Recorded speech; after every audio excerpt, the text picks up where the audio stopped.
When he opens his eyes, he feels like every part of his body has been beaten. He can't move, and one look around is enough to understand that he's lying in a poor room in the slums. His sister sits beside him, but something is wrong with the way she looks. He remembers how they were both beaten by a bunch of thugs, and how his sister covered him and took all the hits to protect him. After that, she treated him as best as she could while ignoring her own severe wounds for a few days. But now the same thugs come into their room. They kick his sister right from the start. There's no sound from her, and she just falls to the ground. Turns out she's already dead, but those bastards don't care. They're only surprised that what they did a few days ago was enough to kill her. Still, even in the slums, they know there's a price for everything, even a lifeless body, so they try to take her away. But Tiny just can't allow that. He tries as hard as he can to move, but his weak body refuses to respond. He only manages to lift his trembling hand a little. That's when his hand lights up with a blue mana glow. Suddenly, he gets the strength to move. He yells at those bastards to stop and leaps at them. He even manages to push one goon back. Then he becomes a human shield over his sister's dead body. The goons are furious at his audacity, so they start kicking him relentlessly. Tiny endures it, but he doesn't budge from her corpse. Finally, they decide to give up on the girl's body and leave the place. When they're gone, Tiny starts thinking about his situation. Things are turning out differently from his past life. He doesn't know what's going on, especially because he clearly remembers that he wasn't supposed to be able to use mana at this point in his life. Turns out he actually regressed. He used to be the strongest warrior with a hammer. Monsters invaded the world, and most of the continent was wiped out. But he solo defeated the Beast Lord and was mortally wounded. That's when a barely alive old knight named Esgard lying nearby called out to him. He revealed his greatest secret and told Tiny to find him in the past as soon as possible. Then, using his magic ring, he sent our boy back in time. And now, as Tiny recalls Esgard's last words, he hopes he can change the future this time.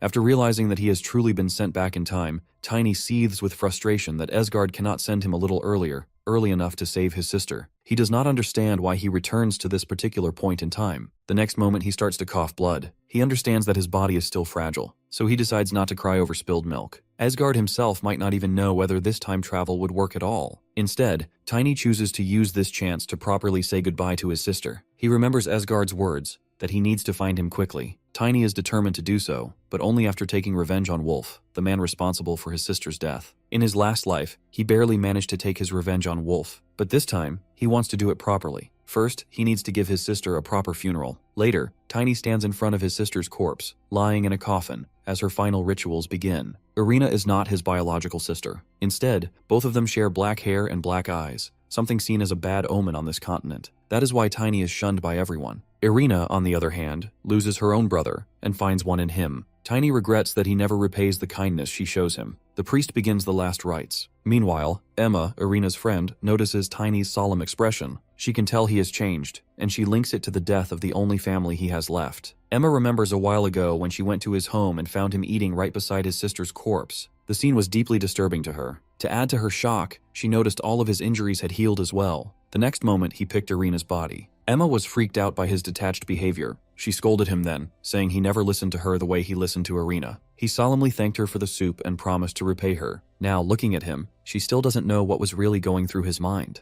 Meanwhile, Tiny is thinking about paying back his sister's kindness. He remembers how she always encouraged him to be confident and hold his head high. He is determined to do exactly that now, instead of drowning in self-blame. He addresses his sister in his mind, vowing that this time, he won't live with any regrets. A month has passed. He is burning through mana after weeks of intense training. Now, it's finally time to take his revenge on Wolf. He stands in front of Wolf's den. The underlings notice him approaching and assume he's just another beggar. They are annoyed when Tiny casually asks if Wolf is inside. One of them tries to slap him, but Tiny catches his hand mid-air. Grabbing the wrist with a crushing grip, he challenges the man, asking if he really thinks he can't handle a kid. The goon shrieks in pain and drops to his knees. Tiny steps toward another goon, who is unable to comprehend how a child became this powerful. The man guesses it might be the effect of some drug. Consoling himself with the thought that a kid is still just a kid, he grabs Tiny's collar, intending to throw him aside. The goon only manages to stretch Tiny's shirt. It feels like he's trying to lift a solid lump of steel instead of a human. Tiny mocks him, saying he's clearly heavier than he looks and that the man is wasting his time. Then he kicks the goon away. In reality, Tiny is thrilled with his growth,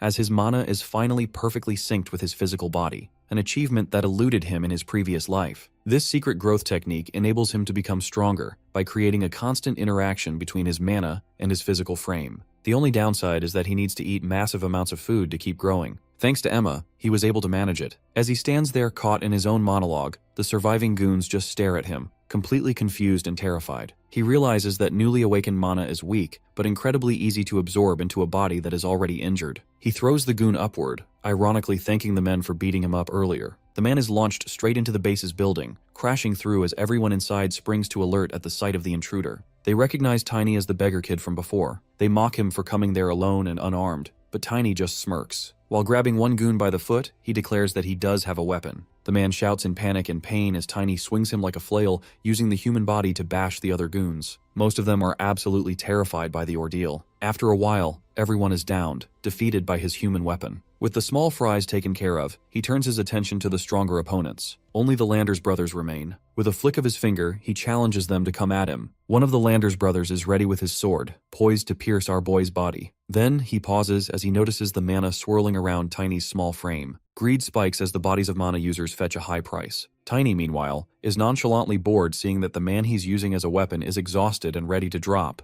He remembers when his instructor scolded him for using a human body as a weapon. At that time, to compensate for his brutal way of fighting, his instructor taught him close-quarters combat. It's the same technique he's about to use against the brothers. Both brothers attack him simultaneously, but he backs away from their swords, already seeing through their movements. He punches one brother and kicks the other. Then, he grabs one of them and throws him hard toward the ground. Before the body can even hit the dirt, Tiny reaches him with lightning speed and kicks him again. Finally, he has defeated both of them. Then, Wolf, the leader of the invader, finally shows up. From his past life, Tiny already knows that Wolf is actually a werebeast. Not just a common one, but a silver werebeast who are known as the direct descendants of the werebeast royal family. Back then, he didn't get to know how a rare werebeast ended up in a slum like this, because it took him tooth and nail just to defeat him. He's sure he'll find out the truth now. Wolf is taken aback to see Tiny taking care of his men so easily. When Tiny challenges him, saying he's going to kill him too, Wolf immediately starts to transform, ready to teach our boy a lesson. Tiny is satisfied to see him go all out from the very beginning. However, Tiny is taken aback when Wolf is fully transformed. He is not a silver werebeast. Instead, he's just a regular mutt. Wolf is furious at him for the perceived insult. He rushes toward Tiny, clawing at him repeatedly. Dodging his moves, Tiny contemplates the situation. Wolf is indeed faster and stronger than the Landers brothers, but he is not powerful like the silver werebeast Tiny fought in his past life. Tiny grabs Wolf's jaw, crushes it with his mana, and throws him away. Once, his werebeast comrade gave him a tip on how to deal with his kind when they lose control. Now Tiny is going to apply that tip here. Infuriated, Wolf rushes towards him, but Tiny dodges every claw swipe. From a blind spot, Tiny kicks him hard, declaring that he should be punished. Satisfied, Tiny is ready to beat him to death, or close to it. He kicks and beats him relentlessly. He remembers the time his companion told him to beat the beast out of them, because werebeasts have the regeneration ability to handle the trauma. Next moment, he throws Wolf into a wall. Consequently, the wall cracks, and something falls out from it. Wolf transforms back into his human form. Tiny notices he has regained consciousness. Wolf is confused as to why Tiny is beating him and wonders about his motive. Tiny is determined to break his spine this time. He wants to beat him until he apologizes to his sister. Once the job is done, he prays his sister will finally find solace. When he expresses his intent to kill him, a terrified Wolf starts apologizing to both him and his sister. Tiny declares that regardless of how much he wants to kill him and offer the body to his sister's grave, he knows his sister wouldn't be happy to see Wolf's face there. So he decides to investigate instead. He threatens Wolf, promising a beating every time a question goes unanswered. Then Tiny notices a mana rock on the ground. He picks it up, as he doesn't remember it being there in his previous life. As soon as he touches it, he senses dark energy inside. Next moment, he can see a silver werebeast in chains, roaring within the rock. His eyes widen as he realizes what it is. He remembers his elf companion once showed him the spirit beasts. These beings are known for gathering mana for several hundred years, usually undergoing a rebirth during the process. Spirit beasts are incredibly rare and typically only reside in Elfenheim. He knew that much back then, especially when she showed him a spirit stone, which holds a spirit's very essence. After realizing what he's actually holding, he wonders how Wolf got his hands on something so precious. Moreover, this spirit rock is stained with dark demonic energy. First, Tiny breaks the dark chains binding the beast. As soon as he does, he is assaulted by the beast's memories. He sees a silver wolf cornered by shady figures emitting dark energy. They attack the wolf from all sides. Once it is defeated, they pierce its body with dark daggers to extract the spirit stone. Then he sees a child being handed the stone. The next moment, the child absorbs it and becomes Wolf. Tiny realizes this is the twisted method used to create an artificial werebeast from a human. It makes sense now. Wolf was not able to absorb the stone fully this time, which is why he didn't transform into a silver werebeast. The silver wolf's spirit steps forward, ready to take its revenge on the human wolf. Tiny stops it as he declares that he wants to make Wolf suffer more before he finally dies. He's taken aback when the silver wolf actually seems to understand him. He remembers Estina once telling him that if a human has a pure soul and enough mana, they can become a spirit mage. She implied children often have the best shot at it. He assumes that because he's young again, he might qualify as a spirit mage, which is why the beast understands him, though he seriously doubts his soul is pure. The answer comes from the spirit beast itself, who explains that when he broke the chains, his mana filled the cracks of the shattered stone, allowing them to communicate. Tiny asks if they can form a contract. The spirit beast gives an immediate nod. Extending his hand, Tiny is excited to officially contract with it. He knows that unlike traditional magic, spirits don't need to be constantly managed by a mage. Instead, they can act on their own as physical partners. All they need is a steady mana supply from their summoner. Not only that, but they grow stronger alongside their mage. That's exactly why Estina was known as the strongest among the 10 knights. The spirit beast sets one condition. It wants revenge on its enemies. Our boy immediately agrees, since he's already planning to go up against the forces of darkness anyway. Once they establish some ground rules, the final stage of the contract is complete. Tiny decides it's time to give his new partner a name. He calls him Wolong, which is a twisted play on Moonwolf. Now the big question is, who are the people backing Wolf from the shadows? He's certain these people belong to the forces of darkness, given the dark energy he sensed. They are the demon followers, fanatics who worship demons instead of the god. Before the appearance of the Beast Lord's army, the demon followers were wreaking havoc. During that time, Tiny was inside a labyrinth, so he didn't know much about them. He kicks Wolf, demanding an answer whether the demon followers give him the Spirit Stone. When Wolf doesn't snap out of his daze, Tiny asks Wolong to handle it. Wolong lets out a roar that jolts him awake. Tiny repeats the question, adding that he wants to know the group's location and their current plans. Wolf laughs menacingly at him. He explains that he is nothing but an experiment to those people, and that they won't let Tiny get away with this. The moment he mentions how powerful they are, his head explodes. Tiny understands immediately that they had put some kind of spell on him to keep him quiet. He remembers how, in his past life, Wolf threatened that they would hunt him down. At the time, he assumed Wolf was talking about his own underlings. But when he investigated the men back then, they didn't even know Wolf was a werebeast. Deciding to let the matter rest for now, he looks at the crack in the wall, wondering what else it contains. He throws Wolf's body against the wall. With that added force, the structure breaks down completely to reveal a hidden safe. Tiny decides he'll reveal this information to Esgard when he gets the chance. He declares that he trusts his old companions, then corrects himself. Esgard is going to be his future companion. He opens the safe to find a massive treasure inside, but he is only interested in one thing, the ring of Valentia's seal. He needs that ring to get close to Esgard. This is the ring Chloe gave him. She had asked him to come find her with this ring, promising she would help him. She mentioned back then that he must already know who she is. Tiny knows that everyone in the Azran Empire knows she is Chloe von Valentia. She is the youngest daughter of Esgard, well known for her kind behavior, and nicknamed the Angel of Valentia. When she turned 16, she traveled through the territory. It was the custom of Valentia that when their children become adults, they offer floral tributes to every temple in the territory to make their names known. That's when he encountered her in the Inveter district of the Phillies estate, which lies on the border of the Duke's territory. In his previous life, he got his revenge so late that he couldn't claim the ring on time. That's why he didn't get to use it then. But this time, he can use it to secure a meeting with Esgard. Now, he knows another person is about to show up. Tiny is right. A knight appears at the scene of the crime. The knight observes that the culprit must be a mana user, judging by the way he grabbed a man by the leg and swung him around. He can't believe this could be the work of a child. When the goons confirm it, he doesn't believe them, accusing them of being on drugs to make up such stories. He then kicks one for not being kept in line by Wolf. This man is Sir Ram, the captain of the Phyla's estate guards, intends to squeeze even more money out of Wolf once this incident is settled. However, his plans are interrupted when Tiny appears on the staircase, prompting Ram to demand if he is the one responsible for the carnage. Tiny confesses casually, and as Ram begins to fume at his audacity, Tiny points out that he only beat up a commoner like Wolf, hardly a significant enough matter for a knight of Ram's status to attend to personally. He dryly notes that Ram's presence must mean he is taking a substantial amount of hush money from Wolf, an insult that sends the captain into a blind rage. Immediately activating his mana to strike, Ram's display only earns him further silent scorn, as Tiny notices the captain hasn't even reached the second stage of mana usage. Before Ram can hit him, he slaps his hand away, understanding he can handle this guy even without using his full power. He rushes toward Ram, about to land a knee strike, but his enemy stops it. Ram acknowledges his power, even for a child, and pushes him away. Tiny only wants to demonstrate enough power to negotiate. He can't afford to make the Lord his enemy yet. He leaps into the air and backs away. There are many knights under Ram's command, so he just needs a way to make the man back down. Ram is frustrated that his attacks are being dodged. He is about to unsheath his sword but stops dead when he sees Wolong standing behind Tiny. Tiny observes Ram's expression. He knows it's almost impossible to see a spirit beast in a place like the Invader District. Tiny gets straight to the point. He knows Ram is only worried about being paid, so he offers to pay him exactly what Wolf did. Ram can't believe a child can afford that, as he assumes Tiny must be an older mage using magic to conceal his true appearance. Tiny claims he has built quite a reputation in the district. Ram tries his luck, claiming Wolf paid him 5 platinum coins and asking if Tiny can match it.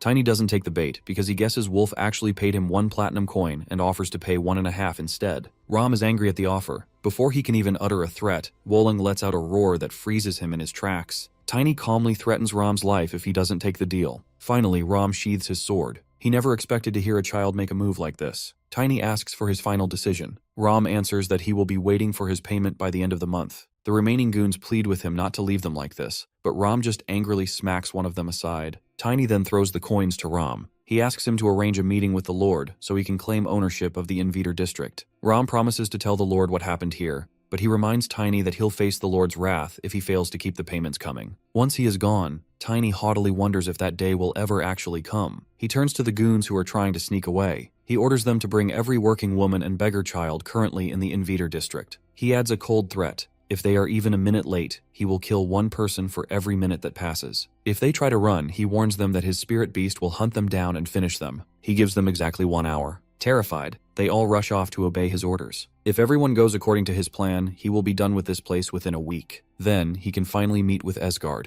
After a while, the terrified goons bring everyone inside. Emma is also among them, who is worried to see him there, her eyes fixing on the blood staining his knuckles. He explains that it's not his blood, but Wolf's. He shows everyone Wolf's dead body and claims that the man is finally dead. Everyone is worried, as Wolf was a supporter of the Lord. They fear the Lord's wrath will fall upon them. When they point out that it is a crime to deceive a noble, Tiny confirms it. He explains that the Duke of Valentia will also find out that the Lord has been lying to him. Now he has proof. He intends to reveal Lord's corruption to Duke. After a few days, 2 guards are busy discussing the disappearance of Ram. He is currently on probation because of the incident in the Invader district. They assume it was just a power struggle between thugs. While they've heard rumors about a mysterious ghost or a giant wolf, they don't believe a word of it. Thugs always exaggerate. Not to mention, Wolf is dead and his entire fortune has been stolen. Ram was eventually punished for failing to handle the new boss. Since the incident, all the shops in the Invader district have remained closed, leading to a flood of merchant complaints. The Lord is getting angrier by the minute as his primary source of income dries up. He finally summons the new boss to his residence. Meanwhile, our boy is listening to the 2 guards gossip. That day, Tiny approached the topic of what would happen to the Lord of Files if his crimes were revealed to Esgard. In his previous life, he didn't do anything even after obtaining the ledgers because he assumed all nobles were the same. Back then, he simply handed half of Wolf's fortune and the ledgers to the Lord in exchange for the release of a few acquaintances. He wasn't smart enough yet. Only after becoming a knight did he realize that there is always a noble superior to the lower ones. He turned to Emma and declared that the most important thing was that they were all free from Wolf's rules. Then, he ushered them to take their revenge. On cue, Emma was the first to kick Wolf's body to vent her frustration. Encouraged by her, everyone began to beat the corpse to release their grief. Tiny knew that no matter what he did, their pain wouldn't fully go away. Still, he offered Wolf's money to them, telling them to take as much as they wanted. He asked them to take the gold and leave the Invader district. They were taken aback, realizing he was giving the entire fortune away. Emma asked about his share, but he answered that he had already taken what he needed. She emphasized that he needed money too, even if he didn't fully understand its importance yet. Then, he turned to the women who now had greed in their eyes. He threatened them. If they committed crimes with that money or approached the Lord,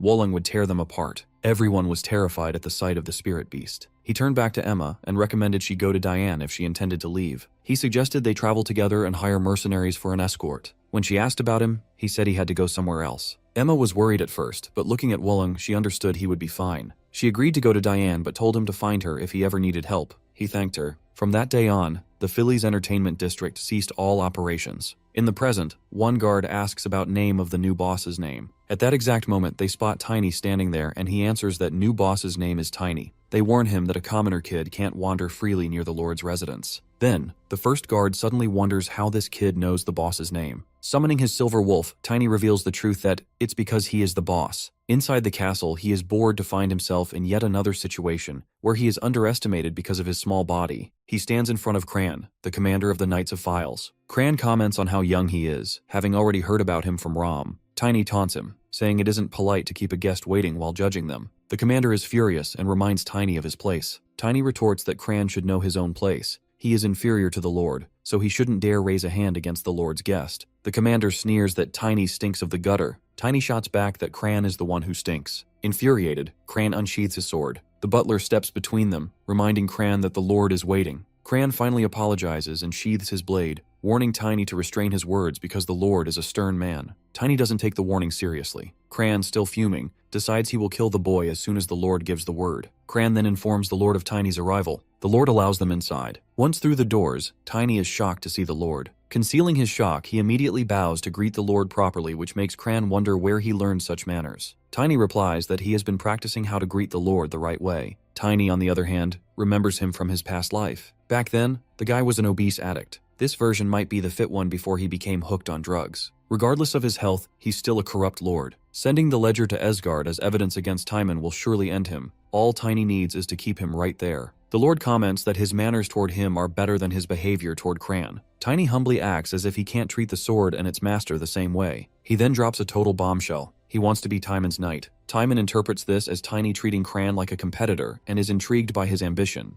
However, he suspects Tiny isn't actually a child. He thinks he might have dwarf or elf blood in him. Tiny insists that he's only 13, which takes Cran completely aback. Timon gets up and approaches the real topic. Tiny destroyed his income from the Invader district for someone who really wants to be his knight. Timon demands an answer for his deeds. Tiny answers that he did it all for the Lord's sake. Timon is left speechless by the reply. He continues by explaining that even though Timon seems smart enough, he might not actually know how the real world works. Cran offers to kill him right then and there, but Tiny clarifies his reasoning. He claims he did it because rumors started spreading that Valentino was catching wind of the prostitution and drug trade in Timon's territory. Cran flinches at the mention of it. Tiny mentions Chloe's coming-of-age visit to the Invader district, claiming he heard about it from the people who accompanied her. He argues that he simply sorted things out on Timon's behalf before they became a massive problem. Tiny grins internally, having successfully twisted the truth even as Timon tries to verify the story. Timon contemplates whether Asgard is planning something before Chloe's visit. Cran tries to downplay Tiny's explanation, but Timon shouts at him to stay out of it. Cran immediately apologizes. In the end, Timon praises Tiny's actions, despite him handling things a bit roughly. Tiny thanks him, but Timon isn't done suspicious of him just yet. He has already heard that Tiny possesses the spirit wolf. He darkly demands to know if Tiny stole it from Wolf's spirit stone.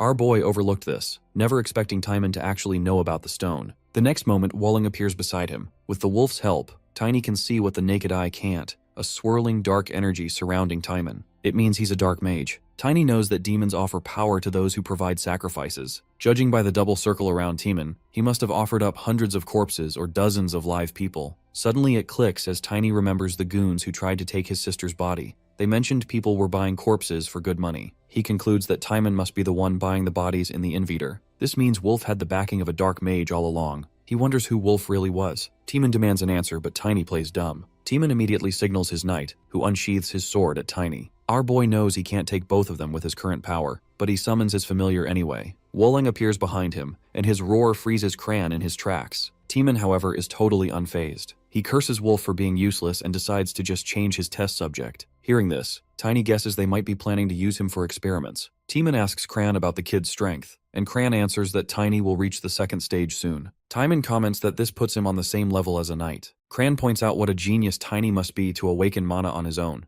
especially since he isn't a noble who learned it from birth. Timon is taken aback. Cran notes that while it's rare for someone to awaken mana on their own, Tiny's mana is refined and isn't leaking. His mana circles are stable, which means someone must have taught him using a secret growth technique. Timon wants to know who taught him. Tiny understands that Timon won't believe him if he claims he created the secret growth technique on his own. So he lies, saying his parents taught him before he came to Phil's. He explains that he was taught these breathing techniques since he was a baby, only realizing how important they were later in life. Timon pauses to process this. Tiny knows Timon can't verify the story. So many refugees entered the Invader district because Timon let them in just to boost his income. Tiny exclaims that his own strength should be proof enough. To his surprise, Timon accepts the explanation. Tiny didn't expect him to let the matter go so easily, and he's right. Timon isn't done. He decides to let another person judge for themselves and tells Tiny to stay put. He comments that he complicated things by killing Wolf. Tiny wonders who this mystery person could be. His eyes widen at the thought that they might be part of the group Wolf informed him about. Since Timon is a dark mage, he guesses this newcomer is one as well. It's a nightmare scenario if he gets caught by someone that powerful. Timon interrupts his thoughts,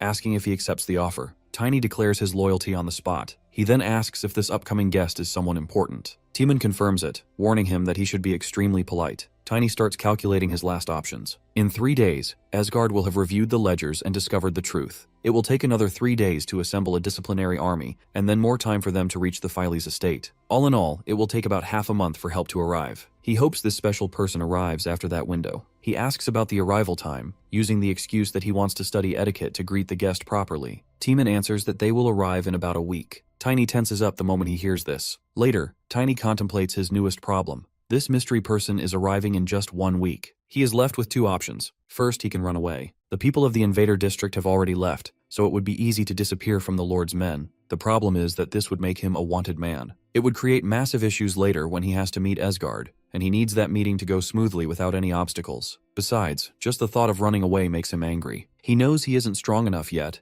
but he thinks he might find a way to win. Now for his second option. Since the person is arriving in a week, everything depends on who they actually are. He wonders if they are some kind of official, but then he remembers Timon mentioned he is letting this person see for themselves. He contemplates the situation and realizes there is no way this visitor is a high-ranking noble, especially judging by how quiet the place is. As far as he can tell, this person must be someone shady. Tiny decides he needs to create a chaos in Phillies before that person arrives. He plans to make a massive scene to draw public attention. That way, the guest might delay or even cancel the visit. It's a rushed plan, but it's his best shot. To pull it off, though, he needs to be strong enough to take down both Timon and Cran. He stops his train of thought for a moment because, after all that exercise, he is feeling incredibly hungry. A while later, everyone is taken aback to see Tiny eating so much for someone his age. They guess he might actually have dwarf blood in him, since dwarves usually eat as much as orcs. Unfazed by their staring, our boy eats to his heart's content. Now that his mana-body synchronization is complete with his physical body, he needs more fuel to grow stronger. He realizes that he won't need spirit medicine or secret elixirs to keep up this pace. His meal is interrupted by a knight, Sir Grant, who is clearly there to lecture him about his eating habits. When Tiny nonchalantly asks if the guy has a problem, the knight demands he show respect to his elders. Tiny isn't convinced he needs to respect someone who came here just to pick a fight with a kid. He provokes him further, staying cool and calling the guy a moron.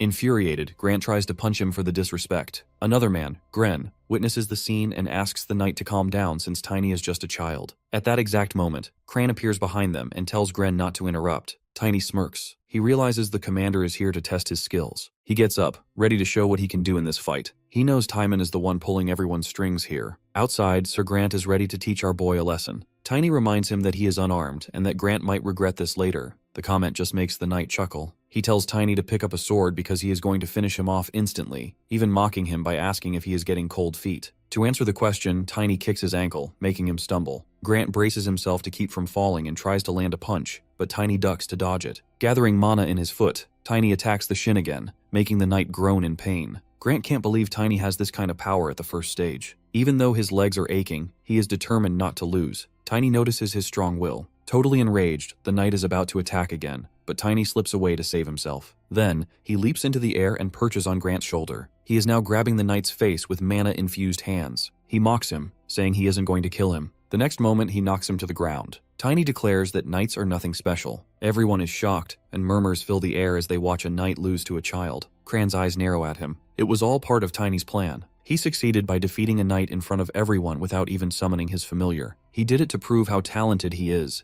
knowing that such a rare talent will stop the Lord from killing him. This way, he can succeed with his plan. Suddenly, he feels a sharp pain in his body which makes him stumble. He stops himself from falling down, while wondering whether he overexerted himself. During his fight, he uses all of his mana to attack Grant when he lets his guard down. It is his only way to defeat him, as Grant is levels above him. In his previous life, he struggles when he uses something like this, because his mana body allowed his physical body to recover, but the mana recovery was always slow. Now that he has synced his mana and physical body, he does not have this issue. This also makes his training easier. He is determined to become a lot stronger. Later, he is invited for a meal with the Lord. He finds out that Esgard has made his move. At the dining table, Timon admits that he judged him too quickly. Tiny thanks him for trusting his ability after checking it out. The maid serves him food. Timon informs him that it is a steak from a young calf. Besides that, he has prepared many other dishes for him as well. Tiny comments that meat is quite heavy to have in the morning. Timon seems surprised, as he knows Tiny gained the strength to defeat his knight from all the food he consumed. Tiny downplays it, saying Grant just let his guard down for Tiny to defeat him. Timon comments on his humility, then approaches the topic that it is unlucky there is no appropriate teacher to train someone like Tiny. At that, Tiny comments that most knights in history get stronger on their own without a teacher. Timon listens to him intently. Then he comments on how Tiny not only knows history, but is well trained in table manners as well. Tiny doesn't understand what Timon is trying to say. He can't tell him that he learned all of these things in his previous life as an adult. Timon is clearly assuming Tiny might be a noble. But nobles with black hair and eyes are not common in their empire, nor even in the neighboring empires. However, there is one place where it is a possibility. Tiny is totally confused, while on the other hand, Timon is hyped by the realization. Tiny could be a valuable asset. Tiny remains clueless about what Timon is babbling about. Timon mentions the person he has informed about everything regarding Tiny. That person is quite pleased to hear about Tiny's progress. Meanwhile, Tiny, still clueless, thinks about Timon's future, how he will eventually become addicted to drugs. Currently, Timon has a double circle as a dark mage. When the time comes for the demon to claim him, his aid will not abandon him either. Timon continues, noting that Tiny will become important to that person, hinting that they are quite powerful. Tiny pretends to be grateful for such an opportunity. Later, Tiny increases his training. He guesses this person and their group will be quite powerful. But right now, his major concern is defeating Timon and his commander. Timon is a 2-circle mage and Jean is a stage 2 skill fighter. Cran could be more powerful than Timon, but they are at almost the same level, judging by how mana users and mages have similar growth stages. In his previous life, Tiny surpassed stage 2. Now he needs to do it within 6 days in his current life. Through 3 days of training, he increases his flexibility by compressing his weight and power. Now, he has better agility than in his previous life. As he relearns the basics, he realizes his past mistakes. In his previous life, his training focus was to become bigger and more muscular, assuming that was the way to become stronger. But his excessive physique became a problem because he broke the balance between his mana body and physical body by being too large. Now he doesn't need to repeat this mistake, as he realizes that becoming bigger doesn't mean becoming stronger. Then he hears a gasp from nearby soldiers. They decide to avoid him after witnessing his fight with Grant. He is satisfied with their reaction. In these 3 days, he mostly just eats and trains. Meanwhile, everyone loses interest in him, which is fine with him. At the moment, Cran comes to escort him to the armory. He informs him that Timon wants him to have a proper weapon and armor. Looking at Cran's sword, Tiny smiles because it is time for him to get his own. Once outside the armory, Cran doesn't forget to remind him to be grateful to the Lord. Inside the armory, Tiny checks the weapons and armor. The sets of armor are likely unfit for his tiny body. As for weapons, none of them are war hammers or maces. All of them are useless to him. Then, to provoke Cran, he brings up the topic that he might find something like Cran's sword. Cran smirks while replying that his sword is no ordinary one. He informs him that his sword was created by the famous weaponsmith, Rogers, and is now called Grius. Cran doesn't believe that Tiny is capable of wielding such a sword. Hearing this, Tiny wonders how many people were sacrificed to create it. Tiny provokes Cran by saying that he is more talented and thus more suited to wield such a high-quality sword. Cran is so furious to hear this that his roar can be heard by the guards outside the armory. Inside, Tiny challenges him to a competition to prove his point. Grabbing a sword, he even raises the stakes by saying that Cran can kill him if he loses. Totally mad, Cran raises his sword against Tiny. Outside the armory, everyone listens to Tiny's pleads to Cran that he won't do anything like this in the future. After a while, they see a very injured Tiny coming out. Everyone pities him, assuming Cran beat him up. One guard whispers about rumors that Cran has a grudge against Tiny because he aims to be the new commander. The maid whispers about how Cran crossed the line, even if he hates Tiny. Anyway, they decide to leave him alone. When he goes ahead, other maids also see him like this. He tells them the same story. Cran did this to him. They ask him to get some rest. Inside Timon's chamber, he is served wine by his butler. He wants to know about the sacrifices. The butler informs him that everything is ready. He asks whether they have Wolf's men as sacrifices again, which is confirmed by his subordinate. He thinks about how Tiny destroyed the invader. He dismisses his servant while thinking about Tiny. Overall, he doesn't know much about the boy's true intentions, but he can make good use of him. Once his guest arrives, he can confirm Tiny's bloodline. The problem is if his suspicions aren't true and Tiny doesn't belong to that specific family, his superiors won't be happy about what happened with Wolf. Then, both Tiny and he, as Wolf's supervisor, will be on the edge of punishment. However, he consoles himself by going over what he knows about Tiny. From his table manners to the strength it took to defeat a knight, a commoner can't have that, no matter how talented they are. He is sure Tiny is from the prestigious family he suspects. The remaining suspicion is confirmed by Tiny's black hair and eyes. He is satisfied with the evidences. As he lays down thinking about the arrival of his guest, he suddenly feels an alarm in his magic. He wakes up with an irritated expression, determined to sacrifice whoever interrupted his sleep. The next moment he sees Tiny stab him with Cran's sword. Before he can understand anything, he is dead. Tiny leaves him like that. Next morning, the maid who comes to wake Timon up shrieks to find him dead. Later, Ram also comes to investigate. He is shocked to see that Timon was a dark mage. He confirmed it with the priest, who is left now. They sense the dark energy, and are going to report it to the parish. Gren adds that the royal investigation team will be there soon as well. Everyone notices that his body looks like it has been dead for weeks. It is actually because a dark mage's body rots faster. Gren wonders why Timon chose a dark path, not to mention he was already corrupted. But it's no use thinking about it now since Timon is already dead. Another problem is that the murder weapon, the sword, belongs to the commander. Ram doesn't want to believe it. Later, the guards start discussing how Cran held a grudge against Tiny because Tiny had fallen into the Lord's good graces. They even suggest that Tiny might have become the next commander, which would explain why Cran was so livid. Still, they find it hard to believe a commander would do something like this over a promotion. The main question now is, where is Cran? Gren addresses his subordinates, ordering them to start the investigation immediately. They begin questioning the guards and maids about what happened yesterday. Everyone claims they saw Tiny getting beaten up by the commander. Hearing this, Gren demands to go see Tiny. Later, when investigated, Tiny tells the same story.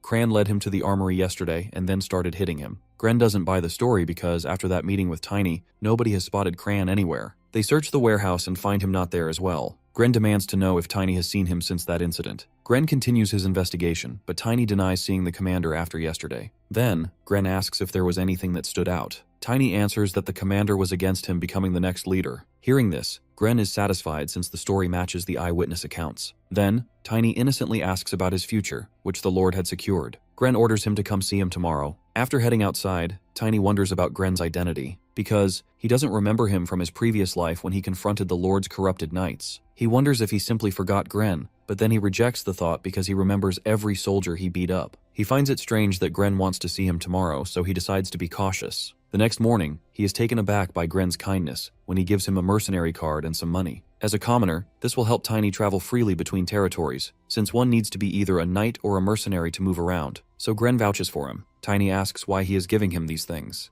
Gren answers that someone with his talent needs to achieve something bigger and better, which is something this place can't offer him. Tiny wonders if Gren is actually saying these things to himself. That explains why he doesn't remember Gren. He probably left this place in his past life too. Tiny thanks him, adding that he intends to leave anyway. He knows the Imperial investigation team will arrive soon once they learn Timon is a dark mage. The guest might not show up, but it will also stop Esgard from coming here. It is better for Tiny to go and look for him himself. Gren ends their conversation by saying he expects Tiny to remember his name when he becomes successful. He is a bit surprised when our boy asks what his name is, so Gren introduces himself anyway. In reply, Tiny says that he hopes Gren will remember his name as well. After that, he leaves the place. He knows everything now depends on Gren to run the Phil's estate as commander after the Lord's death. However, Gren is in a dire situation trying to investigate the matter and locate the commander. He already intends to hire a specialized mage to track Cran. He feels bad for him, but he can't help the situation. He intends to buy a horse from a guild using his mercenary card. Reading his thoughts, Walling appears in front of him and offers Tiny a ride. Tiny points out that he might struggle to stay on his back for a long journey. He remembers how his orc friend mocked humans, saying they can't ride direwolves because they'll throw up while doing it. Supposedly, only orcs can do it because of their messed up sense of balance. But when Walling insists, Tiny gives it a try. He is happy to find that Walling has a good stature in his physical form. Spirit beasts normally appear as large as they were in life while in spirit form, but their physical size is proportional to the skill level of their spirit mage. Suddenly, he realizes that he needs to link his soul to Walling to sync with his senses. He gives it a shot. Successfully, he uses his second stage spirit mage powers to link his soul to Walling. He notices a change in Walling's body. He remembers Estina once informing him that reaching a higher stage as a spirit mage helps a familiar gain some of the mage's abilities. Now, he can see that Walling's physical form is tougher and stronger, which is proof of his powerful abilities. The next moment, Walling dashes ahead like the wind. With their souls linked, Tiny finds his senses are much sharper. He can feel every movement during their journey, see what Walling sees, and even smell what Walling smells. He hopes to reach Valentino soon this way. In the future, this will also help him reach far-off places like Karun, the kingdom where the first disaster is going to happen. In his last life, a series of disasters started occurring everywhere across the continent, as if to warn them about the arrival of the demon army. These incidents weakened the human military and their forces. It all started when the sacred relic in Karun disappeared. He needs to stop this from happening. Basically, the 7 sacred relics are holy artifacts that the goddess bestowed upon them, acting as the humanity's last line of defense. After Karun's relic was taken, all of them were eventually stolen. This time, Tiny intends to prevent this. To do that, he needs to get stronger so he can face the demon army at full power. He plans to head to Karun as soon as he meets with Esgard.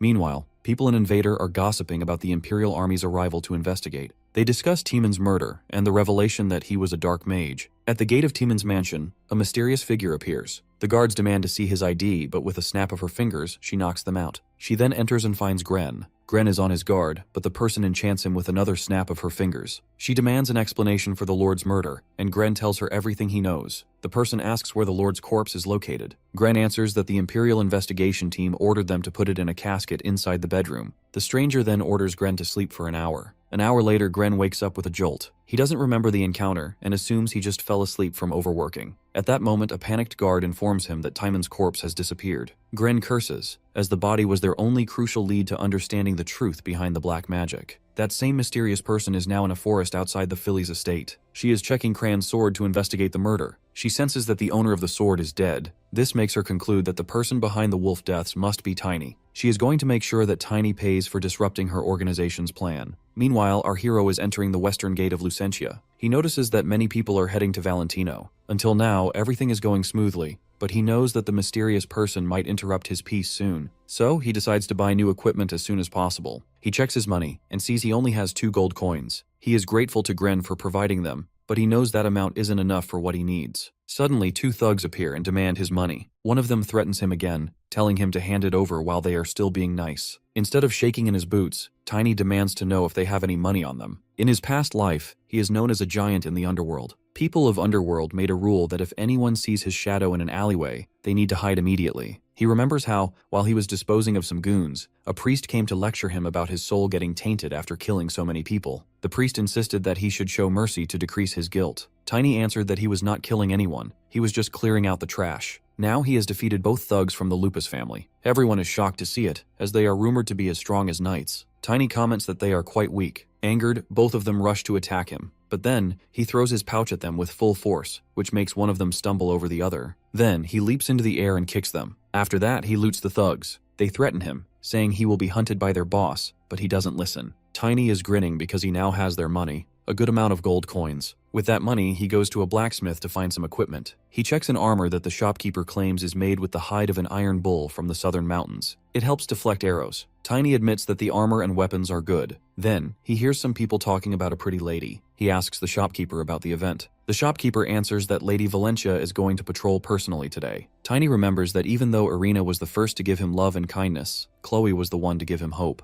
But with Irina, things didn't go well. He hopes that if Chloe acknowledges him, then he will be sure he is managing to live the way Irina wanted him to. In his previous life, he had become so physically massive by the time he approached Chloe that she didn't even recognize him. But this time, not as much time has passed. She must still remember him. So, he rushes ahead for the opportunity to have an audience with Esgard. Meanwhile, Chloe is being given a tour by Edmund von Lucent, the eldest son of Count Lucent. He brags about how this city is one of the largest in the central region. He gives her a tour of the city's special spots, dragging on with long details about every place. Suddenly, she asks to visit the slums instead of the commercial districts. He is taken aback by her request. She retorts that the people there are also citizens of the country. Nervously, he agrees to do it as he steps ahead. Inwardly, she wonders why everyone shows this kind of reaction to her demands. Edmund should know his responsibility toward his people, especially since he is raised as an heir. Her father always taught her that if she helps the working class prosper, the kingdom will flourish. She wonders if he taught her something unusual compared to other nobles. She wishes to change people's perceptions, but she knows that once she is engaged, she won't have much freedom. She considers dedicating herself to the temple, as the people there want her to join. However, this would make her father sad, as he doesn't want her to be alone for the rest of her life. At that moment, she spots Tiny trying to approach her, but he is stopped by the guards. Edmund also wonders how Tiny appeared so suddenly. Tiny, showing the ring Chloe gave him, claims that she was the one who provided it. He immediately bows, reminding her of the words she gave him about finding her. He thanks her then and there. Looking at the ring, she recognizes it, but she still doesn't recognize him. She remembers giving the ring to someone in a slum, but considering Tiny looks like a noble now, she doesn't understand how he got it. Tiny is truly shocked to hear this. Meanwhile, the guards raise their weapons against him. Chloe's personal knight, Vivian, demands an answer from him. Tiny curses inwardly for his haste to meet her. Regardless, he insists that he is the same child she gave the ring to. She is taken aback to hear this. Tiny expected this much, as he has grown quite a bit stronger since she last saw him. To prove his point, he points toward his black hair, reminding her that he is the only person with that color in the entire duchy. Chloe accepts his reasoning but doesn't understand how he could change so much. He used to be a small, fragile child who talked with difficulty. In reality, the wolf made him look like that so he would be a more convincing beggar. When Chloe points out how small he used to be, Tiny remembers that she has a soft spot for everything small and cute. To win her heart, he summons Walling in his small, cute physical form. She is immediately won over by how adorable he is. Vivian warns her that Walling is the spirit of a stranger. Chloe reasons that only children with pure hearts can contract spirits. She agrees but remains cautious of our boy, as he is not only carrying a weapon but is also a spirit contractor. Chloe asks for the familiar's name. He explains that he named him Wolling, which means moonlight wolf in an Eastern language. The knight is shocked that he knows an Eastern tongue. Chloe compliments the name. She didn't expect him to change this much in only 2 months. He looks barely 10 years old, yet she remembers his name meaning something small. He explains that he is 13 and his name is Tiny, while adding that unlocking his mana accelerated his growth. Finally, Chloe remembers him. However, Vivian finds him too suspicious. She asks whether he has mixed race blood. Chloe protests, but Vivian reminds her it is her duty to protect her. Edmund agrees, saying he also finds Tiny suspicious and recommends he be isolated and questioned. Ignoring them, Tiny declares that he doesn't care if anyone else believes in him. He simply reminds Chloe of her promise to help him once he found her. She remembers her promise and asks what he wants. He answers that he wants to meet Esgard. Now, all the guards and Vivian are at his throat for demanding something so bold. Without losing his calm, Tiny reasons with them, asking if they really think he can harm someone like Esgard. After all, Esgard is the legendary swordmaster, one of the 7 strongest knights on the continent with the ability to use destructive power and aura. Chloe answers with a smile, adding that her father will be embarrassed to be called a swordmaster, as he was only recently recognized as the one of strongest knights of the continent. Tiny breaks into a sweat as he realizes Esgard hasn't actually become a swordmaster in this timeline yet. She brushes off his comment, saying the title will suit Esgard well anyway. Besides, the guards are happy to hear how famous their leader is. Tiny notices the positive effect of his remark. Finally, he reveals that he wants to meet Esgard to tell him about the incident in Philes, since he is one of the people involved in it. Later, Chloe and Vivian are discussing what Tiny had told Vivian about Philes' incident. Chloe suspects her guard is hiding something from her. Vivian assures her that she shared everything exactly as Tiny said. Timon was a dark mage, and there was some mastermind behind him. Chloe agrees that his testimony might lead them to the real mastermind. However, she also sees this as an excuse for her to go back home since he wants to meet her father. Vivian points out that Wolling could be dangerous, especially with how close Chloe is letting him get. Chloe brushes her concern off, saying he can't hurt her if he's so cute and small. Vivian also finds him adorable but decides to stay vigilant anyway. Then Chloe asks about Tiny's whereabouts. Vivian answers he was taken by Edmund, who claimed he had some business with him. Chloe wonders what kind of business Edmund could have with him. Suddenly, Wolling disappears from her lap. Meanwhile, Edmund takes Tiny away under the pretense of having information regarding the Dark Mage. Instead, he lectures him about knowing his place. Tiny cuts his sentence short and gets to the point. He wants to know about the Dark Mage. Edmund reveals that he doesn't know anything about the Dark Mage. It was just an excuse to bring Tiny there. He wants to teach him some manners. He is about to slap him for not knowing his place, but Tiny grabs his hand. Edmund is angry at the audacity, but his words are cut short when Tiny squeezes his hand so hard he can't get free. Edmund threatens to complain to Chloe about the disrespect toward a noble. Tiny plays dumb, saying he doesn't know what a noble is. Then he tells him to do whatever he wishes and challenges Edmund to show him whatever backbone he actually has. He suspects Edmund has some hidden support. Edmund happily accepts the challenge and asks Tiny to follow him. Meanwhile, Vivian is heading out to search for Tiny. As soon as Wolling disappeared, they immediately realized that Edmund must have taken Tiny too far away, as the spirit can't stay away from its master over a long distance. She rushes ahead while praying to reach Tiny before it's too late. Meanwhile, Edmund is grinning, thinking he might finally teach the boy a lesson. Tiny is still looking bored. Edmund brings him to the Lupus family headquarters. The goons recognize him immediately and ask why he's visiting so suddenly. They assume that he's there to see the goods they've prepared for him as bribes. Tiny is disappointed when he sees them. Edmund, however, just wants the gang to teach our boy a lesson. The men are taken aback when they question that he wanted them to beat a kid. Lupus gets a slap from Edmund for daring to talk back to him. Catching the hint, Lupus orders his men to take our boy out. These are the same guys Tiny already beat up, so they're absolutely terrified the second they recognize him. Lupus is furious that they're frozen in fear and orders them to get to work. They argue that Tiny is the same person who trashed them before, so they leave Lupus to deal with him. Lupus gets ready to attack, and Edmund is excited to see him so worked up. But to his shock, Lupus's attack is easily repelled. A moment later, Tiny forces Lupus back so hard he crashes into the ground. Edmund is terrified by the turn of events and desperately orders Lupus to protect him. Tiny darkly challenges Lupus to try and protect Edmund if he can. In the next heartbeat, both of them faint from sheer terror. Tiny expected more from the boss. With a smirk, he turns toward the minions, who are also trembling with fear. A while later, Vivian hurries into the headquarters to save Tiny. She is stunned by the scene in front of her, especially the state Edmund is in. Tiny casually asks what brought her there. Vivian explains she's there on Chloe's orders. She then asks about the book he's studying. He hands it over, explaining it's evidence of the bribes Edmund had given. He adds that they're involved in human trafficking. He's certain that now that Vivian has the ledger, Edmund can't prove his innocence. The poor girl wonders what kind of life the boy has been leading until now. The next day, Edmund is exiled from the Count's territory for his crimes. He had been running a human trafficking trade with the Lupus gang for a long time. The Count had no choice but to exile his own son to clear the family name. Vivian apologizes for the mess. Chloe asks if she really thinks she did something wrong,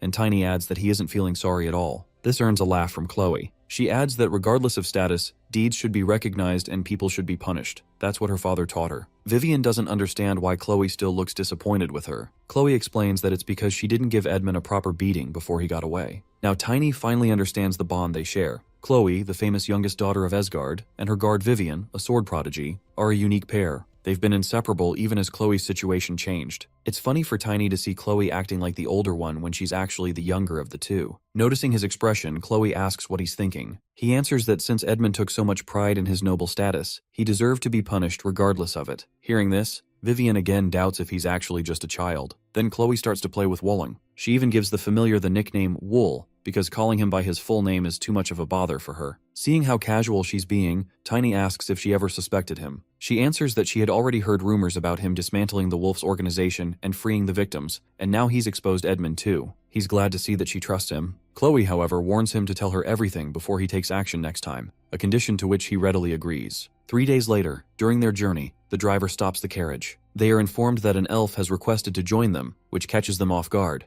The elf introduces herself as Irina, a servant of the World Tree. Both girls are immediately enchanted by her appearance and her manners. On the other hand, our boy instantly recognizes the truth. Irina is actually a 5-circle dark mage. In our boy's world, elves are the descendants of fairies and usually live in Elfenheim, located far to the west. It is incredibly rare to see them in the central region, where the Azran Empire is situated. Besides their beauty, elves are known for being peace-loving, kind-hearted people. This is why he is so confused to see an elf who is also a 5-circle dark mage. Irina explains to Chloe that she is passing through the Valentino territory on her way to the Werebeast Kingdom in the north. She asks if they feel uneasy about her destination, since the Empire and the Werebeast Kingdom are constantly at odds with each other. Chloe brushes the concern aside. Instead, she wants to know why Irina is traveling so far. Irina explains that it's for her training. Chloe immediately guesses that she's training to become an elite warrior. Irina confirms it, but she seems much more interested in finding the owner of the spirit. Chloe explains that Wolling actually belongs to Tiny. Seeing him, she comments on how rare it is to come across a human spirit mage. Tiny, on the other hand, has already figured out that she is the guest Timon was expecting. He didn't expect her to be this powerful. Since he can't take her on right now, he pretends to be in total awe, acting like it's his first time seeing an elf. Both girls are surprised to see him acting this way. He realizes they aren't playing along, but the good thing is that Irina can't sense Wolling's true power. As the owner, only he knows its full potential. He even curses her ability to hide such powerful magic so well. Irina meanwhile displays some magic for Tiny to see. He can see the mana emitting from her body. It reminds him of when Argon lectured him about how to perceive mana and tell different types apart, a lecture he mostly ignored in his past life. To get a better handle on his situation against someone like Irina, he begins to calculate everyone's relative strength. They currently have 12 3rd-stage expert rank knights and 1 4th-stage blade rank knight, referring to Vivian. Basically, the number of circles a mage possesses is equivalent to a mana user's stages. Since they have a 4th-stage warrior, they would need 5 people of that same stage to beat Irina. In other words, it would take 100 lower-level people to take her down. He understands he has to come up with a plan to beat her, which means attacking when her guard is down. Besides, he has a secret weapon. The next moment, Wolling jumps from Chloe's lap to Vivian's. Irina comments on how cute Wolling is and asks if she can hold him too. Tiny asks if she's sure and she immediately agrees. But before she can grab him,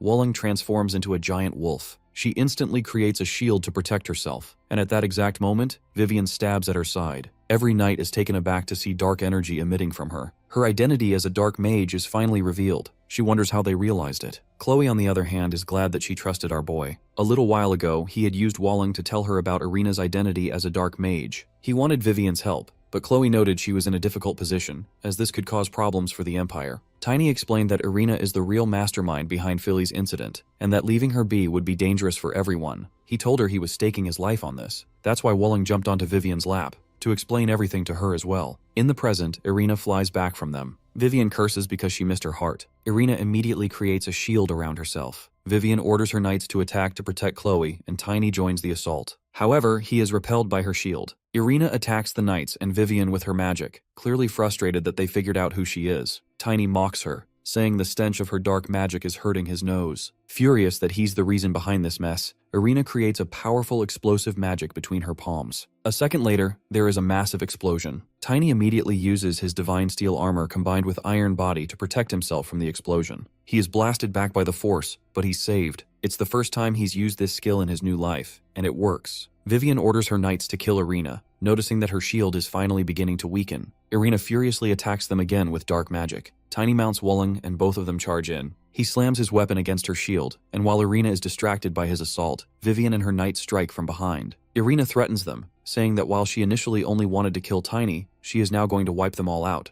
Vivian challenges her back, declaring they won't let that happen as she strikes the shield again. Tiny follows up with another attack, but they are both repelled once more. They realize this is their only chance, but her shield remains intact. Irina also understands she has to go all out now and worry about the consequences later. She creates a massive rumble in the ground with her magic. Vivian is horrified to see the attack is targeted directly at Chloe. She immediately throws herself in front of her to block it, shouting for everyone to hang in there. Suddenly, she is stunned to see Tiny charging straight at Irina despite her relentless fire attacks. In reality, Tiny is protecting himself from the flames using his divine steel armor. This skill has improved significantly along with his secret growth skill. He signals Vivian to attack now while he slams into the shield again, determined to wear it down as much as possible. Both of them attack again. Tiny is thrilled to finally spot a crack in Irina's shield, but a moment later, a secondary explosion rocks the area, blowing them both back with sheer force. Though Irina is visibly injured and exhausted, the successful hit emboldens the group. They charge back in to pressure her, with Vivian rushing in from the opposite side to close the gap. Infuriated by the audacity of those who would dare strike an elf, Irina lashes out with a torrent of blaze magic. The sheer power of the assault leaves Vivian overwhelmed, wondering how much strength the mage could possibly have left, only to be stunned as Tiny charges straight through the inferno. By shielding both himself and his familiar with his armor, he closes the distance until he is right in Irina's face, striking her the very next second. Realizing that Irina is finally attempting to retreat,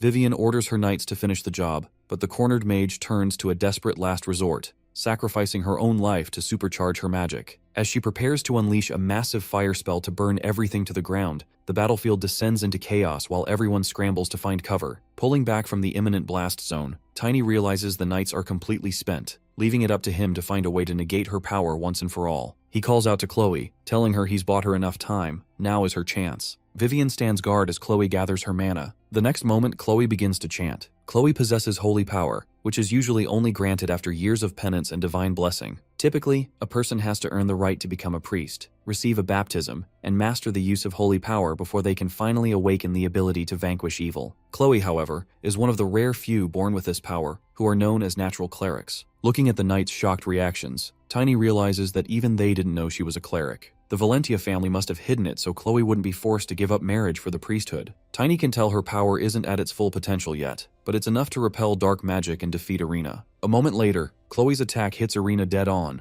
The elf can't believe she's been defeated by a mere human. Tiny steps in to finish her off since everyone else is exhausted, but Chloe stops him. She explains that they need her alive for interrogation. She points out that even as a cleric, she couldn't detect Irina's dark energy, and she wants to find out how that's possible. Tiny apologizes for jumping to finish her off. Chloe wonders if she should heal Irina for the questioning, but she quickly realizes it's too late. The dark mage is already dead. The knights are genuinely impressed to learn their lady is a cleric. Chloe turns to Tiny and notes that he doesn't seem surprised, which means he had already figured it out. Tiny admits he knew. Chloe is taken aback because this is a secret only her family is supposed to know. Tiny explains he can't tell her how he knows right now, but he promises to tell her everything one day. To his surprise, she simply accepts this. Tiny goes on to explain that Irina was after him because of some incidents he was involved in before they met. Chloe guesses those incidents must be similar to the one involving Edmund, and Tiny confirms it. He admits he's worried she might be in danger because of him, but Chloe brushes his concerns aside. She says it's her duty as a noble to eliminate followers of demons. If she would die, it just means she was too weak. Tiny shouldn't blame himself. He decides to accept her logic. Looking at his worried expression, Chloe guesses he might be anxious about how she'll react. She finds his face cute and declares that he's finally acting his age. Vivian chimes in, teasing him relentlessly about being adorable. While they joke, Chloe brings up the fact that they need to report the incident to her father. She decides to send a formal report once they reach the nearest city. When they arrive at the front gates of T-Bon,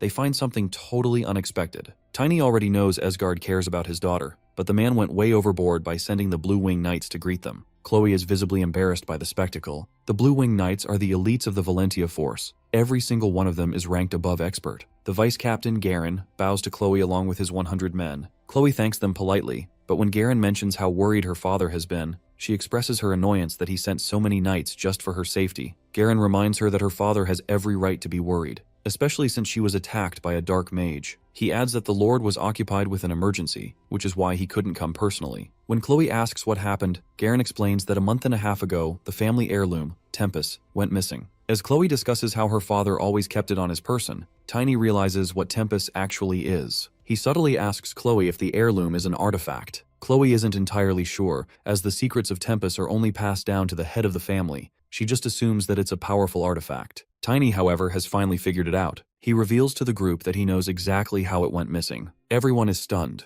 Instead of explaining it to them right there, he demands to see the Lord himself, insisting he will explain everything to him directly. Listening to Tiny's claim, Garen wonders who this kid actually is. The knights inform him that Tiny played a crucial role in taking down the Dark Mage. When Garen hears that Tiny is close to reaching expert rank, he's completely shocked. Not even the legendary 7 knights reached that level at such a young age. It's a feat beyond even a genius. Garen is already excited about recruiting him, but then he suddenly remembers where he heard the name. Tiny is the one who sent the letter about Filey's incident. Chloe is thrilled to be back in her hometown. Looking at the lilac fields surrounding them, Tiny asks if she likes the flowers. She says yes, adding that her parents love them so much they nicknamed her Lilac when she was a baby. Vivian mentions how much Esgard loves his wife, which triggers a memory for Tiny. In his previous life, Esgard's last words were a reminder that he never liked those flowers. Tiny realizes now that, back then, Esgard didn't know Tiny's true identity. That's why the Lord told him to find him quickly in this life, so he could make him stronger. Tiny is determined to become an aura master once he starts training under Esgard. He knows he needs to reach the next level soon. He won't be able to even scratch the higher-ranking members of the demon army if he can't use aura. He's set on eliminating every last one of them. After a while, they reach Valentino, the largest city in the Azran Empire. The knights are happy to be home. Chloe asks Tiny if he's ever been there,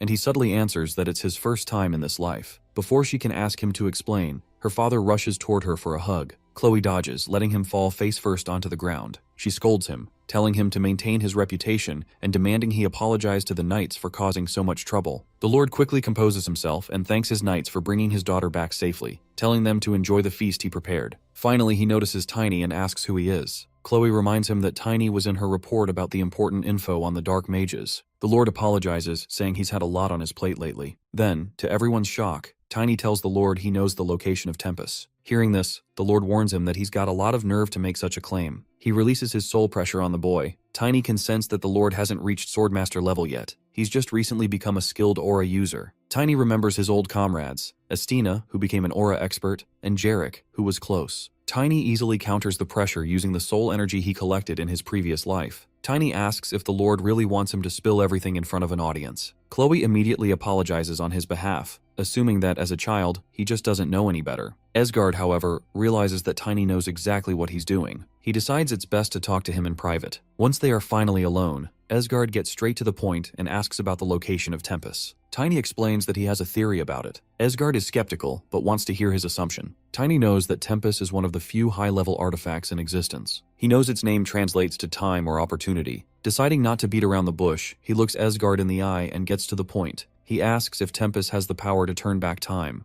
Understanding his point, Esgard asks for more details. Tiny explains the coming disaster, a massive incident set to happen 20 years in the future. After listening to the scale of what is coming, Esgard realizes this isn't something a child could just make up. He is especially shocked that Tiny knows the names of the Guardians of the World Tree, the strongest hammer of the dwarves, and the greatest warrior of the orcs. Tiny confirms the truth. They were his comrades in his past life. Esgard finally confirms that Tempest does indeed send someone back in time, but only by sacrificing the life force of a powerful person. When he first inherited the artifact, he was informed about the dangers of using it as well as its function, but at the time, he didn't truly believe it would work. Now he accepts the reality. He really did send Tiny back. However, he admits he's doubtful of his own future judgment, wondering why he would choose someone like Tiny for such a burden. Tiny is completely taken aback to hear this. Esgard realizes that he could have used the artifact on himself to go back in time. With his status, experience, and future knowledge, he could have easily prepared a massive military force to crush the Demon Lord's army before it even started. He simply doesn't understand why his future self would choose Tiny instead of taking on the responsibility himself. Tiny is also left wondering. Tiny answers honestly that the future Esgard knew exactly why he chose him, that it was something about nurturing his talent. At the time, Tiny actually thought Esgard had gone crazy. Esgard accepts this explanation, but adds that he hadn't known exactly how far back Tiny would be sent. Tiny is taken aback to realize Esgard used a time travel artifact without fully understanding its limitations. Esgard explains that he had never used it before, but he was certain Tiny would be thrown back to a moment in his life that had totally shaken him,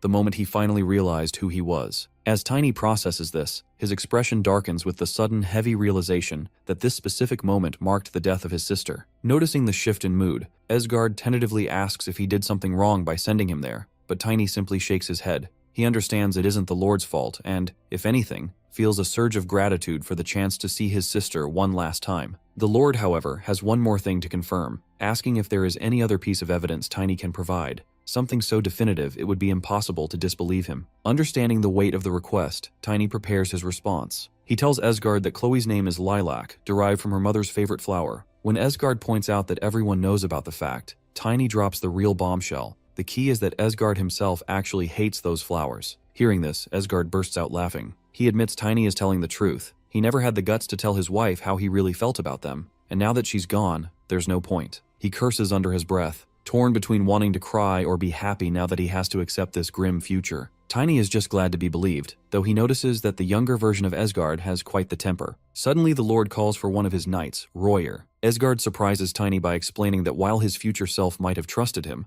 the present Asgard doesn't know him at all. He demands that Tiny show off the talent that his future self acknowledged so highly. Tiny gets hyped up, ready to prove himself. However, once they get outside, it hits him. It's actually pretty unfair for the Lord to test his talent like this, especially since the future Asgard was the one who told him to hurry up and find him in the first place. To mess with him, Tiny haughtily asks if the Lord wants to know anything about the future. Naturally, he expects a yes. However, Tiny is taken aback when the Lord answers that he isn't interested in his personal future at all. The only thing he cares about is the coming disaster. He strictly forbids Tiny from telling him or his children about their personal lives, explaining that people only truly learn through their own mistakes and failures. He is certain Chloe will face her own challenges, and he doesn't want Tiny to rob her of the opportunity to grow. Tiny casually admits that he actually doesn't know much about Asgard or Chloe anyway. Back then, he was struggling with his life, so he didn't have time to keep up with their personal lives. Asgard is visibly shocked, seizing Tiny and shaking him as he demands to know if he truly possesses knowledge of the world's future. In response, Tiny explains that he is aware of the major commotions and upheavals that stirred the people, at least to a significant extent. When Tiny asks what more he wants, the Lord explains that Tiny has only mentioned a handful of people. He wants to know what happened in the meantime. When Tiny looks clueless, Asgard decides he's going to have to beat some sense into the boy to help him remember. Later, as the Lord looks over the details Tiny provided, his expression sours. He is clearly not happy that out of the 10 major disasters destined to strike,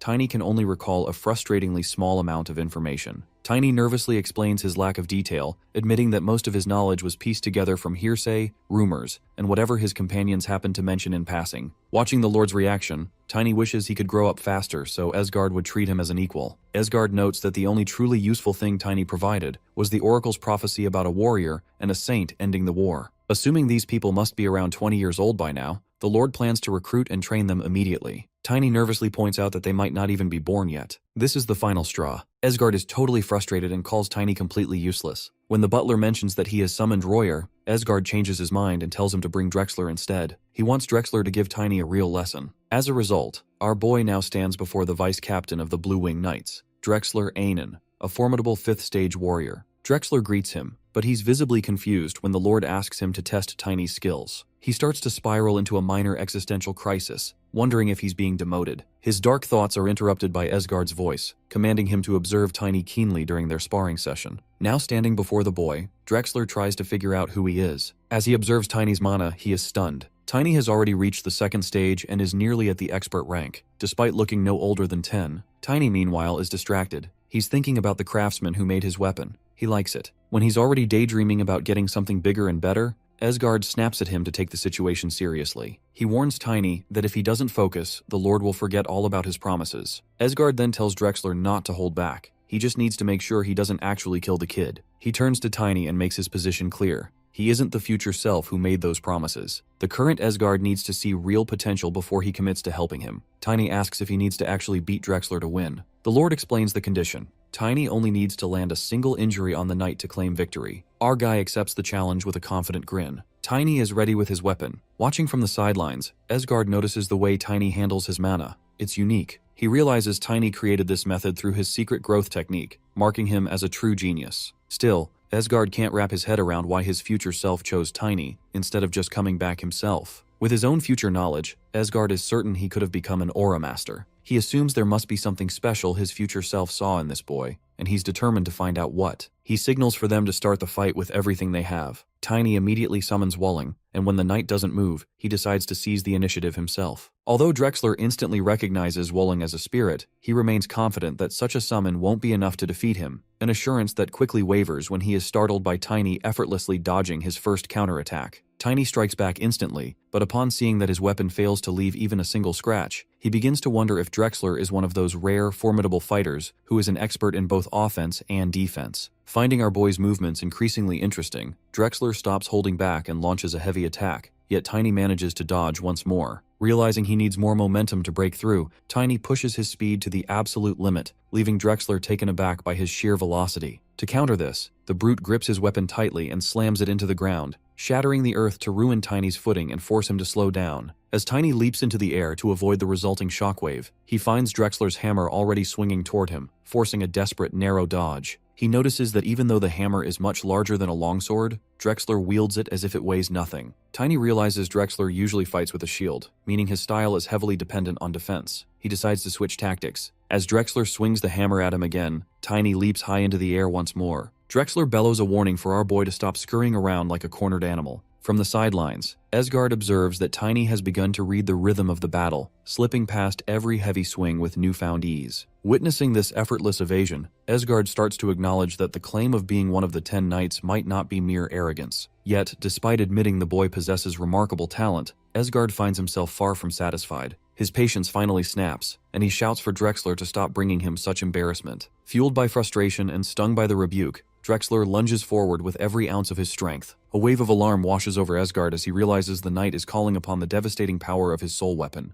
Though Esgard understands the immediate need to intervene, his command to halt comes a moment too late. Rather than seeking safety, Tiny charges directly into the path of the oncoming storm. As Esgard questions whether the boy has lost his mind, the air itself seems to fracture. A massive explosion erupts at the point of impact, swallowing both combatants in a blinding flash of light and force. This huge blast results in Tiny to fall to the ground. He lies on the ground badly injured from the impact. This sight triggers an immediate wave of anger in Esgard, who turns his frustration toward Drexler. Though Drexler tries to explain that the injury was unintentional, the Lord is in no mood for excuses. He rushes to Tiny's side, scolding him for being so reckless when the goal was just to test his abilities, not to get him killed. Despite his broken state, Tiny flashes a grin, insisting that the outcome counts as his victory. As the Lord looks at Drexler, the reality of the clash becomes clear through the cause and effect of their exchange. When Drexler unleashed his soul weapon, Tiny didn't just take the hit, he launched a counter-offensive. While the force of Drexler's weapon sent Tiny crashing down, Tiny managed to land a strike on Drexler's face simultaneously. Esgard points out that Tiny nearly died for a hollow win, but Tiny remains stubborn. He explains that his entire life has been a series of desperate struggles, and without pushing himself to these dangerous limits, he never would have overcome his past obstacles. His primary concern isn't his health, but whether he successfully proved his worth to the Lord. Moved by this display of pure grit, Esgard realizes why his future self chose to trust him. He acknowledges Tiny's spirit and promises to uphold his end of the bargain by giving Tiny exactly what he needs. Tiny eventually loses consciousness. He wakes up later, surprised by how quickly his body is mending. The Lord is waiting for him, noting his impressive recovery speed before leading him away for a private discussion. As they walk, Tiny learns he has been out for half a day. He wonders if a high-ranking priest healed him. Their walk is interrupted by angry Chloe, who scolds her father for dragging a wounded person out of bed. The Lord defends himself by pointing out that Tiny's injuries were his own doing. He reminds her that he wouldn't intentionally harm the person who saved her life. This remark creates a moment of confusion for Tiny. While he believes Chloe was the one who saved him, the Lord seems to think the opposite. When Chloe expresses her worry, Tiny takes the blame for his own greed and apologizes for the scare. Chloe asks him to act like a kid he is. However, when Chloe gives him a look of genuine surprise and appreciation, the Lord's protective fatherly instincts kick in. He warns Tiny against having any inappropriate thoughts about his daughter. Tiny tries to clarify that his shock stems from being called a savior, as he remembers a different timeline where he failed to defeat the Dark Mage. Esgard quickly shuts down this line of conversation, realizing that those events haven't happened yet because of the time jump. He dismisses Chloe so she can focus on her coming-of-age ceremony, leaving him alone with Tiny to discuss more serious matters. She agrees to leave reluctantly. Later, Esgard offers a crucial warning. Tiny must hide the fact that he is a time traveler, especially from the priesthood. He explains that the flow of time and space is the domain of the creator. Even the goddess cannot legally interfere with it. For a human to defy these laws is seen as the ultimate sin, which is why the Valentia family keeps their secrets hidden. When Tiny questions the goddess's role as the supreme creator, the Lord reveals that the true scriptures, containing the full history of the world, have been scrubbed from public temples and are now only held by ancient noble families. They agree to keep Tiny's secret within a tiny circle, including the knights who are going to be their future comrades. They decide to exclude a group known as God's Hand from their list of allies. Tiny is eager to find the 10 knights of the Azuran Kingdom and use his future knowledge to train them into a powerhouse force. When the Lord tries to pry for specific future techniques, Tiny boldly reminds him that he needs to give him something before asking anything in return. He mocks the Lord, calling him a forgetful old man, which results in a swift smack to the head. The Lord eventually drags Tiny outside. He decides that before they move forward, he needs a lesson in respect. However, he intends to keep his word. He prepares to mentor Tiny by introducing him to a secret growth technique passed down through the Valentia bloodline, the ability to manipulate gravity. The training session begins on a rocky note as Tiny fails to pay attention and starts snoring. This lack of focus earns him a sharp smack from Esgard,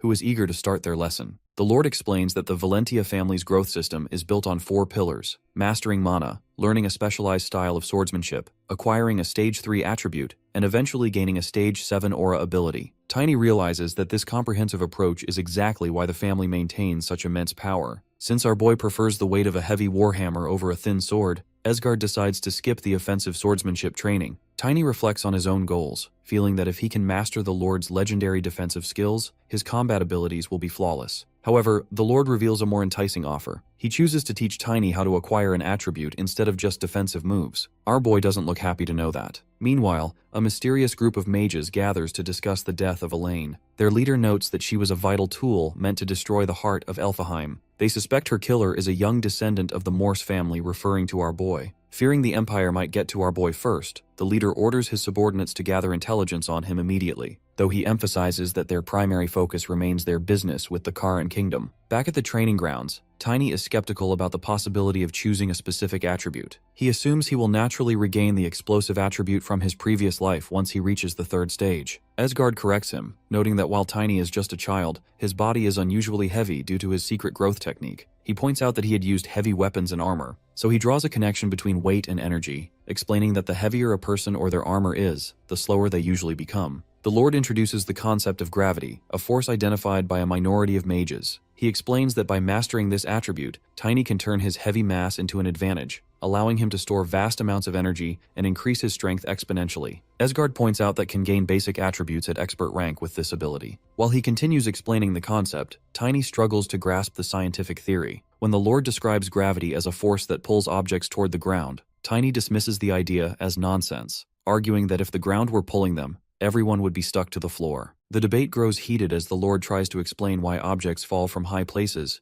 only for Tiny to shrug it off as a simple fact of life that requires no further thought. Frustrated by Tiny's stubbornness and lack of intellectual curiosity, the Lord decides that a physical experience is the only way to teach him. He drags the boy to the edge of a high roof. At that moment, Tiny notices mana in Esgard's fist. Under the threat of being dropped, Tiny finally admits that gravity might be the reason people fall. Despite the answer, the Lord drops him anyway to ensure the lesson sticks. As Tiny plunges toward the earth, he panics and activates his divine steel armor to survive the impact. He ends up crashing directly onto Wolong, who has just arrived on the scene. Esgard descends and asks if the power of gravity is clear now, though Tiny is traumatized and desperate for a verbal explanation instead. Esgard insists on repeated practical experience and drops him several more times. Eventually, Tiny wakes up to find his chest glowing under Chloe's healing touch. She mentions her surprise that he has already reached the expert rank, leaving Tiny confused about when exactly he managed to level up during the chaotic training. Our guy sits in disbelief, processing the fact that he has already ascended to the expert rank. He realizes that the terrifying experience of being repeatedly dropped from the roof by Esgard actually worked, forcing his body to adapt to the pressure of gravity. Chloe watches him, comments on the brutal training method of her father. She is totally impressed by him to reach expert level. She adds that the entire Blue Wing Knight Order is buzzing with rumors about his genius. When Tiny points out that she should be busy preparing for her coming-of-age ceremony, Chloe brushes it off, claiming she only has to practice basic etiquette. Tiny offers a casual vote of confidence that she will handle the event well, which startles her for a moment. Then, he gets a playful smack from him. She proudly declares that she is the main character of the day, so success is a given. In a sudden shift in tone, she tells Tiny that since her father trained him, they are essentially family now. She gives him permission to call her sister, which surprises him. Noticing his reaction, she points out that this is a massive honor coming from the daughter of a duke. Tiny finds the situation slightly laughable but plays along. Chloe asks him to promise to keep their family bond a secret. Before leaving, Chloe mentions that Drexler is looking for him. A while later, Tiny finds the knight in the middle of an arena, surrounded by an audience of high-ranking men. Drexler acknowledges Tiny's new expert status. Tiny confirms it, while noticing the presence of audience, which proves that he isn't summoned for some ordinary matter. Suddenly, the knight drops his weapon, challenging Tiny to a hand-to-hand rematch. He admits that his performance in their previous spar was embarrassing for a knight of his standing, and offers to help Tiny adjust to his new power level through a revenge match. Tiny doesn't hesitate. He charges forward with such force that the ground beneath him cracks. The speed and weight of his movements shock Drexler, who struggles to believe this is the same boy from a week ago. Tiny delivers a powerful blow against Drexler's shield, forcing the veteran knight back. As they clash, the energy released from their exchange sends ripples through the arena. Drexler's hands tremble from the sheer weight of Tiny's strikes. Tiny lunges again, his weapon clashes with his shield. He accelerates his pace, unleashing a barrage of 23 rapid attacks. His opponent also notices how fast he becomes. The audience watches in awe, marveling at how Tiny can swing such a heavy mace with that kind of velocity. Drexler also grabs his weapon, decides that he doesn't need to hold back. As the clash again, Tiny begins to find his rhythm, sensing the flow of mana and applying the gravity concepts he just learned. He realizes that by manipulating his weight, he can make his swings feel light or heavy depending on the need. To test this, he again attacks his opponent with full force. Drexler's eyes widen to feel the impact of our boy's strike. To finish the match, he leaps high into the air and activates his battle technique, Form 1 Lightning Smash. The resulting explosion shatters the arena floor. As the dust settles over the cracked arena, Drexler realizes that further fighting is no longer necessary. Tiny thanks him for his help. Drexler jokingly claims he held back significantly during their exchange. Tiny also counters this by revealing he hasn't even tapped into his spirit summoning abilities yet, and he summons Wulong. Laughing at his sheer confidence and undeniable skill, Drexler officially welcomes him into the prestigious ranks of the Blue Wing Knights. However, Tiny immediately kills the mood by stating he has no intention of joining the order, leaving Drexler standing there in total shock. Shocked by his prowess, Drexler realizes Tiny has already mastered the inner secrets of the Valentia family. Later, Esgard casually informs Tiny that he forgets to tell the Blue Wing Knights about his globe-trotting future plans. It's better if he won't be affiliated with any specific organization, but he exceeds his expectation. Tiny humbly credits the Lord's guidance for his rapid growth. Sensing that the first major disaster is looming, the Lord reveals that preparations are nearly complete. As a final piece of equipment, he decides to give Tiny an artifact warhammer. It's a weapon infused with semi-permanent magic worth years of a knight's salary. Tiny humbly requests him not to go that far for him. Interestingly, the Lord admits he had been crafting this for months, originally intending it as a retirement gift for Drexler. Later, Tiny heads over to Randall's Hammers, the workshop of an elderly dwarf blacksmith. Esgard wants him to adjust the weapon to suit our boy. Initially, Randall is insulted, feeling that tuning a master-level weapon for a kid is a waste of his talent. Tiny knows from Heinen that a master dwarf always wants to find a worthy welder for their weapon. To earn his respect, Tiny demonstrates his expert-level mana. The dwarf uses his truthful eye, which is a racial ability to sense the honesty in a person's emotions. He finally realizes Tiny is the real deal. He asks him to wait, agrees to show him the weapon. A while later, Tiny is inspecting his future weapon. He informs him that the artifact from the Duke is being fine-tuned shock absorption spells, so he needs to add protective magic. Tiny asks about offensive enchantments. The dwarf is not happy with his demand. Our boy wants it to be perfect because it's not every day to see a new Warhammer artifact. Anyway, he still agrees to take it as it still has 3 types of magic. Randall mentions he has another weapon tucked away, a massive warhammer made of compressed black steel with weight-amplifying runes. The previous owner abandoned it because it was simply too heavy to lift. Tiny's eyes light up when he hears it. Dwarf tells him that it features shock amplification and self-recovery. Tiny immediately demands to see it. A while later, despite the hammer weighing over 100 kilograms, Tiny lifts it with ease and slams it down, shattering the workshop floor. He recognizes it as being remarkably similar to Nocturne, his weapon from his previous life. He asks Randall to modify the handle so he can continue using it as he grows taller. The angry dwarf eventually agrees, when Tiny mentions that the Duke's family will pay double. His new weapon is named as Stamp.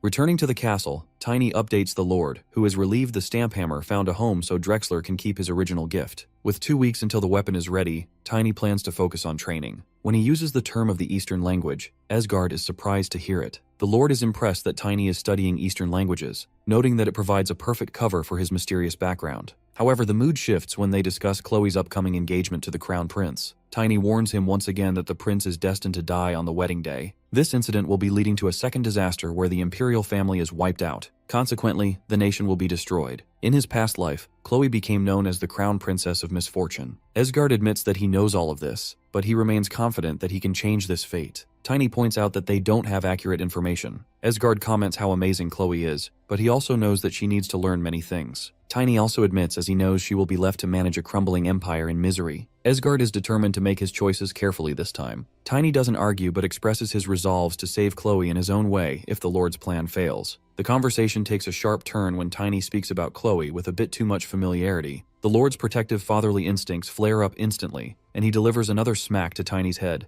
accusing him of developing feelings for his daughter. Outside, the atmosphere is much more festive. Crowds are gathering at the castle for the coming-of-age ceremony. As the ceremony draws near, a subordinate stands by the window and informs the Lord that an unexpected number of guests have arrived. Because the event belongs to the Valentia family, nobles gather in large numbers. Genus Freewell, captain of the Blue Wing Knight Order, ensures that every detail moves smoothly so that nothing disrupts the occasion. The Lord acknowledges his effort. He then mentions that a representative from Lohiter has also arrived. Unfortunately, it is the troublesome third son. The dukedom of Lohiter holds great authority within the kingdom and has competed with the Valentia family for generations. Since their rivalry runs deep, sending someone like him feels disrespectful. The Lord shows surprise orders that he be reminded clearly that he stands in Valentia territory. Janus explains that preparations are already in place. The Lord expresses that he can always rely on him. However, he suddenly studies Janus carefully and wonders aloud if he hides any illness. Janus feels confused by the sudden concern. The Lord dismisses the thought quickly and claims it is nothing. He adds that Janus does not need to personally manage the ceremony. Janus refuses to step back. Chloe feels like family to him, almost like a sister, as he wants to stay involved. The Lord accepts that and reassures him that there is no need to apologize. Chloe has always followed Janus closely, almost as if he is also his elder brother. The Lord then shifts the topic and brings up marriage. Janus becomes visibly confused. He dismisses and reminds the Lord that such a question should not be raised again. The Lord grows nervous and apologizes, blaming the pressure of the ceremony. He then allows Janus to return to his duties. After Janus leaves, the Lord reflects quietly. Janus became captain after his father's death and has always remained dependable. Then he recalls Tiny once mentioning that he has never heard of Janus in the future. That detail unsettles him. Marriage or illness cannot explain his disappearance. A 6th-level mana user would not fall in an ordinary battle. Because of that, the Lord concludes that the second calamity must be the reason. At the same time, Tiny trains outside and breathes heavily while thinking about Janus. He reflects that Asgard makes a valid point. With so many nobles tangled in political tension, trouble at the ceremony seems highly likely. The number of powerful figures involved increases the risk. Soon Chloe approaches him. He worries that being outside might be inappropriate since many delegates have already arrived. Vivian explains that she even tries to stop her from wandering freely. Chloe admits the room inside feels suffocating, and she feels more relaxed here. She also feels happy because she can meet Wolling. Tiny summons Wolling and offers to let her spend time with it. She becomes excited and holds Wolling in her arms, feeling that being beside him makes everything less boring. At that moment, Tibron von Lohiter arrives and greets Chloe boldly. He praises her beauty and introduces himself with pride. Chloe feels surprised when she realizes he belongs to the Lohiter family. He presents himself confidently and behaves as if their connection is already decided. He suggests that since this is their first meeting, they should spend some time together and even bring alcohol as if it suits the occasion. Chloe feels confused by his behavior. Offering alcohol before any engagement is announced seems improper. Vivian steps forward immediately and makes it clear that Chloe must attend other guests. Tibron reacts with arrogance and questions how a female knight dares interrupt him. He orders his muscular subordinate, Graham, to step forward. Graham positions himself in front of her and insists that this conversation belongs between noble children only. Vivian responds firmly that his reasoning makes no sense. Graham then shifts his tone and explains that his young master has waited sincerely for years, requesting understanding. Tibron presses again for a chance. Tiny observes everything carefully. Graham's smile appears even more suspicious than Tibron's arrogance. Tiny decides to intervene. He casually asks Chloe about them, which leaves her confused and irritates Tibron immediately. Tibron orders Graham to remove the child at once. Before he can react properly, Tiny strikes him with a single slap and sends him flying high into the air. Tibron crashes down violently onto the ground. Fueled by anger, Graham rushes toward Tiny again. Tiny responds just as easily and slaps him once more, sending him over a nearby building. From a window inside that building, a noble watches in complete shock. He cannot believe that a single blow from that young boy knocks down a trained knight so effortlessly. As Graham keeps falling, his mind drifts to how it all happened. He gets a flashback of when the Lord orders him to accompany his third son to create a scandal at Chloe's ceremony. He hesitates and points out that this act will stain Lohiter's name. The master dismisses the concern at once. Tibron no longer belongs to Lohiter. He was already going to disown and expel, which makes him nothing more than discarded waste. Solving a problem so cleanly in exchange for a single piece of trash feels efficient. He receives a reminder to follow orders, act ignorant, and forget everything afterward. As Graham crashes down, two nobles watch the scene from a window above. They are amazed to see that an expert knight has been taken down by a child. The sight unsettles them. One of them struggles to place Tiny responsible, while the other concludes that no ordinary genius could do this. Someone like him must be a monster. The thought amuses one of them. Duke Valentia unknowingly raising such a creature feels entertaining, and meeting that boy becomes a tempting idea to him. Their conversation then shifts to Duke Alan Khan Lohiter. They suspect that Duke Lohiter is merely pretending to be loyal to the Imperial family, while trying to sabotage the alliance between the Imperials and the Valentias. They scoff at the idea of Lohiter rivaling the Valentia family, especially since Duke Valentia has been a powerful aura user for years. One noble comments that the Emperor doesn't want Esgard to become too powerful. They look at the two men the boy knocked out and mention those guys need to be dealt with anyway, but the other says it's of no use. It's because the young masters of Valentia, who are very protective of their little sister, have just returned home. Back inside, Esgard informs Tiny that Tybron's bad behavior caused his expel from Lohiter, so Tiny won't be legally charged for assaulting a noble. However, the Lord slams the table and warns Tiny to stop solving every problem with violence, reminding him that he doesn't want the boy in jail before the Demon King army's arrival. Tiny points out that the guests were acting very suspicious. This prompts a sudden outburst from him, who loses his own cool and screams about how dare anyone make a move on his daughter in his own home. Tiny thinks how Esgard is completely ignoring his own advice about holding back. As Tiny stands there, he is nearly trampled by two aggressive young men, Chloe's brothers, who are hunting for Tiburon to teach him a permanent lesson. Tiny accidentally knocks one of them, Tren, to the ground during the confusion. The brother is shocked to see a child withstand their momentum. They recognize Tiny from the rumors about his fight with Drexler and realize he is the one their father is teaching. The eldest, Aaron, expresses his respect for Tiny's talent, but cuts the meeting short to continue their pursuit of Tybron, vowing that he won't leave the territory alive. Tiny recognizes Aaron as the future heir, but realizes with a jolt of concern that the second brother wasn't in his original timeline. He worries this brother might die in the future, just like Genus. On his way back, Tiny vents his frustration about the Azran Imperial family, who are obsessed with their Golden Dragon bloodline and limit guests based on noble status. His grumbling is overheard by two nobles who suddenly appear. One taunts him for saying insulting things aloud. Tiny immediately senses that the man is wearing a magical disguise to hide his true face. He introduces himself as Baron Narsar, a guest for the ceremony. Narsar mocks the Duke's judgment for taking in a kid like Tiny. Tiny sharpens his tone, reminding him that he is being disrespectful on Valentia land.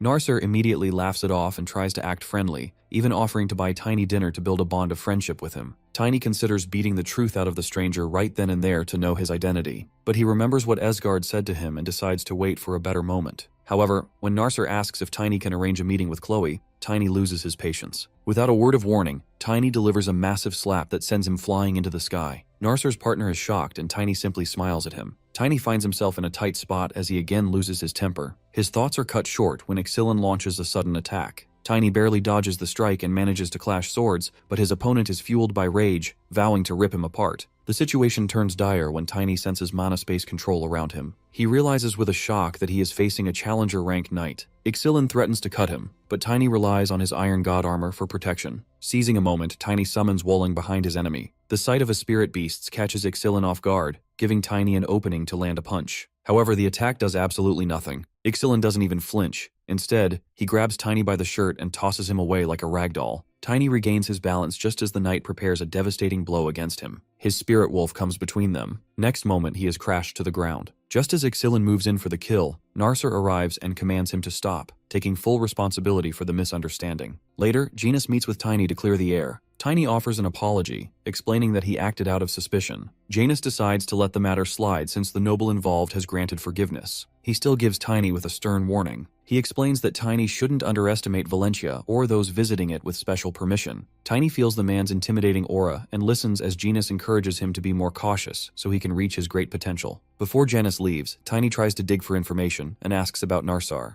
Janus decides to keep it as private information. Tiny questions again, confirming if he's the Imperial family part. Janus regrets telling him anything. He understands the fact of a challenger rank being uncommon. He then instructs Tiny to keep secrecy, and Tiny agrees. Tiny pieces the puzzle together on his own. He concludes that the mysterious powerhouse must be an inspector for the Imperial family, sent because Chloe's upcoming ceremony is essentially the official announcement of her engagement to the Crown Prince. A week passes, and the day of the ceremony finally arrives. The castle is packed with guests. While Genus focuses on making the day perfect for their sister, Tiny focuses on the buffet. Genus watches with irritation as Tiny stuffs his face, telling him to slow down before he hurts himself. Tiny dismisses the concern. Genus decides to slide the matter as he understands that Tiny needs the calories to fuel his growing body. Their conversation is interrupted by Narsar, who approaches Tiny asking for a conversation as Genus is busy with official duties. Tiny quickly apologizes for his previous discourtesy. Narsar surprises him by being incredibly gracious. He claims he was actually impressed by Tiny's decisive personality, and even tells Tiny to hit him again if he ever acts arrogant in the future. Tiny is left feeling completely weirded out, wondering if the man has some kind of twisted personality. The festivities truly begin as the host announces the star of the show. Chloe enters the hall alongside her father and two brothers, looking absolutely stunning in her ceremonial attire. Narsar is visibly awestruck by her beauty. Watching him stare at Chloe with such intensity, Tiny feels a surge of protectiveness. The nobles also stare at her and notice how stunning she looks. She stays calm as she knows her life is officially changing forever from this moment on. Tiny watches her and remembers the sweet way she asked him to be her brother. This memory triggers him to let out his mana, which brings Wolling into the hall and leaves everyone totally speechless. Esgard looks shocked too. Wolling acts like a big puppy around Chloe before she sits down and tells him to stay put. Some people murmur by complaining about a dog being at a fancy party, but Wolling suddenly starts glowing. He grows into a massive giant wolf right there, making everyone freeze in fear. They realize this isn't a normal animal but a powerful awe. Narsa thank him for the scene. Tiny just finds his act of thanking annoying and thinks there is something fishy about him. He silently decides that if he keeps being like this, he might have to slap him again. Esgard walks up to her daughter and gets a bit emotional, mentioning how proud her mother would be. This makes everyone feel a bit heavy and sad, though only the people who know the family's history really get why. Then, the Lord puts on the medal in her neck and announces the big moment. He points his finger, light flashes everywhere, and a magical projection of her fiancé appears. The man introduces himself as Bradley Van Aslan. He explains that he can't be there in person but is grateful to be her fiancé. Vivian in the crowd recognizes his voice and thinks he's the reincarnation of a legendary king. Tiny isn't impressed because he remembers that in his past life, he died for no good reason. When Narsar tries to jump in, Tiny holds him back and tells him to relax. He has told him spell Narsar backward, and Tiny realizes it spells Azran. As he goes ahead, Tiny starts to panic. He realizes the guy he once beat up is actually the crown prince. He feels a wave of dread thinking about the trouble he's in. Genus notices he's shaking and asks what's up, so Tiny just blames the heat. Genus tells him not to worry because Prince has already forgiven him. He clarifies that he will be safe and sound in Valentia. Her informs him that the crown prince is the one who pushed for this marriage against the emperor's orders. This makes it clear the prince is officially on their side now. Later, Genus mentions Esgard wants Tiny to meet him after the ceremony. When they meet, the Lord thanks Tiny for Wolling because it helped Chloe stay calm. They then start discussing some serious problems. He ponders what Tiny has told him. A powerful artifact will be gone missing, and a giant monster called a kraken will destroy the capital. He wonders why a kraken will be showed up instead of any other monster. Tiny suggests they investigate. Then he asks about the hammer stamp. The Lord informs about the tuning and tells Tiny to head to the blacksmith the next day to get his weapon. Tiny then gets to the blacksmith's shop, and the new weapon is a total game changer. The blacksmith points out that it's heavier for more power, repairs itself automatically, and is perfectly tuned to Tiny's specific mana. The blacksmith admits the weapon feels creepy and unnatural. He wonders how his son created something so intense. Tiny picks it up like it's nothing, and the blacksmith advises to give it a test swing. It feels smooth, like the weapon is actually cooperating with him. He's pretty happy with it. Later on, Tiny is riding his familiar outside the city to see how the weapon handles while moving. He's really impressed and feels thankful to Randall for getting this done. Wolling starts acting high energy and speeds up, which Tiny just figures is because the wolf loves running under the moonlight. He checks his pace and realizes they're moving so fast, they'll hit the port city of Enixon in just a week. Meanwhile, in a dark room somewhere else, the demon followers get word that Tiny has left the Duke's lands. He's annoyed that Tiny is riding a top-tier spirit beast that's way faster than a normal carriage. Once he confirms Tiny is heading for Enixon on his way to Karun, the leader decides this is the perfect time to get rid of him. He gives the order to contact the Tamers and take him out. Back on the road, a group of black knights jumps out to block Tiny's path. They're super rude, mocking him. They remind him that they are on the same level. He won't win against them even if he will be relying on his spirit beast. They start charging up their mana, ready to teach him a lesson with force. One of them fires an arrow, but Tiny just slaps it out of the air like a fly. This totally freaks them out because that was supposed to be a high-level attack. They try to convince themselves it's just a trick and charge again, thinking they can win with numbers. Tiny isn't interested in the chatter. He swings his hammer, crushing one of the knights instantly. The guy realizes too late that Tiny's power is the real deal before he hits the ground. Tiny calls them out for being vermin who follow demons instead of real knights. As the rest of the knights realize they were lied to about how strong Tiny actually is,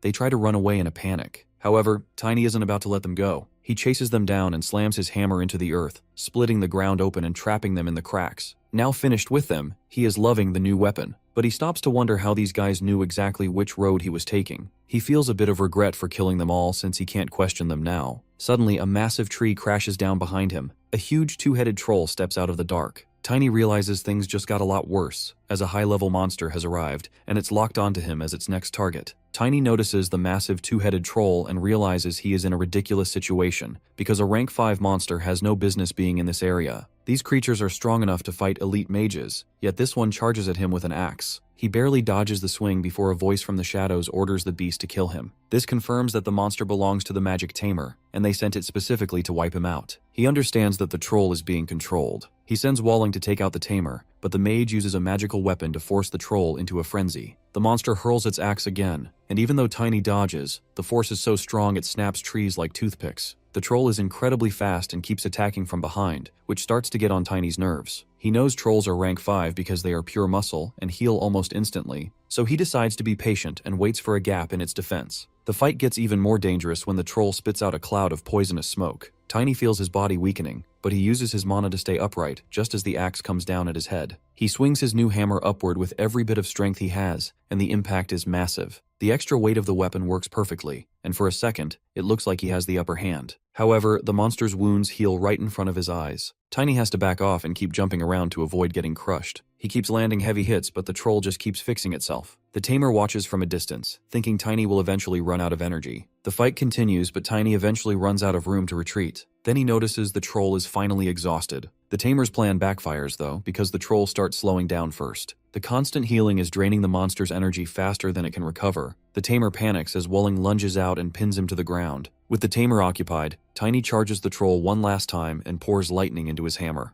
The resulting explosion is huge, and when the dust settles, Tiny is left standing there holding both of the monster's heads. He heads over to the captured tamer to get some answers. The man explains that their group is based in a lawless city run by a mayor who leads a city alliance. Tiny doesn't buy the whole story because the organization wouldn't just throw away a high-level tamer like this. He pushes harder until the man admits they are the ones who are going to steal the artifact from Karun. Tiny makes it clear that the man's life depends on naming the person in charge. The person tries to explain that he will die if he will reveal the name. Tiny points out that it's just a theory. Then he threatens him to take a chance. Once he finishes up, Tiny travels to the port city of Enixon. Tiny remembers that Esgard mentioned a contact would be waiting for him at a local pub. He finds the building and walks in, but he freezes the moment he sees who is sitting there. The person sent to help him is Esgard himself. Esgard offers a quick apology, and his body suddenly shifts into the form of a completely ordinary-looking guy. He casually mentions that the shop doesn't serve drinks to kids, leaving Tiny totally frozen. The man's face is unrecognizable, but what's even more terrifying is that Tiny can't sense a single drop of mana coming from him. There isn't a spell to break or an illusion to see through.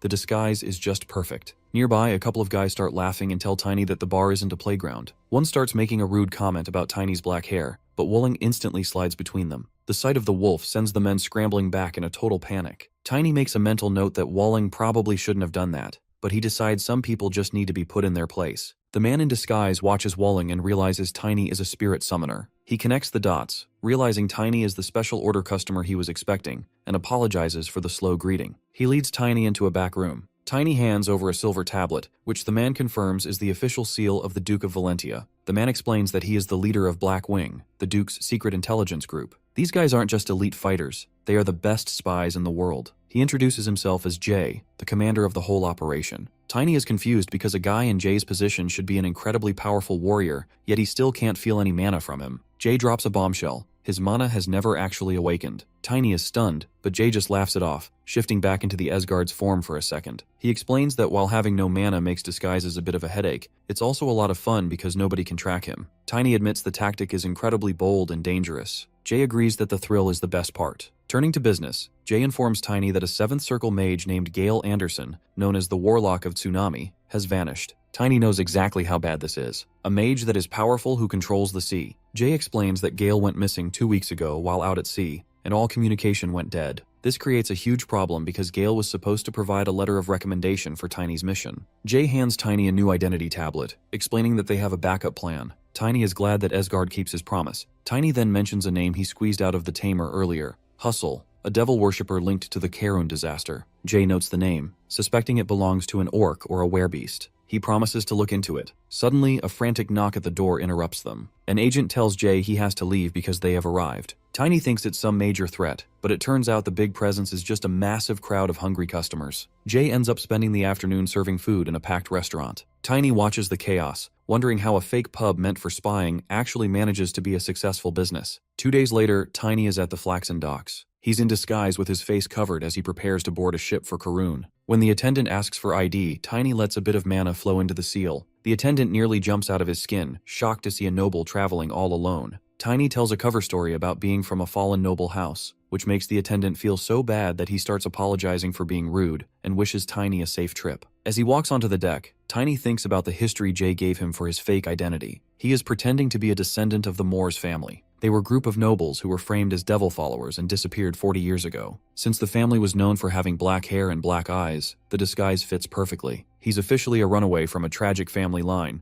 though he thinks the son of a chivalrous elf part of the story is a bit much. Just as he gets settled, his instincts flare up. He feels dark mana shifting nearby, and he realizes the source of the power is coming from somewhere inside the ship itself. Tiny feels the mana shifting around him and instantly realizes the evil energy surrounded. It isn't just 1 or 2 people either. The dark vibe is spreading through the entire crowd on the ship. He realizes their plan is way worse than just a random attack. It feels like they are preparing to turn everyone on board into human sacrifices. The violence kicks off when a man lunges at Tiny, aiming a knife right at his head. Tiny doesn't even flinch. He catches the guy's wrist with his bare hand and snaps the bone like a dry twig. As the man screams and blood pours out, the crowd freezes in terror, realizing the guy Tiny just maimed is bleeding. When someone yells at Tiny to let go, he does the opposite. He kicks the dropped knife into the air, catches it, and in one smooth motion, drives it into another man's chest. The guy dies instantly, coughing up blood. But the weirdest part is the thick, stinking smoke that starts rising from his body. It smells like something rotten, and the passengers start panicking, shouting that the dead man was a demon worshipper. One guy thanks Tiny for exposing the threat while trying to get close to him under the guise of following protocol. Tiny isn't buying the act for a second. He grabs the man, twists his arm, and slams him into another accomplice. As they both go down spitting blood, Tiny just calmly keeps count of the bodies. The rest of the group realizes the game is up and starts running, screaming that Tiny is a murderer, but the truth is obvious. Every single one of them is a demon follower.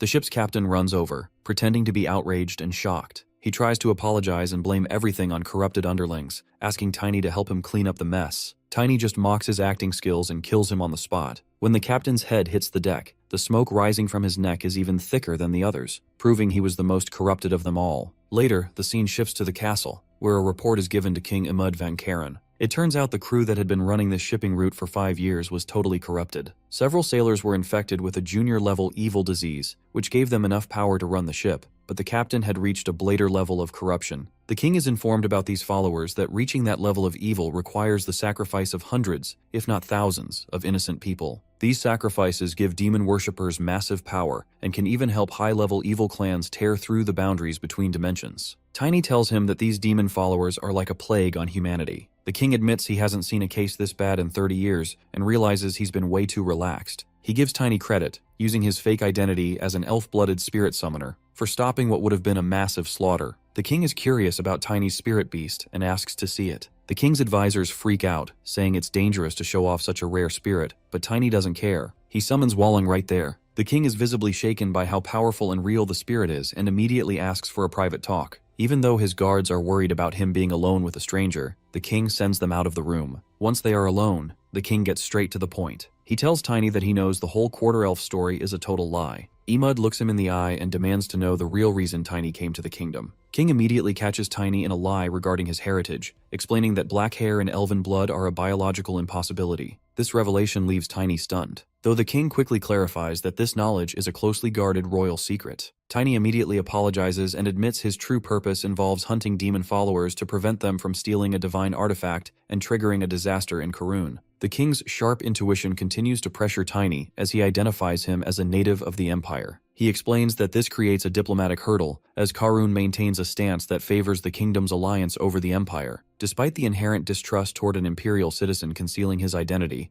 the king decides to extend his confidence. He bases this trust on Tiny's status as a spirit summoner, falling back on the common stereotype that those with pure enough souls to command spirits must be inherently good. Tiny feels a twinge of guilt over this assumption, knowing from his past life that spirit summoners are not always virtuous. Tiny uses the opening to request a formal meeting with the guardians of the artifact. He promises to do his best for Karun. Granting the request, the king decides to trust our boy. Later, the king bypasses traditional ceremonies and officially appoints Tiny as a knight, and appoint him the duty of guarding the sacred artifact. As the badge is pinned to his chest, Tiny reflects on this being his first knighthood in this life, vowing to use this fresh start to protect humanity. The conversation takes a darker turn when Tiny informs the king about an individual named Hustle as the mastermind, noting the name's orcish origins. The king's expression shifts to one of deep seriousness upon hearing this. He asks whether his information is reliable. Tiny explains that a fifth circle mage is the source of information. The king asks for some time to think about it, telling him to leave. Elsewhere, the tsunami sorcerer creates a magical shield with his weapon around the Kraken, utilizing all his strength. He's huffing when a man steps and compliments his effort. He shouts and recognizes the man as Hustle. He comments how our boy can threaten their plans. Meanwhile, Tiny joins the Divine Artifact Protection Troop, where his presence sparks immediate resentment. The veteran soldiers are skeptical of a child's combat record. One member, Mason, very loudly insults Tiny for receiving high authority and rank without earning his stripes. Tiny is annoyed and he sighs. He gets that the king allowed this appointment because the artifact is now a mere symbol, and the protection unit is effectively a dumping ground for failures. Knowing he faces an internal power struggle, Tiny decides to assert his dominance immediately. Tiny talks to Mason and casually starts a conversation. When Mason tries to use his seniority to intimidate him, Tiny summons his familiar. The sudden display of overwhelming power terrifies the knights. Tiny then claims them to have the upper hand. He adds that he was looking for a demon follower he could use as an example anyway, and asks if they are interested. All of them immediately panic. They deny and salute him, so Tiny advises them to perform their best from now on. He still feels something is wrong and remembers the expressions of the king. He suspects that the king already knows about Hustle. His thoughts are interrupted by a man's voice. The man laughs and appreciates our boy for knocking out the demon followers. He shows his pleasure to meet our boy and introduces himself as Truman, the captain of the Divine Artifact Protection Unit. Tiny also greets the captain politely. While meeting, our boy secretly thinks that the captain's strength doesn't match with his high rank. Since the captain knows Tiny volunteered for the job, he gets straight to the point and brings up his interest sacred artifact. This sudden topic makes Tiny pretty suspicious because it hits too close to the Karun disaster. He plays it cool and acts interested, but he makes sure not to say too much. The captain already figured Tiny would be curious, so he takes him to a new spot to explain how things actually work. He drops a bunch of books on the table and explains that people have the wrong idea about these holy tools. He uses the holy barrier as an example, pointing out that it only works on small-rank evil and completely fails against real demonic energy. Because of these limitations, most people just think the artifacts are for show. To fix Tiny's perspective, the captain recommends a specific book that talks about an ancient deal, Promise of the Mythical Age, proving these tools were meant to be our ultimate shields. Listening to this, Tiny realizes he totally misjudged the guy. He doesn't feel any evil vibes coming off the captain at all, so he lets his guard down. The captain eventually decides that reading about it is boring and tells Tiny that seeing the real thing is way better. Because of that, he leads him into the most secure part of the castle. On the way, the captain asks for his name and explains why everyone thinks guarding these things is a low-level job. Tiny figures because the artifact is just a symbol, but the captain opens a door and reveals the real deal. Inside is a massive, glowing artifact called Humanitas. It's huge and beautiful, and it just hangs there in mid-air. The captain explains that the guardian job is unimportant because the artifact doesn't need protecting. He adds that nobody knows why it floats, and that people believe only someone truly worthy can touch it. Because everyone thinks the artifact can protect itself, they don't bother giving it a high-status guard. Tiny decides to see what happens and reaches out his hand. The second he gets close, his whole body envelops with light. The captain is absolutely floored because he's never seen that much power before. Tiny feels something weird too. Because he is so sensitive to mana, he realizes the artifact's barrier is actually vibrating and responding specifically to his own energy. The captain just grabs his shoulder in shock, realizing Tiny is basically talking to the artifact. Later on, they head back outside and the captain admits Tiny is full of surprises. He mentions that he's been around for years and has never seen anything like that. This makes Tiny respect him more. He sees that even if the captain isn't the strongest fighter, he actually cares about his job. Suddenly, a jerk named Greg Simbo from the Royal Knights shows up and starts acting like he owns the place. He treats the captain like garbage and focuses all his trash talk on Tiny, calling him a holy half-elf. Tiny casually corrects him and says he's a quarter elf, even though it's a fake identity. Greg starts mocking the idea that elves are heroes and tries to pick a fight to prove Tiny is a fake. Tiny doesn't even blink. Since he sees the attack coming a mile away, he moves out of the way, grabs Greg's arm, and slams him into the floor. Greg tries to keep talking back, so Tiny just picks him up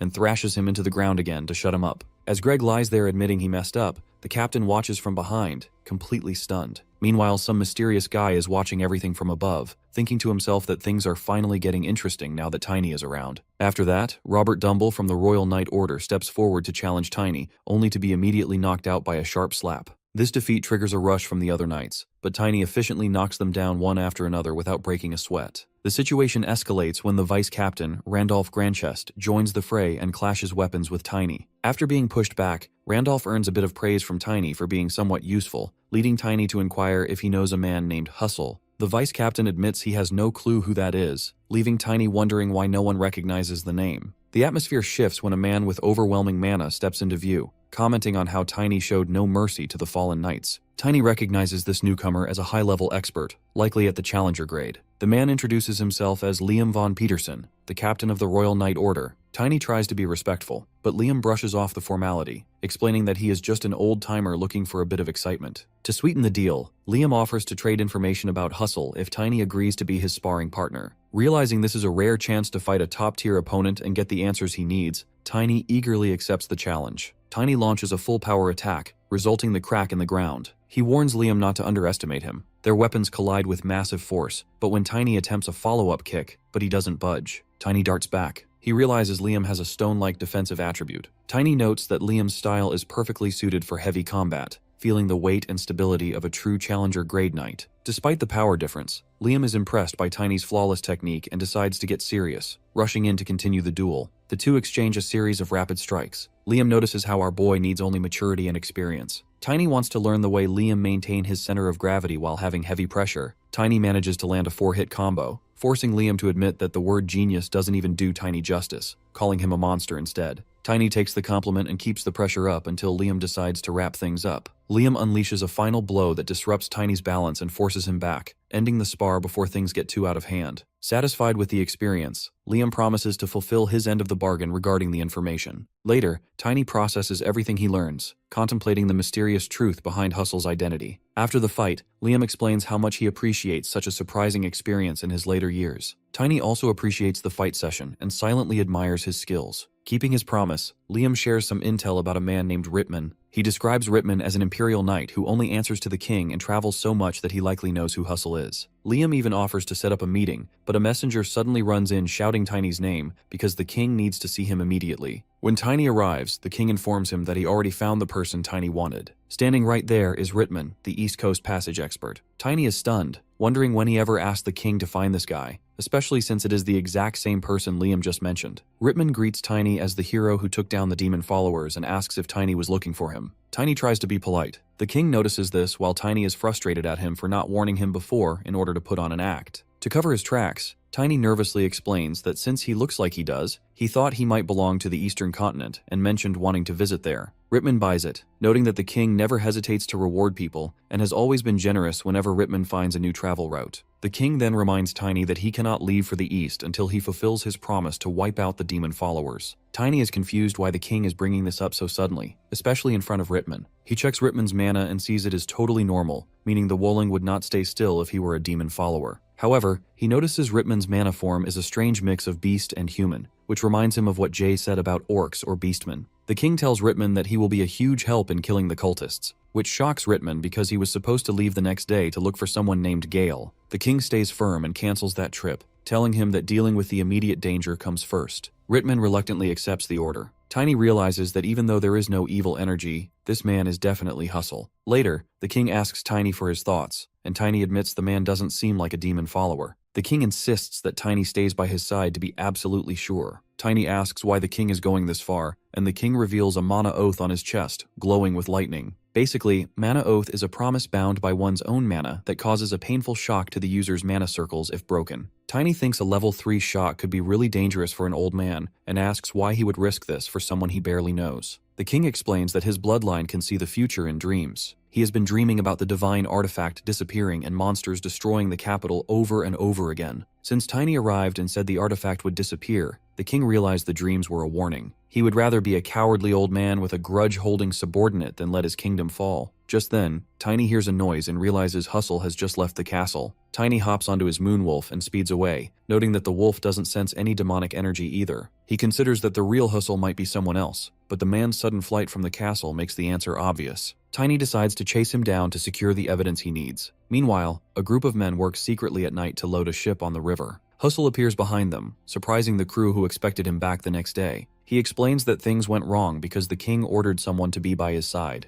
Though the men are confused by the king's timing, Hustle tells them to not argue and prepare for an immediate departure. Suddenly, a fire explosion rips through the ship. Tiny stands in the middle of the wreckage and confronts them, calling them demon followers and demanding to know what they are doing out so late. The group panics as they realize they are under attack. Tiny charges with a mana-filled strike and wipes out 4 of them in the blink of an eye. He lands with total confidence and offers the survivors a chance to surrender. While the followers call him a monster, Hustle keeps his cool and informs his men that Tiny is just an expert-level fighter who is likely exhausted from his flashy entrance. He claims Tiny is just trying to stall for mana, which makes Tiny realize his bluff has been called. Hustle decides to end things right there and rushes Tiny. They clash, and Tiny manages to stop Hustle's sword with his bare hand, creating a gap for Wolling to strike from behind. The wolf claws Hustle's back, leaving him wounded and screaming in rage. Hustle threatens to tear Tiny apart and attempts to force a reverse summoning on the wolf to send a massive shock through Tiny's body. He slashes at the wolf, but Tiny manages to protect the specific area being attacked to save mana. Hustle finds this level of control ridiculous and realizes he must kill Tiny immediately. Tiny slashes through the rest of the followers in one hit and tells his wolf to focus on moving since his mana is running low. As they fight, Tiny remembers what the king told him about Hustle's past. Most beastmen inherit the traits of land animals, but Hustle is a rare mutant born with the traits of a sea creature. Because these mutants remind the beastmen of a tribe that opposed their god, such babies are usually killed instantly. The king explained that he saved the survivor and used a mana oath to hide his identity because he needed his special skills. Back in the present, Hustle asks if the king mentioned anything else as water begins to swirl around his weapons. Tiny finally remembers the king's final warning of never fighting him near the sea because he is actually a killer whale.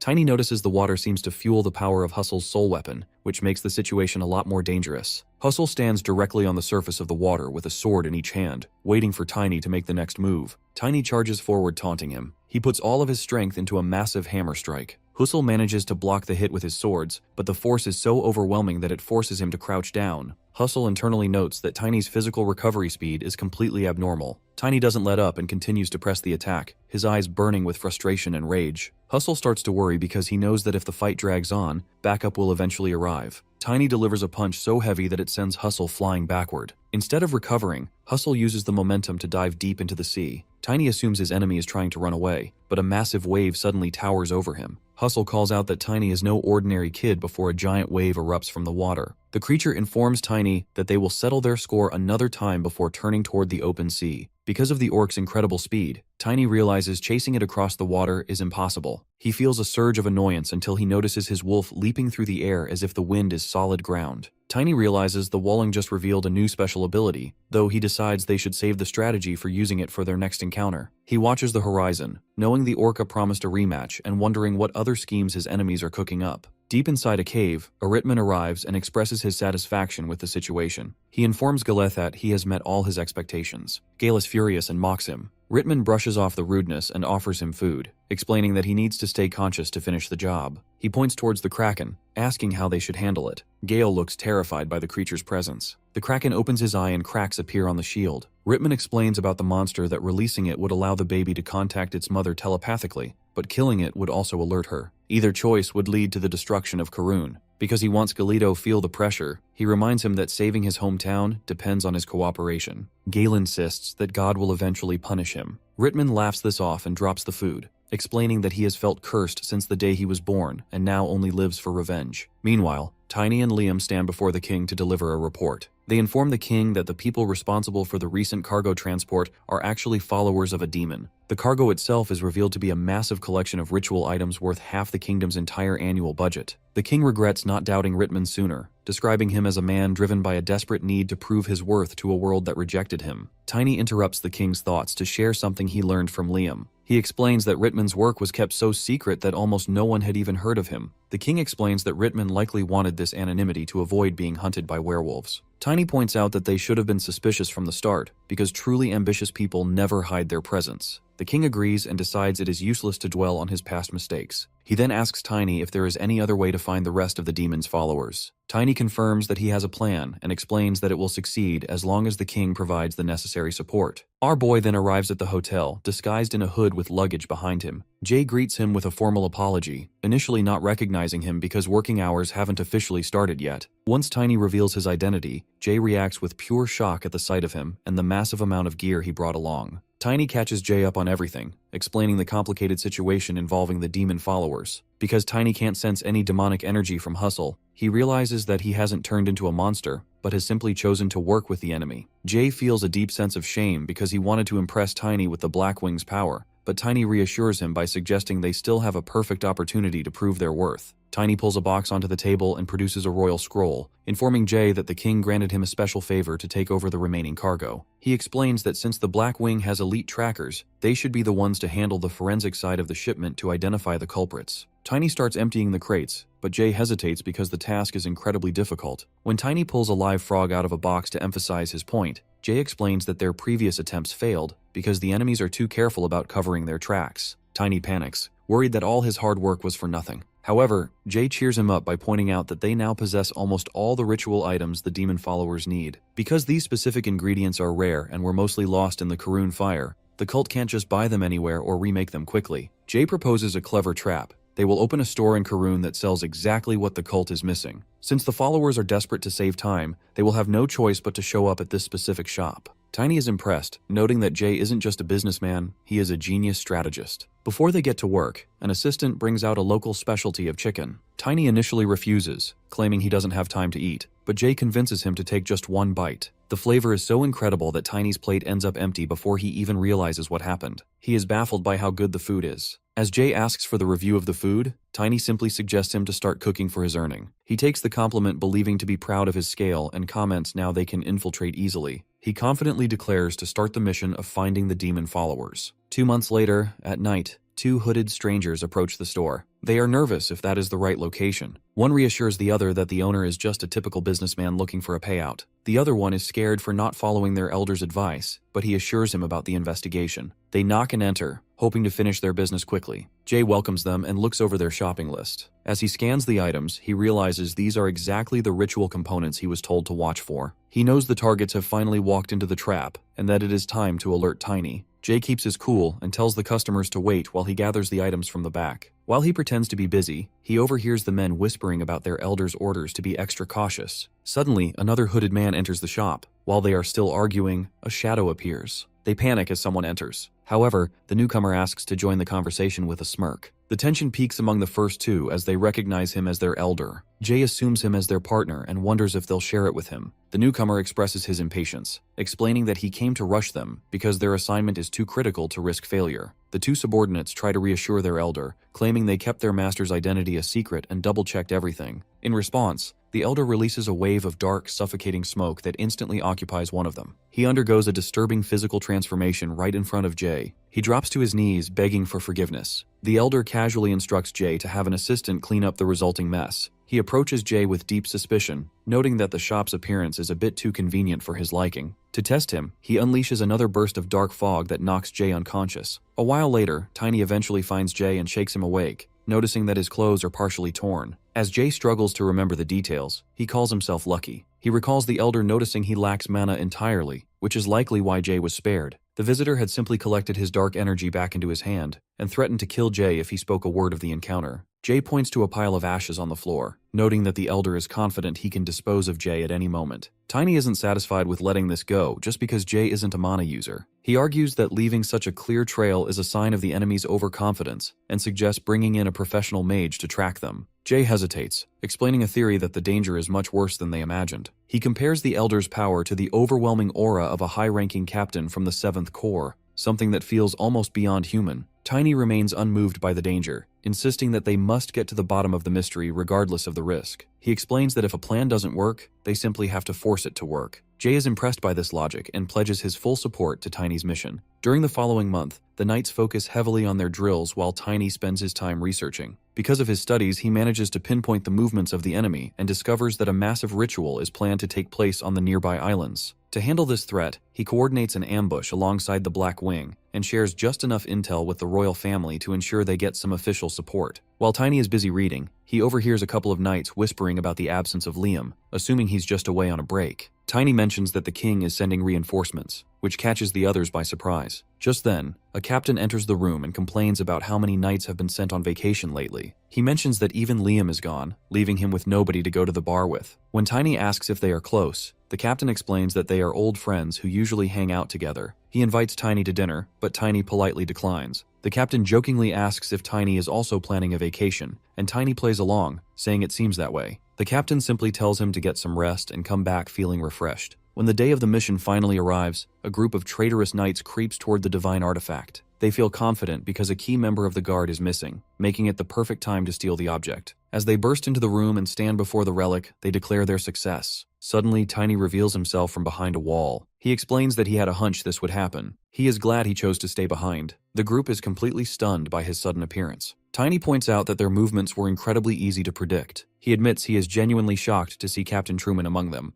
Our boy demands justification from the captain. One of the knights defends him, explaining that Tiny is just a stranger who doesn't understand the man's history. This captain founded the order and trained a generation of warriors, yet he feels insulted because he was sidelined to guard a mere relic. Tiny inquires if the captain always intended to be a knight, prompting Truman to reflect on his past. He recalls realizing his own physical limits early on because he stood next to a much more gifted comrade. This realization led him to focus on service and administration instead of elite training, but his path was blocked when a baron and baroness forced his transfer to this quiet post. Truman feels the current king treated him unfairly by ignoring his situation. Because of this neglect, he turned to Rittman, the only person who offered him a new sense of purpose after a lifetime of being overlooked. He believes Rittman's plan to build a new kingdom is for the greater good, but Tiny sees it differently. Tiny views the captain as a victim of Rittman's manipulation and recognizes that the man is trying to justify a dark alliance with demons. Truman declares there is no turning back and orders his squad to capture Tiny, convinced that future generations will eventually validate his choices. The knights charge with their swords, but Tiny meets the challenge head-on. He swings his weapon, smashing and throwing them away in different directions. Truman is in total disbelief as one person dismantles his entire unit. Tiny openly enjoys the fight,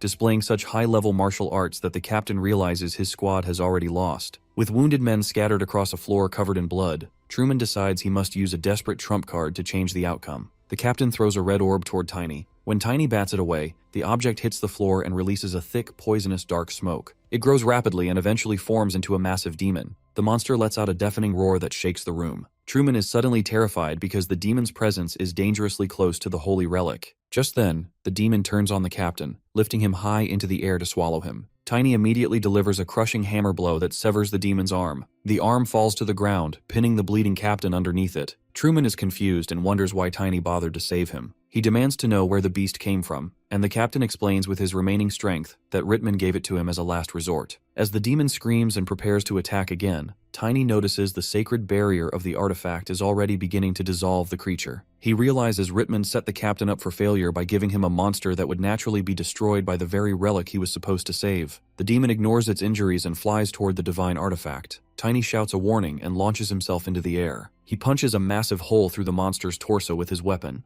The demon's eyes still burn with hatred. It tries to gain altitude for another strike. Tiny refuses to let anything happen to the artifact he is sworn to protect. Meanwhile, at the island's shore, a hooded guy stands over several fallen bodies. He notices the chaos on the island and asks his companion for an explanation. The companion examines strange marks on the ground and identifies the presence of concealment magic. He explains that the ritual on the island is likely a distraction and that the real target is Karun. This realization brings a sense of dread as he concludes that Tiny is in extreme danger. Tiny understands that demons value obedience more than their own lives. The monster lunges at him without hesitation, ready to fulfill its order. Tiny swiftly dodges the attack and moves behind it, targeting its blind spot. With all his strength, he slams his hammer down onto the demon's head. Blood sprays across the ground as the creature collapses. Even so, Tiny knows it is not finished yet. Refusing to take chances, he climbs to a higher spot to gain momentum. Then he launches himself forward and delivers one final crushing strike. The creature cannot endure it. The impact is so powerful that the demon's body bursts apart. Tiny jumps back in time, leaving behind nothing but a severed arm. Breathing heavily, Tiny realizes how strong the Demon King's followers truly are. Their magic is far greater than he expected. When the dust settles, he notices that Captain Truman has disappeared. Despite the betrayal, Tiny refuses to let him escape. He mounts his wolf and immediately begins chasing him. Meanwhile, Truman is badly wounded. Blood drips from his body as he stumbles through a dark tunnel. His steps are weak, and each breath feels heavier than the last. At the end of the tunnel, he sees a door glowing faintly with mysterious light. Believing he has finally reached safety, he collapses in front of it. As his strength fades, he thinks about the demon he just faced. Surviving it feels like a miracle, yet he knows his injuries are fatal. His dream of building a new kingdom is gone,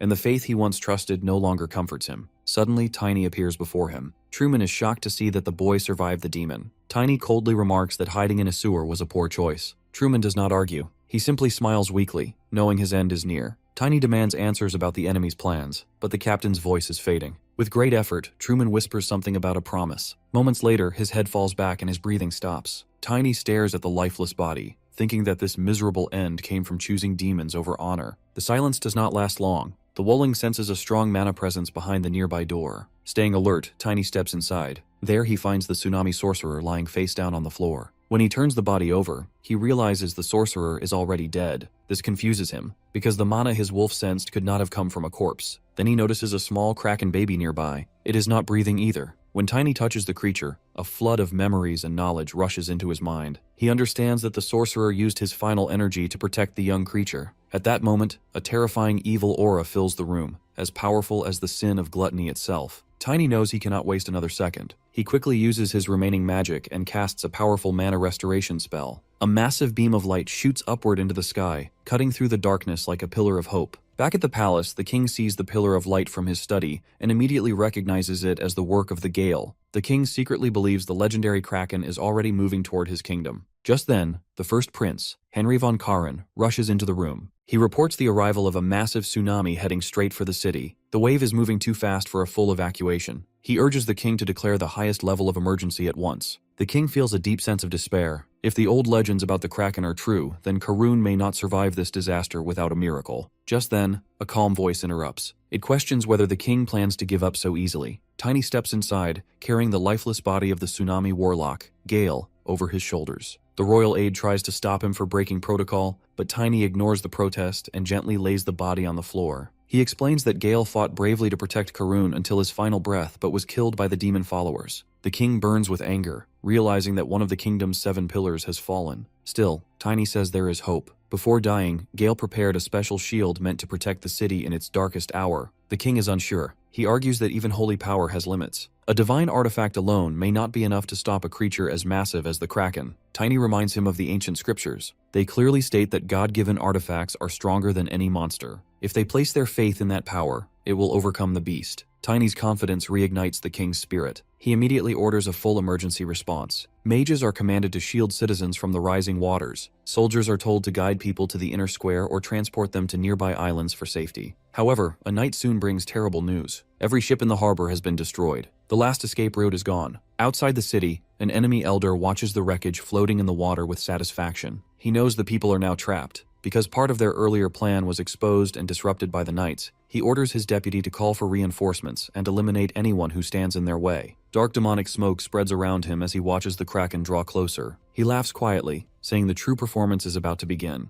Inside the city, panic spreads as the tsunami nears. The mages push themselves beyond their limits, using every drop of mana to slow the sea. It is a dangerous effort that leaves them exhausted and barely standing. At the same time, Hustle observes the chaos from afar. He waits for fear to reach its peak before activating sea evil magic. His goal is clear. He wants to erase the royal bloodline and destroy the light of the divine artifact forever. He announces to his followers that the hour of Malum has finally arrived. 2 days pass. The city remains flooded, and the people are drained from constant fear and struggle. Tiny watches the tired citizens and the worn-out king. He gently suggests that the monarch should rest, even for a short while. But before any decision can be made, the air suddenly changes. Tiny feels a strange and overwhelming energy approaching. His expression turns serious as he understands that the main threat has finally arrived. In the distance, a towering wall of water rises like a mountain. Above it, enormous tentacles stretch toward the sky. The giant form of the kraken appears, casting its shadow over the city. At that moment, it becomes clear that the final fate of Karun is about to be decided. Because the sea erupts without warning, panic spreads across the land. The sight of the massive creature rising from the water sends people running in every direction.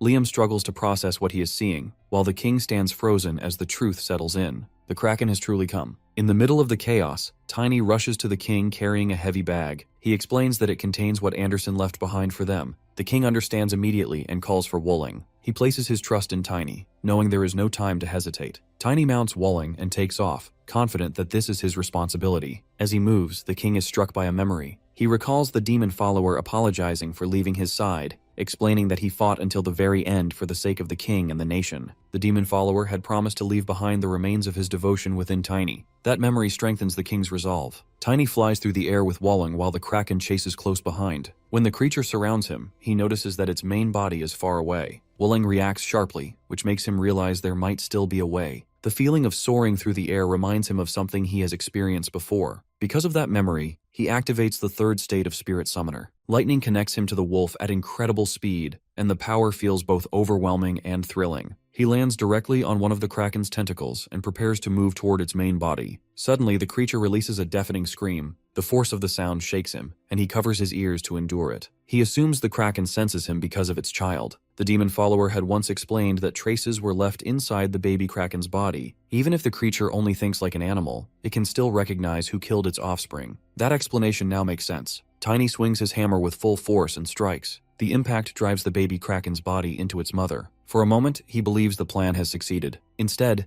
the giant Kraken releases another overwhelming roar, followed by a violent surge of power. The explosion throws Tiny off balance. He closes his eyes as he falls from Wolling, regret filling his thoughts as he wonders if he made a mistake. Before he hits the ground, someone catches him safely. A calm voice reassures him to relax his body. When he looks up, he recognizes Gina standing in front of him. At that same moment, a massive tentacle slams into the ground nearby, creating another explosion. They remain standing in the middle of destruction. Tiny worries that Genus being there could cause political trouble, but Genus explains that the situation is more urgent and that he is disguised, so there will be no issues. Tiny knows Genus is no ordinary knight. A man with silver mana and cold attributes who reach challenger rank at a young age is someone truly rare. Because of that, Tiny feels relieved. They notice the Kraken suddenly becoming calm. That change feels strange. At the same time, Tiny senses something else. The followers of the devil lie unconscious on the ground. Their presence explains the earlier explosion. He realizes the blast was part of their plan. Even so, Anderson's strategy has worked to some extent. Then the enormous Kraken rises again, shocking them both. Fear returns instantly. Genus steps forward, confused because no followers of the devil remain nearby. Tiny understands that something is still hidden. He needs more information, so he asks about the summoning magic Genus had been investigating. Genus explains that most of it should have been destroyed, though the spell was designed to conceal the presence of something. That detail connects everything in Tiny's mind.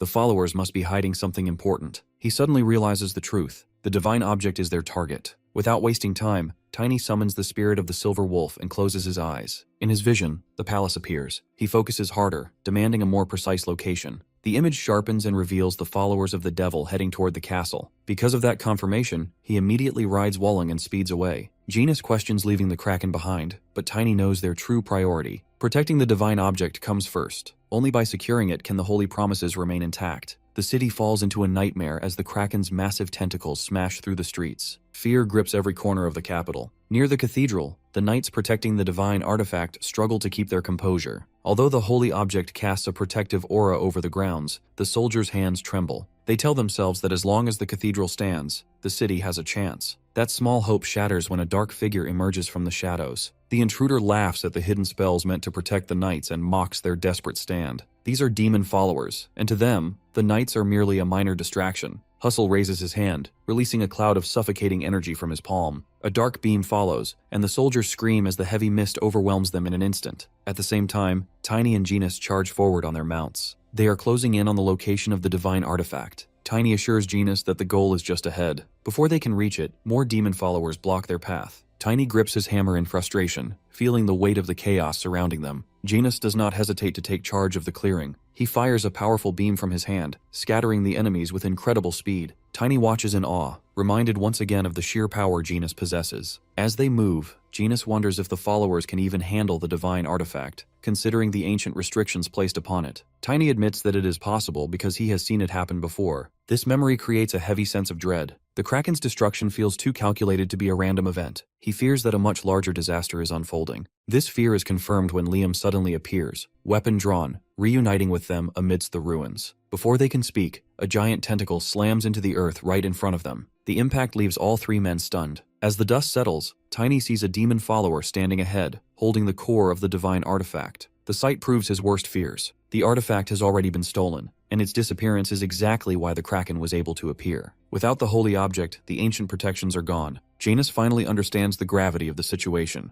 They are not just fighting a monster, they are facing a black magician from the seven-circled dark warlocks. The enemy smiles, looking entertained by the challengers. He recognizes the strength of a descendant of Moors and two elite knights, viewing them as a genuine threat to his master's plans. Dark lightning crackles in the opponent's hand. He decides to finish the fight immediately and strikes out with his power. Genus senses the lightning heading toward Tiny and moves instantly to act as a shield. Liam joins the defense, bracing against the electrical surge. The demon follower mocks their struggle and continues to pour out destructive energy. Tiny realizes they cannot survive a defensive battle for long. The only way to stop the madness is to reclaim the divine artifact. He spots the demon follower ascending into the air and immediately steers Walling toward him, determined to take the core back. From below, the demon follower aims a bolt of lightning at the climbing rider. Genus leaps into the sky to intercept the blast. Liam watches in shock as Genus takes the full force of a seventh circle attack head-on. It is a dangerous move, but Genus does not waver. Genus performs the first equinox technique of the Valentia swordsmanship. The freezing song of his blade clashes against the dark energy. As the shadows begin to press in on him, he recalls the king's command. The king insisted that protecting Tiny is essential for the safety of the entire world. Faith must be maintained, even when the path is difficult. Genus lands firmly on the ground, intending to obey the orders of the king. He triggers the demon follower to face him alone. Liam warns him about escalating danger while the demon follower grows irritated. While Genus thinks he's solely relying on Tiny now, the demon follower grows more amused when he sees both Genus and Liam standing together. Because they are challenger rank knights, he decides to test them properly. Dark lightning gathers in his hands and bursts forward with crushing force. Both knights brace themselves and hold their ground. Liam pours all his strength into his defense, then pushes forward and sends a powerful sword strike toward the demon follower. The demon follower barely reacts. He releases lightning into the ground instead, triggering a violent explosion that disrupts Liam's attack. He mocks the effort, convinced nothing they try will work. That confidence fades when he senses energy building behind him. He turns too late.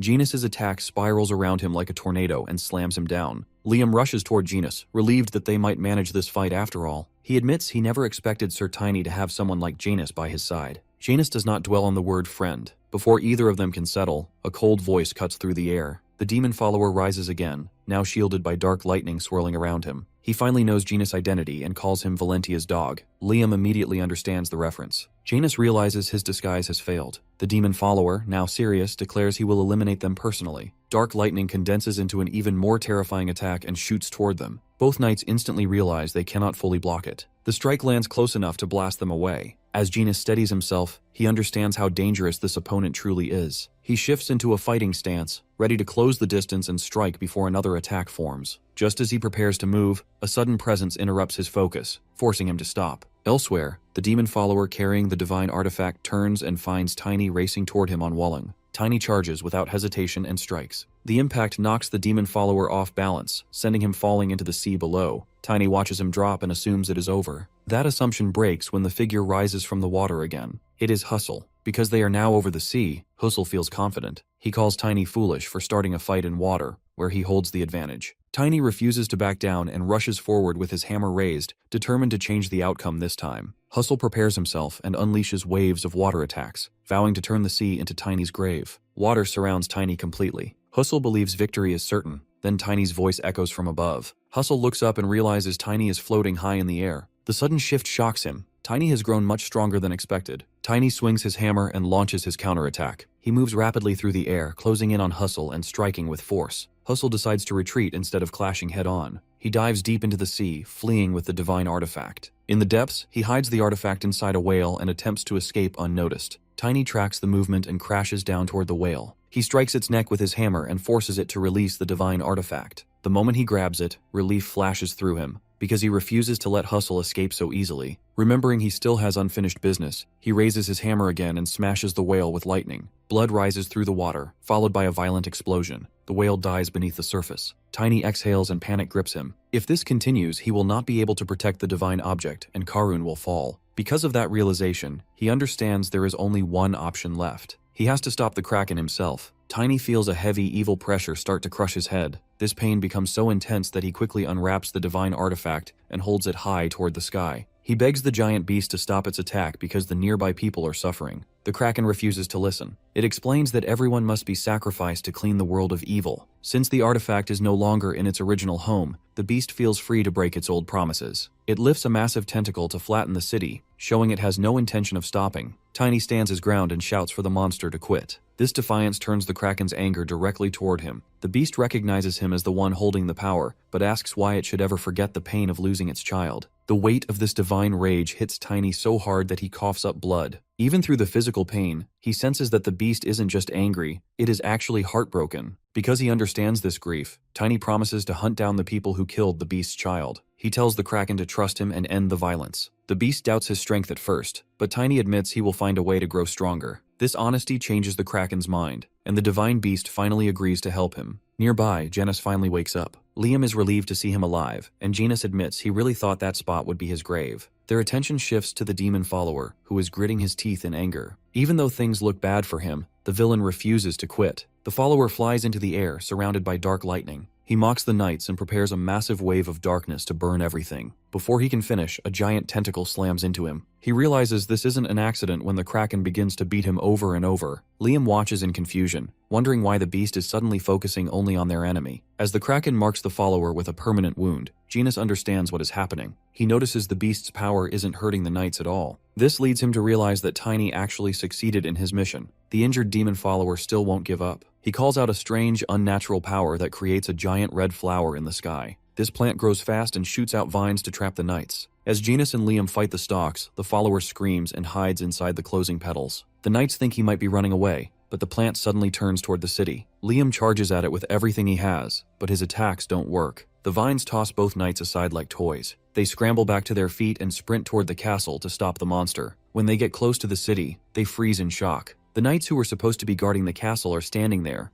but they look like lifeless walking corpses. The knights in front of the castle no longer look human. Their eyes are empty and terrifying. They repeat the same words again and again, chanting about death and glory as if someone powerful is controlling them. Not far away, Hustle slams his hand down in anger. Because of the interference, an important task has been ruined. Even so, he convinces himself that the goal can still be reached somehow. He openly challenges the so-called weak knights to stop him if they can. Janus and Liam hear everything. When the man mentions a goal, Liam immediately understands that the direction leads straight to the king's chamber. If that is the target, then the king is in danger. The possessed knights rush at them, still repeating their twisted orders. Liam decides there is no time to hesitate. He tells Janus to handle some of them and charges forward. He strikes carefully, using the flat side of his sword so he does not kill them. Even though he hates seeing fellow knights like this, he forces himself to push through. The only priority now is reaching the king. Janus notices Liam holding back his lethal force, and decides he will act with slightly more restraint. Inside the royal chamber, the demon follower already stands before the king. One knight is lifted into the air by dark lightning, struggling helplessly. The demon follower crushes his face and slams him to the floor without mercy. He then steps closer to the throne and introduces himself mockingly, as if royalty deserves at least that much courtesy. The king immediately recognizes him as the mastermind behind the chaos. The demon follower confirms it proudly. As a reward, he declares that the Karun bloodline will end tonight. Dark lightning surrounds him as he prepares to strike. Before he can finish, Janus appears from behind and attacks. The demon follower belittles him, claiming his attacks are useless. At that same moment, Liam strikes from the other side. They apologize to the king for arriving late, explaining they only just reached the castle. The king feels relief seeing Liam alive. The demon follower laughs at their presence and insists it only means more deaths. He gathers an enormous amount of dark lightning and prepares a devastating attack. Liam quickly realizes the truth. Even if he dodges, the king will not survive the blast. There is only one option. He apologizes in advance and pulls Janus in front of him as a shield. Janus does not understand what is happening before the attack crashes into them. In that instant, Liam remembers the king appointing him as a royal guard and placing trust in him to protect the city. When the smoke clears, Liam kneels on the cracked floor while Janus lies unconscious nearby. Regret hits him hard. He blames himself for not always fighting with his life on the line. He feels unworthy of being called noble. The king steps forward despite the danger and reminds him that evil power targets weakness of the mind. What matters is never giving up, even after reckless choices. Liam urges the king not to strain himself, but the king insists he can handle it. Then Janus regains consciousness and lashes out in anger. He makes it clear that he survived only because of himself and condemns Liam for using him as a shield. He does not hide his resentment and refuses to forget what happened. Liam accepts the blame and promises to make it right later. For now, the enemy still stands. Above them, the demon follower is shocked they survived. Enraged, he gathers even more dark magic. Janus quickly understands they have only one chance. They must completely destroy his evil energy. The demon follower unleashes his attack, believing it will end everything. Janus activates his second technique and swings his sword, creating the Song of Crazy Winds. The sheer force surprises the demon follower, who cannot believe someone of challenger rank can produce such power. At the same time, Liam attacks from behind with Karun's Royal Guard fourth technique, striking with full strength. Their combined blow smashes into the demon follower like a boulder. He screams as his body bursts into smoke and vanishes. For a brief moment, they think it is over. The king collapses from exhaustion, and his subordinates rush to him in panic. Janus quickly notices something wrong. He points out that they only managed to cut off one of the demon follower's arms. That means he escaped. Elsewhere, the injured demon follower curses in frustration. He tries to call upon shadows, but they no longer respond. Nearly 30% of their forces were committed to this mission,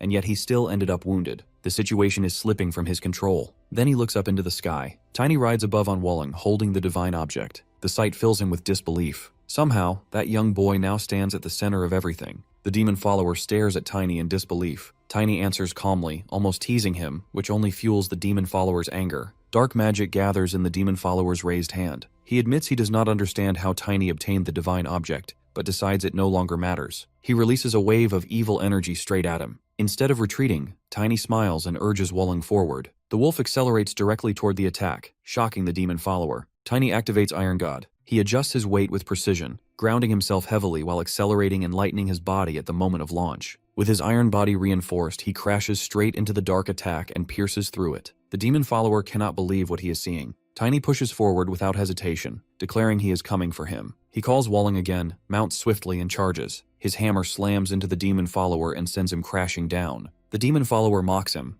but Tiny senses the truth that the enemy is weaker than before, so he prepares to finish it. Suddenly, the demon follower raises a finger and gathers an enormous amount of evil magic. Even with one leg already lost, he smiles as the dark energy spreads everywhere. He admits that Tiny has forced him to use this final measure. The energy begins to accumulate violently. Tiny immediately recognizes it. The power resembles a fire sacrifice. The demon follower screams that he will burn and kill Tiny in the most painful way possible. He releases the explosion of dark energy. Tiny feels the danger instantly, realizing that long-range attacks will not help here. In that desperate moment, he remembers what the divine object taught him. Normally, activating soul requires reaching a superhuman state, but he reflects on the experience he had with his own soul before. Holding the divine object tightly, he closes his eyes and focuses. The demon follower assumes Tiny is finished. Then he senses something shift. Tiny activates soul. Shock floods the demon follower's face. Someone of expert rank should not be able to do that. Before he can react properly, Tiny opens his eyes and seizes the opportunity. He raises his weapon and attacks. The clash destabilizes the demon follower. He loses balance and begins to fall from the sky. As he drops, he screams in disbelief. Tiny moves beneath him and realizes he has succeeded.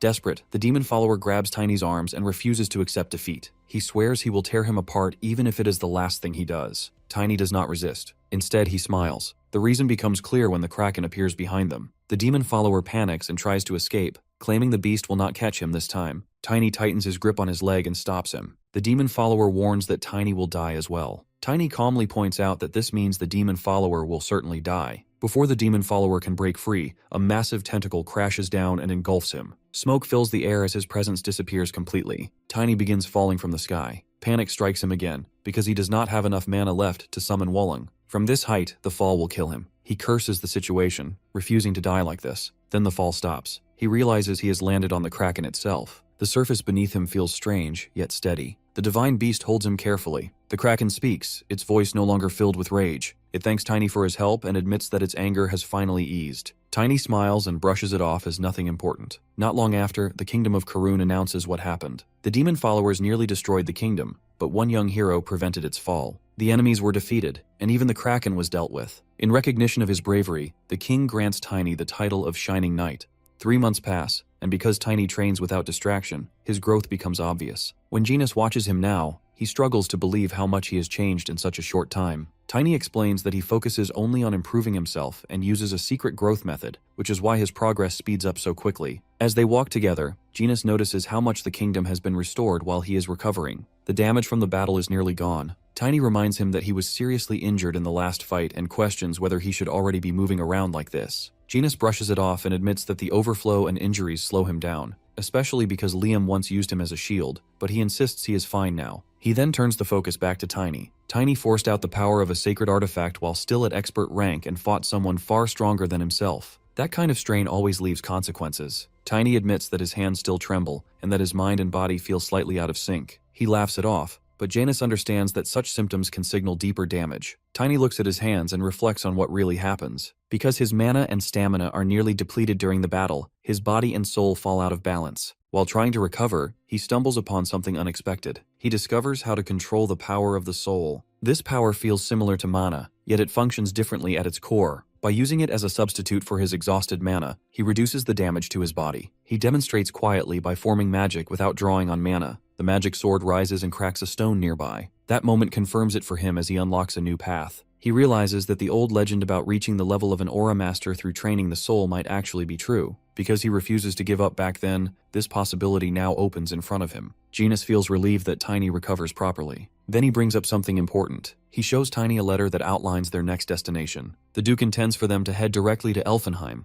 but Genis prefers to stop at the capital first. He wants to report everything that happens to the Valentia family before moving on. Tiny reads the letter carefully. He understands that the second disaster will occur during the Azran imperial family's wedding. Elfenheim might only be an excuse. After learning in his previous life that Genis eventually dies, Tiny suspects someone may be trying to send them away from the true danger. Still, he knows the third disaster will happen in Elfenheim, and he needs to meet Estina there. He remembers Chloe telling him to treat her like a sister. To him, she has become someone close, almost like family, and he feels a deep-seated desire to protect her if possible. At the same time, his thoughts drift toward the capital. In his past life, even Genis's captain fails to prevent the tragedy there. If both of them go now, perhaps the outcome can change. After weighing everything, Tiny makes his decision. He chooses to head to the capital first. Genis smiles because that aligns with what he hopes for. Meanwhile, in the castle, the king addresses everyone, including Tiny and Genis. He announces that reconstruction progresses well. Following the advice of the Radiant Knight, warnings about sacred artifacts and demon followers are sent to every nation.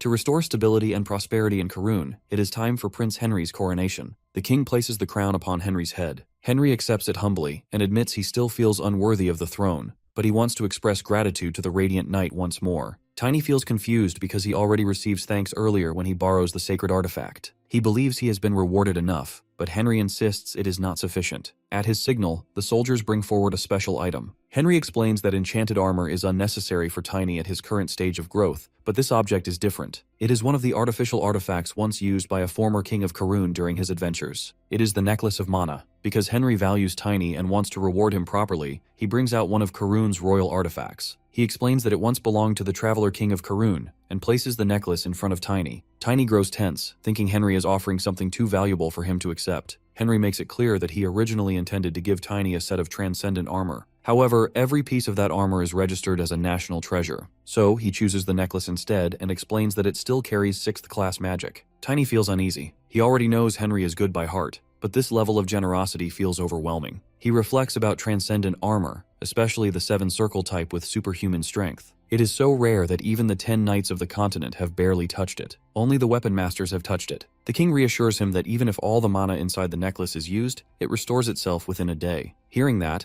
Tiny accepts it respectfully and considers it an honor. Henry personally places it in his hands and reminds him that whenever he looks at the necklace, he should remember that the city will always stand behind him. Because of this gesture, the people around them begin cheering, raising his title of Radiant Knight with pride as Henry lifts Tiny's hand in front of the crowd. Later, outside the city, Genis speaks warmly about the greatness of the people celebrating them. Tiny then decides to pass the necklace to him. Genis freezes in shock, feeling the weight of such a treasure. Tiny explains that he cannot handle large amounts of mana yet, and would not be able to use it properly for now. For that reason, it would be better if Genis keeps it safe. Genis agrees to register it properly through the tower and promises to guard it until Tiny is ready. Tiny feels relieved because he truly needs Genis to stay strong. As he turns away, a heavy thought crosses his mind. He knows he is leading Genus toward the place where he once died in his past life, and that memory sits quietly in his chest. Soon they stand before a river. Genus assumes they must rent a boat, but Tiny decides otherwise. Because he wants to save time and money, he summons his moonwolf and moves forward without hesitation. Genus is left stunned but climbs on.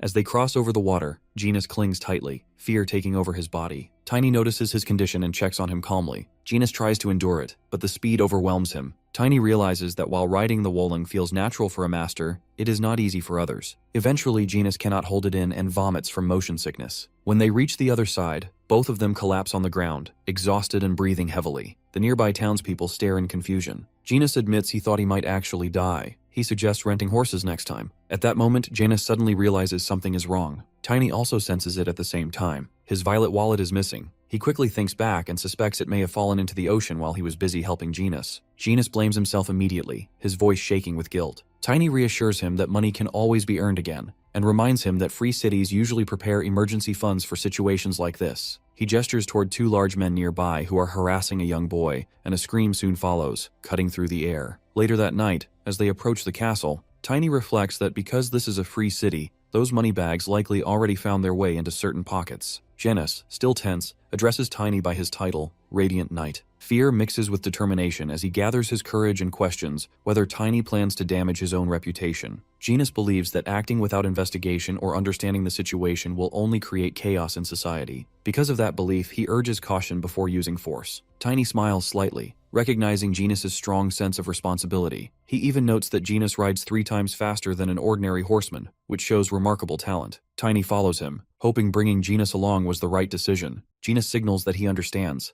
but suddenly Tiny increases his speed and overtakes him, leaving Janus stunned. Before the upcoming ceremony, Tiny decides to ask Janus about something important. He brings up the second prince. Janus shares that the prince's public reputation seems decent, and that he is said to be close to the crown prince. Hearing this, Tiny grows uneasy. In his past life, rumors claimed the second prince attempted a coup and died alongside the crown prince. That memory clashes with what he hears now, making him question what is truly happening within the imperial family. Meanwhile, inside the palace, a child sleeps peacefully in the empress's lap. The second empress, Consort Cartia, already knows the plan collapses badly, so when a demon follower contacts her through a glowing orb and avoids giving details, it only makes her angrier. She reminds him that they have prepared for years and even spent 3 full months arranging every step before execution. Since all that effort leads to nothing, her trust begins to crack. The demon follower tightens his grip around the orb in anger. He makes it clear that she is free to break the deal anytime. She is angry to hear this. He claims it as embarrassing for them, reminding her when she wanted the hateful bloodline of Azuran erased completely. He pushes her to think carefully because opportunities like this rarely come twice. Her hand trembles, but her ambition remains stronger than her fear. She needs assurance that their final goal will succeed, and he confidently guarantees results. At that moment, her son wakes and calls for his mother. The shift in her expression happens instantly. She sets the orb aside and turns gentle. When he speaks about his upcoming class and shows insecurity about being only half imperial without golden eyes, she refuses to let that weakness grow. Because she wants him strong, she encourages him to keep improving just as he always has. His mood brightens immediately. He proudly declares that when he grows as strong as his older brothers, he will carry her on his back and run around the imperial palace 10 times. She smiles warmly and expresses complete faith in him. The child continues sharing stories about his last class, unaware of the darker schemes moving around him. Elsewhere, among the demon followers, the second elder gathers his members. He admits their mistake but explains that even with more preparation, the outcome might not have changed. The first elder suffers heavy injuries and undergoes recovery, and many resources are already lost.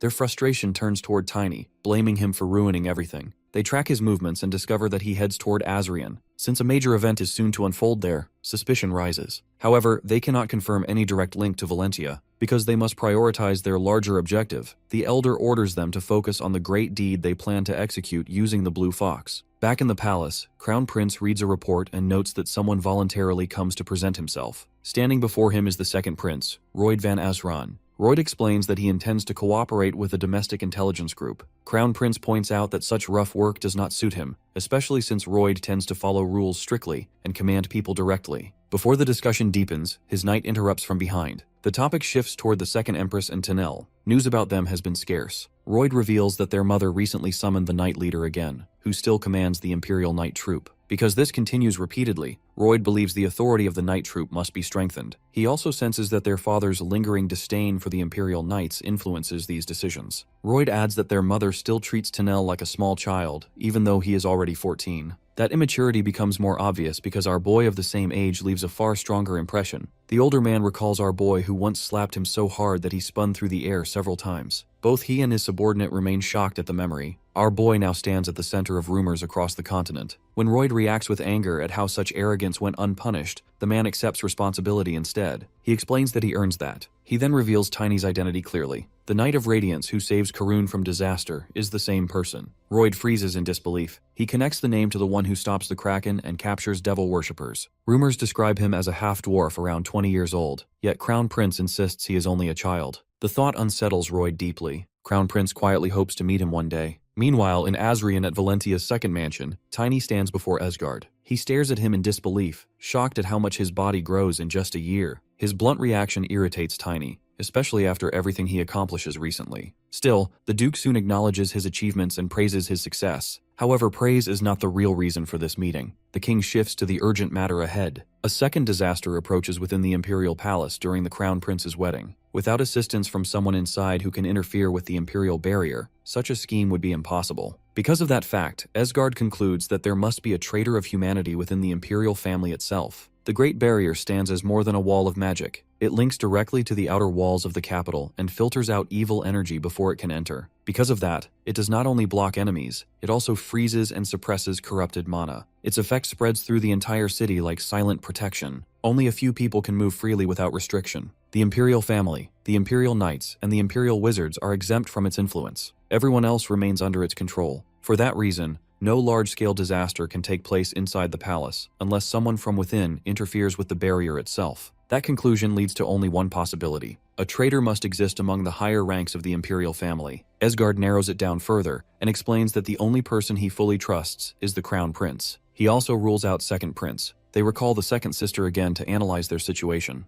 That means someone else has already fallen under the influence of demon worshippers. Such manipulation could only succeed if the target lacks awareness. His words come out harsh, and Tiny reacts instantly, feeling accused. Esgard criticizes his reckless nature and explains that no matter how much he clarifies things, Tiny tends to charge forward without thinking. Tiny remains outwardly calm, refusing to show how much the words bother him. Esgard reminds him that he was ordered to go to Elfenheim. Tiny explains that he had his reason to not to do it. Esgard lets it go this time. Their conversation is interrupted by his servant. He informs him in urgency that the Weapon Master Bad requested a sparring match with him. In the Kingdom Alliance, only one superhuman currently stands at the top. Grid Van Selden, the Weapon Master, makes his strength known to the entire world. During the long war between the Kingdom and the Alliance, he repeatedly clashes with Esgard and holds the Alliance together. Even after the war ends, he continues fighting the Esgard, pushing their rivalry further. 3 years ago, Grid became an aura user, which places him at the highest level. A year ago, Esgard reaches the same stage. Their rankings stand equal after that. Tiny remembers clearly how the world shakes during one of their clashes. The battle between two superhumans leaves a mark that no one forgets. He tightens his grip and crushes the paper in frustration. He feels that the timing is completely wrong. Instead of focusing on stability, someone chooses to measure strength again. Tiny notices his irritation and suggests accepting the challenge, but with conditions that could benefit their larger plan. 1 week later, the Colosseum outside the capital fills with people. The arena is prepared for a fight between two superhumans, and the crowd gathers in massive numbers. Some in the audience whisper as they recognize our boy as the Radiant Knight. Others doubt it, claiming he should look much younger based on rumors. However, tension spreads as well. Some people quietly question why the Emperor permits such a spar. Aura-inflicted wounds do not heal easily, and a serious injury could mean national loss. Rumors begin circulating that the Emperor does not fully support the Crown Prince's upcoming marriage. These whispers reach Genus' ears, and worry pushes him toward the Duke. He expresses concern about the Emperor's true intentions behind approving the fight. Esgard remains steady. Even if permission had not been granted, he had planned to request it personally. He assumes the Emperor allows it because of trust. Tiny watches him and senses something different. Compared to the past, Esgard now shows stronger loyalty and less suspicion. Suddenly, an announcement spreads through the arena that the Crown Prince has arrived. The Crown Prince's appearance challenges the rumors of conflict between Valentia and the Imperial family. Tiny studies the Crown Prince carefully. He believes the Emperor still holds reservations toward Valentia,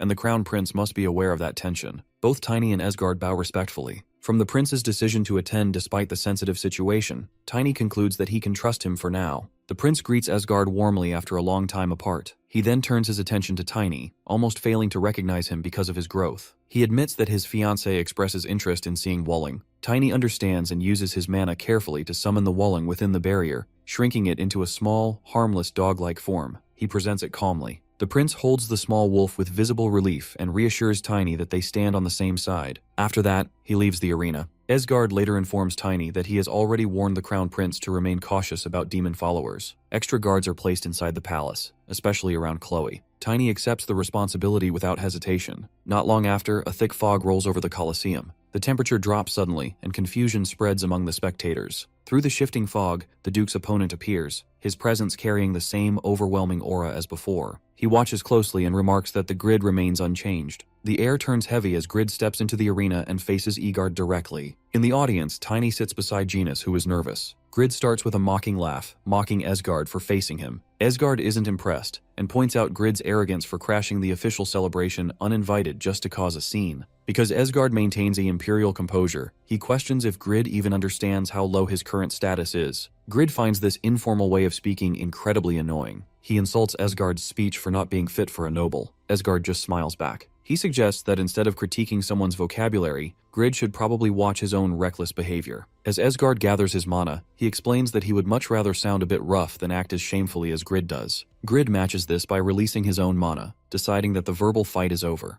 The host interrupts to shout the rules, reminding everyone that transcendent weapons are not allowed. He announces Asgard's specific request. The loser has to follow whatever demands the winner makes. Grid draws his weapon, fueled by a desire to settle an old score. He mocks Asgard for choosing a sword, but Asgard warns him that it is time to stop being so reckless. Grid claims his new status as an aura user gives him the right to act as a senior, promising to defeat Asgard. This arrogance triggers Asgard's temper. He raises his weapon and launches a direct strike, but Grid stops the blade easily with his own. Grid scoffs at the weak effort and sends Asgard flying backward with a counter move. While Asgard recovers his balance, Grid prepares a major charge to show off what he calls true swordsmanship. He rushes forward with his blade pointed straight at his target. To his total shock, Asgard activates a basic edge parry. Grid realizes, too late, that Asgard used this simple technique to redirect all of Grid's destructive aura and power. Asgard slashes back, forcing Grid to use a shield to dodge. Grid leaps high into the sky to create distance, but from below, Asgard sarcastically thanks him for the demonstration and offers to return the favor.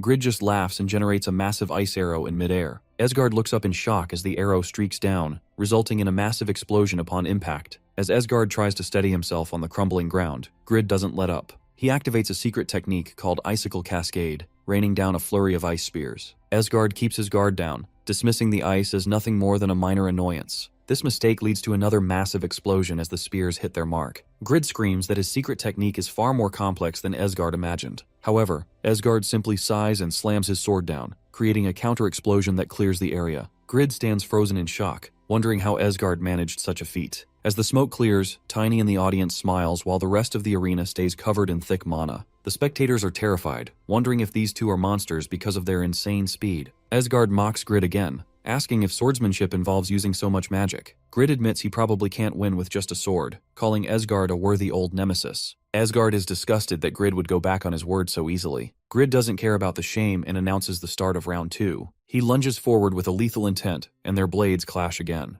Grid questions the point of Asgard's dignity while Asgard criticizes Grid's wild fighting style. Their clashing auras cause such a violent explosion that the mages maintaining the stadium barrier have to pour in more mana to keep it from shattering. Genus watches in awe, noting how Grid's use of the freezing attribute is a masterclass in combat. When Tiny asks who will win, Genus expresses confusion. Both have been aura users for different lengths of time. Suddenly, the Grid is pushed back. He twirls his weapon and prepares a final move to end the fight. Argai realizes the Swordmaster's defeat is near, noting that while the story usually goes this way, the outcome is going to be very different this time. Grid decides to finish it, so he gathers all his mana and rushes forward. Ice spears form around his weapon and shoot toward Duke Asgard as he charges in. Because he wants to overwhelm him at once, he combines magic and sword in the same strike. Asgard does not retreat. Instead, he activates the mighty force field. The ice spears pass around him and break apart without touching his body. Grid freezes for a moment as the defense works too perfectly. He reacts instantly, however, and uses his next trick. He raises his weapon, releasing a tremendous amount of mana, and swings it again and again. Massive waves of mana burst out in every direction, and the impact shakes the entire arena.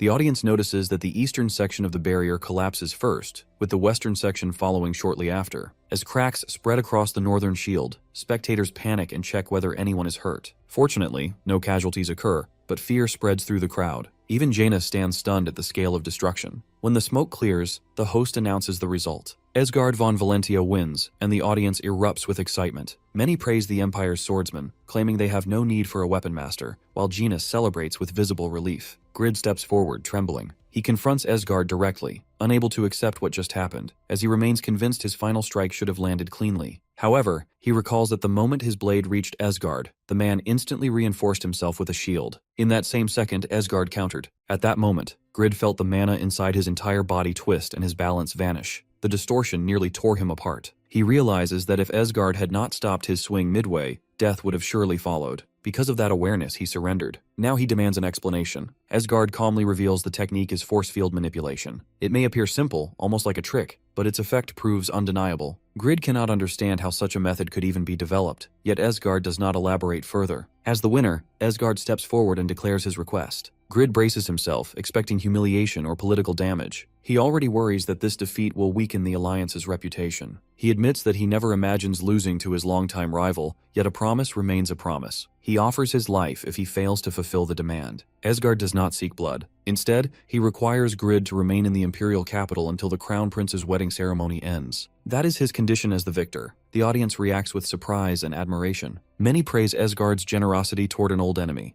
Grid feels uneasy, as he senses there is more behind this request. Esgard informs him to come and discover the reason himself. Grid leaves with frustration burning inside him. News of Esgard's victory spreads across the Empire overnight. People begin calling him the Sword Emperor. The title echoes through the streets. The next day, Tiny reads the reports quietly. He notices that Esgard gains the same nickname he once held in the past timeline. That detail confirms that some events still move along familiar paths. A knock interrupts the moment. A subordinate informs Esgard that Grid requests a meeting. Grid enters the room without delay. He takes a seat and goes straight to the point. Esgard removes formal distance and treats him directly, showing that long rivalry removes the need for politeness. Grid insists that nobles must maintain dignity even in private, especially before subordinates. Tiny observes and comments that those who carry power should behave with discipline. He mentions that such habits often form after painful experiences. Grid reacts sharply. Tiny continues calmly and refers to a private story. He recalls that Grid once killed his cousin when he was young and unable to control his strength. The memory hits hard. Grid rises in fury and demands to know how Tiny knows such a secret. Tiny explains that the story comes from Grid himself in another time. Grid refuses to believe it. He insists they have never met before. Esgard finally intervenes and reveals the truth. The technique that defeats Grid comes from that Tiny standing before him. Grid, fuming in anger, glares at Esgard and demands to know what he is scheming and refers to him with his nickname. Esgard notices that Grid would not call him by that shortened name if he's irritated. He urges him to calm down, stressing that the topic at hand is no trivial matter. Grid forces himself to breathe.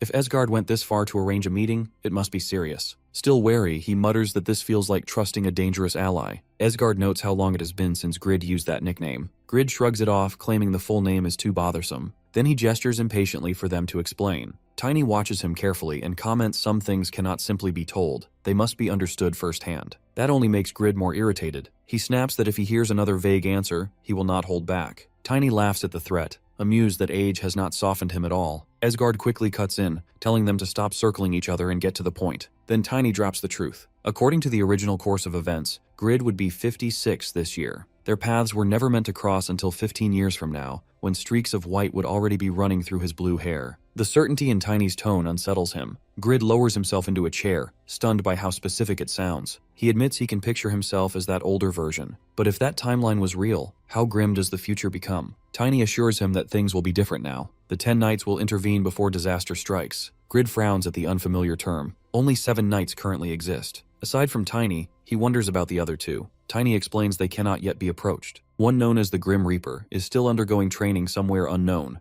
The demonic knight remains within the Sage's magic tower. The names sound theatrical, but Grid understands their implications. If conflict truly escalates, unconventional forces will be necessary. He finally connects the reason he was asked to remain in the Imperial capital. It is meant to prevent a catastrophe. Tiny confirms that assumption without hesitation. Esgard remarks that the young Duke is perceptive. Grid's thoughts shift to the strange technique used during his duel. He demands an explanation. Tiny admits that in the future, he instructs Esgard in that very method. The revelation hits like a shockwave. Grid presses further about the official result of their past clash. Tiny states it was considered even. Yet in terms of refined swordsmanship, Asgard eventually surpasses him, earning the title of Swordmaster only after Grid himself acknowledges it. Grid refuses to accept that quietly. He insists on arranging another duel immediately. Tiny leans closer and advises patience. Instead of rushing, he offers to reveal fragments of abilities Grid will master later on. He whispers specific guidance. As the explanation unfolds, Grid's eyes widen. He begins to see new possibilities in his own power. Asgard observes silently as tension eases. Then another detail resurfaces in Grid's memory of the conversation: 5 transcendent weapons. He currently wields 3. Tiny confirms that the number will indeed grow, but Grid cannot ignore the bigger question: why share knowledge of the future at all? Wouldn't keeping such insight grant an advantage? Tiny responds without hesitation. If events unfold incorrectly, the world itself may fall. He has never chased status or riches. More importantly, he believes Grid is someone who honors his word, even at the cost of his own life. Those words strike deeply. Grid laughs, tension finally breaking. He admits that, given everything said, doubt feels pointless. He agrees to follow their plan. Asgard immediately warns him that none of this can reach another soul. Grid retorts that he is not foolish. Tiny gives him a skeptical look and reminds him that in the future, he and Heinen frequently claim discretion, only to cause trouble afterward.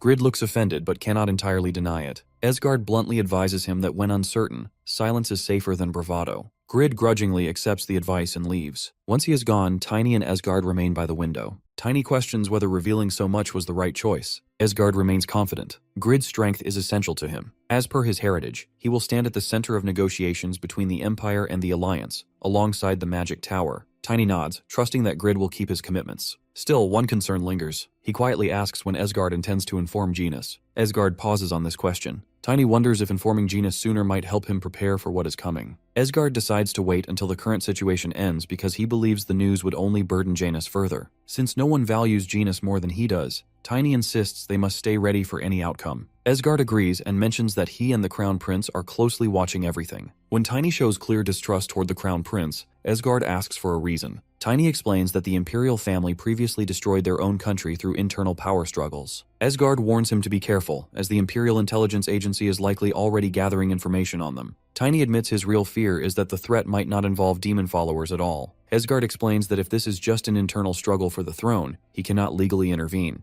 Tiny realizes this means they might have to stand by even if the capital falls. While Asgard doubts the palace defenses would fail, Tiny remains suspicious. He suspects a member of the Imperial family might actually be working with the demon followers. When Asgard asks for a plan, Tiny reminds him that he isn't bound by the laws of Valentia. He grins and explains his intent to find the suspicious Imperials, disable them, and then escape. Asgard thinks this sounds insane but eventually stops arguing. They shift their focus to Tiny's physical growth and mana. Asgard notes that Tiny is very close to reaching the Blader rank and offers to personally oversee his training. Tiny remembers how grueling this training was in the past, but prepares himself anyway as he chases him off to begin. A month of intense training follows. Tiny exceeds every expectation by mastering martial skills and heavy weapons with extreme precision. His hammer strikes with massive force, and he even learns to create tornadoes by projecting his mana. He reflects on how most bladers at this stage can extend their power, so he pushes himself even harder. Asgard still worries that Tiny's plan will make him a wanted criminal, but Tiny stays focused on his mana development and time management. Later, Janus arrives, and Asgard informs him that Tiny is about to reach the Blader rank. He tells Janus to visit the Dragon's Eye base once the rank is official. Janus is skeptical that a child can achieve so much so soon. However, when he enters the training area, he is shocked to see a massive tornado. He watches as Tiny pushes his personal limits to master a skill exclusive to bladers. A huge explosion shakes the entire room, forcing Janus to shield his face from flying debris. Tiny successfully executes a secret technique called Turbulent Storm. He celebrates the victory but immediately feels the physical toll on his body. His back strains and his stomach growls because his mana is forcing his body to adapt to this new strength. Janus watches in silence before clapping. He is both impressed and amused, admitting he never thought someone so young could reach the Blader rank. Tiny confuses when he sees Janus and wonders why he came.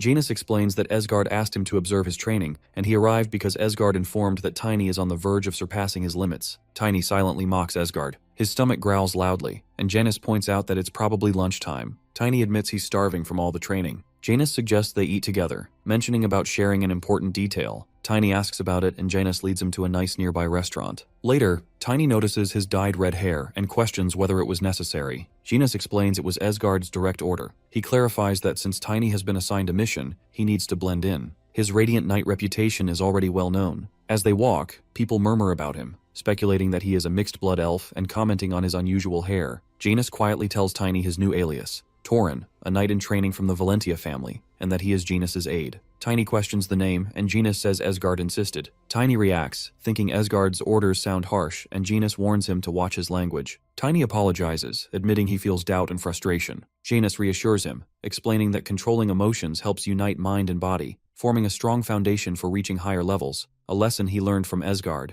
Tiny recalls a past life memory when he knocked down a few men and Estina questioning whether he had hurt others unnecessarily. He remembers admitting he had, and she told him that learning to control emotions would let him achieve far more. Returning to the present, Tiny notices that his mana has changed color after reaching Blader rank. Janus explains that according to the Valentia family's secret growth technique, the color of one's mana reflects the strength of their will and the essence of their soul. Maintaining composure builds resilience and lays a foundation for future power. Tiny realizes the color reflects his soul and wonders why it changed. Janus informs it's because a spirit has formed, condensing the power of his soul. Tiny experiments by combining his mana and soul energy in his hands, one side light, the other heavy. Janus asks what he's up to. Tiny focuses completely, compressing both energies, then releases them in a controlled explosion. The resulting circle rises into the sky, triggering a massive blast of wind and startling everyone nearby. Janus watches in awe and calls it incredible. Tiny confirms that he can now use the technique. Janus struggles to comprehend what he just witnessed. Tiny admits he doesn't fully understand it himself yet, but recognizes the breakthrough.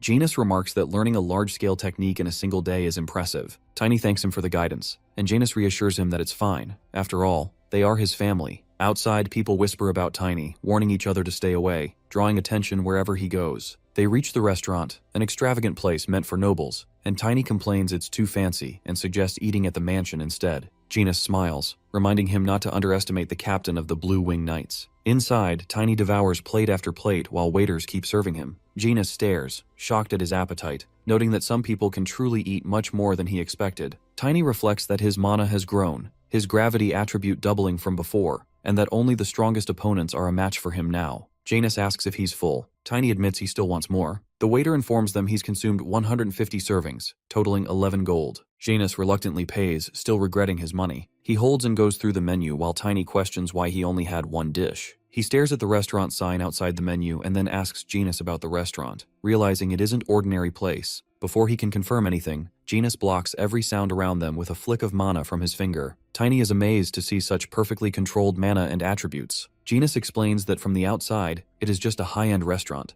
In reality, it's the capital headquarters for Dragon's Eye, the Imperial family's intelligence agency. Right now, the Crown Prince is the one managing the organization following the succession. Janus declares that this is the safest place for the Valentia family at the moment. It is Esgard's order to bring him here, as Tiny understands the reach of the Imperial intelligence network. There is another reason Janus has brought him here. Chloe's wedding is happening in 10 days, and only members of the Imperial family, Imperial Knights, and direct descendants of the Valentia family are invited. To get around this, Tiny is disguised as an aide to accompany Esgard, who doesn't believe the knights are skilled enough. Tiny points out that they should move sooner, but Janus reminds him he's an undercover aide and hands him an address to use in case of an emergency. Looking at the document, Tiny asks what it is. Janus replies that it shows the location of a sacred artifact. Since Tiny is already protecting the Quran artifact, Janus believes he can handle protecting this one as well. After a little hesitation, Tiny shows the confidence that he can pull it off. Janus then asks him to familiarize himself with the map. When they are done, Tiny bumps into someone. At first, he ignores the person, but then he looks through the disguise and realizes it's the Crown Prince. A moment later, Tiny is sitting right in front of him. The Crown Prince expresses his surprise at seeing Tiny there. Getting straight to the point, Tiny tells him he already knows that the Prince and Esgard are trying to track down every demon follower. The Prince confirms this, while also expressing his confidence in Tiny's abilities. Tiny requests that he share the internal matters of the Imperial family, so Tiny can be prepared for any potential risks. When the Crown Prince doesn't give an immediate answer, Tiny wonders if he has overstepped. He even thinks about the potential scolding he might get from Esgard for being so bold. Then, to his surprise, the Crown Prince agrees to tell him. He has already gathered a great deal of information through the Dragon's Eye. So the Crown Prince asks what exactly Tiny wants to know. Tiny gets straight to the point. He wants to know if the prince suspects anyone in the Imperial family of wanting to overthrow them. The Crown Prince shocks him by revealing there are actually 3 parties likely to do it. First, there is the Second Empress, the mother of his brother. Tiny is taken aback that the prince suspects the mother instead of his own brother. The Crown Prince continues, mentioning a rumor that his father destroyed her family years ago after they rejected his proposals. While it's just a rumor, if it's true, she has a massive motive. When Tiny asks about the second party, the Crown Prince points to the Imperial Knights. Because of the unfair treatment knights receive compared to mages, they are a prime group likely to revolt. Finally, he reveals the most shocking suspect of all, his father, the Emperor himself. He doesn't know the exact reason, but his father holds a deep grudge against Esgard, especially after Esgard's famous victory in the exhibition. The Emperor is reportedly furious at how popular Esgard has become. He warns Tiny to be extremely cautious, as reports suggest the Emperor controls a fearsome, secret militia with incredible strength. Since this is a top-secret matter, he tells Tiny to keep it under wraps. Tiny thanks him for the intel. The Crown Prince then gets up, as he is scheduled to escort Chloe to meet the Emperor today. Chloe is finishing up her etiquette lessons. Her teacher praises her for being such a quick learner before finally ending the class. Once the teacher leaves, it's clear Chloe is exhausted. She doesn't understand why it matters so much how she sits or where she keeps her arms. Since she only sees Vivian at night lately, the stress makes her wish she had just devoted herself to the temple instead. Just then, the arrival of her fiancé is announced. She is surprised to see him, commenting on how often he visits these days, which makes him blush. He shyly tells her that just seeing her face makes his day,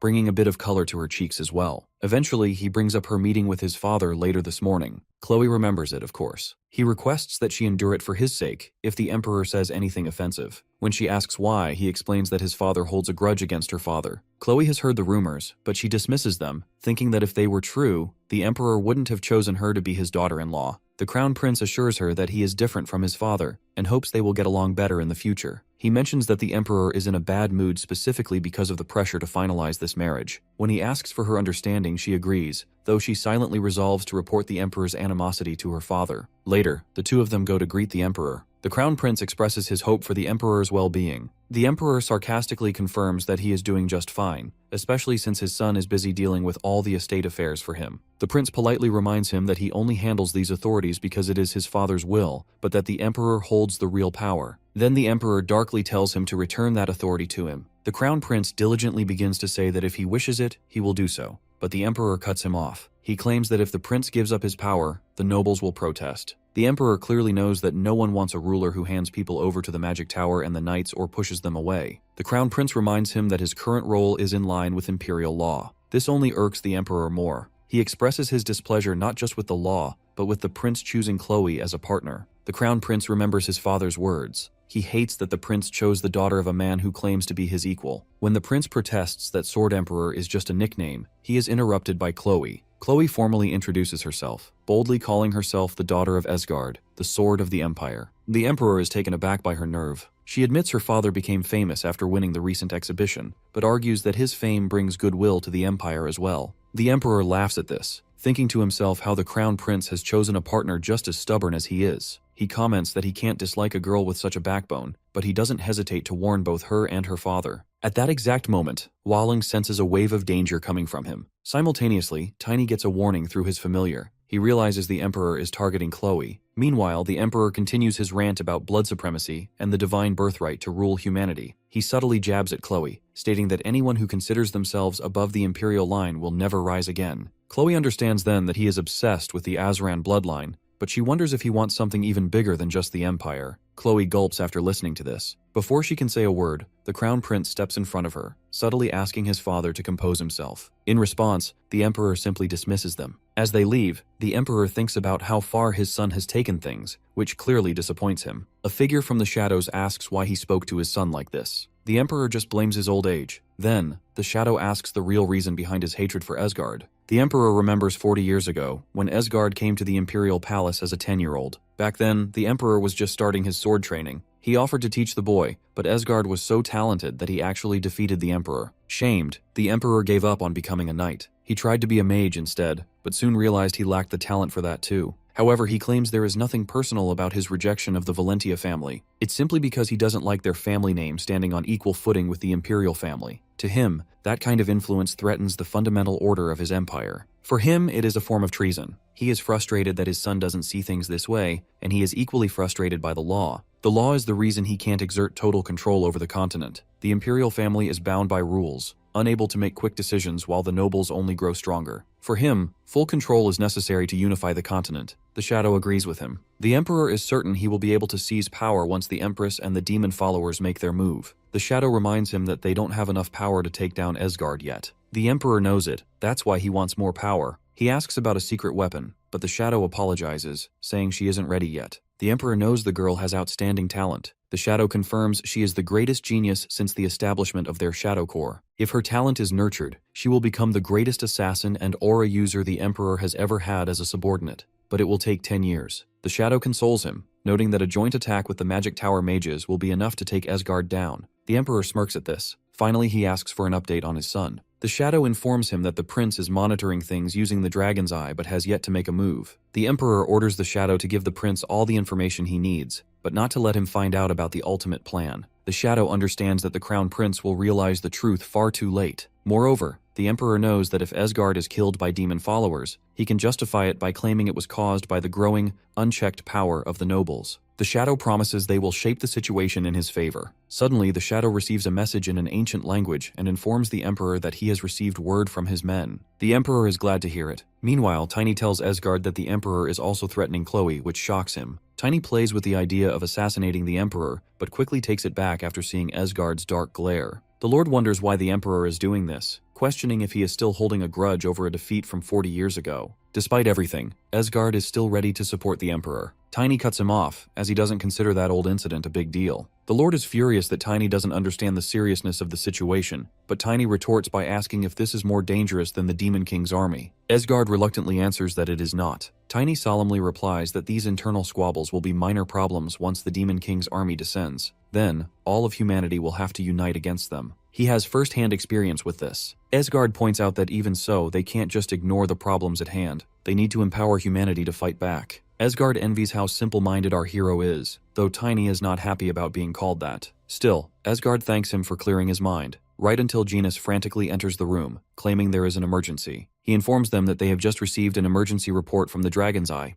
Multiple rebellions are erupting in small towns directly under Imperial control. Asgard is ready to listen, but Genus adds the kicker that the Emperor has issued an order for the Valentia family to deal with them. Genus hands him the official order. Asgard reads that the Emperor is requiring him to suppress a rebellion in a small town to prove his worth and potential as his-in-law. Asgard darkly states that they have a deadline, the wedding day. Tiny doubts that a small town's soldiers would have the guts to start a rebellion on their own. Genus has heard it might be the work of demon followers leading the charge. Janus is concerned about the terrible timing. After thinking it over, Tiny guesses that the demon followers want to split the Imperial capital's forces. Asgard agrees, noting they are making it clear they plan to mount an attack on the wedding day. Janus points out they don't have hard proof of a wedding day attack yet, but Asgard is confident it's coming. He assures Janus he'll explain everything later, but first, they need to deal with this immediate problem. Janus understands and starts reporting that the rebellions are happening in small towns like Serengal, Ligu, and Karina. Imperial knights and mages have already been sent to Serengal and Ligu. Even the fire and ice mages were dispatched. That leaves them with the task of suppressing the rebellion in Karina. Since it is located between the Empire and Valentia, they have the option to send their own knights. Asgard finishes his thought, noting they need to send the strongest knights they have to finish the job before the wedding. Genus confirms this but points out a problem.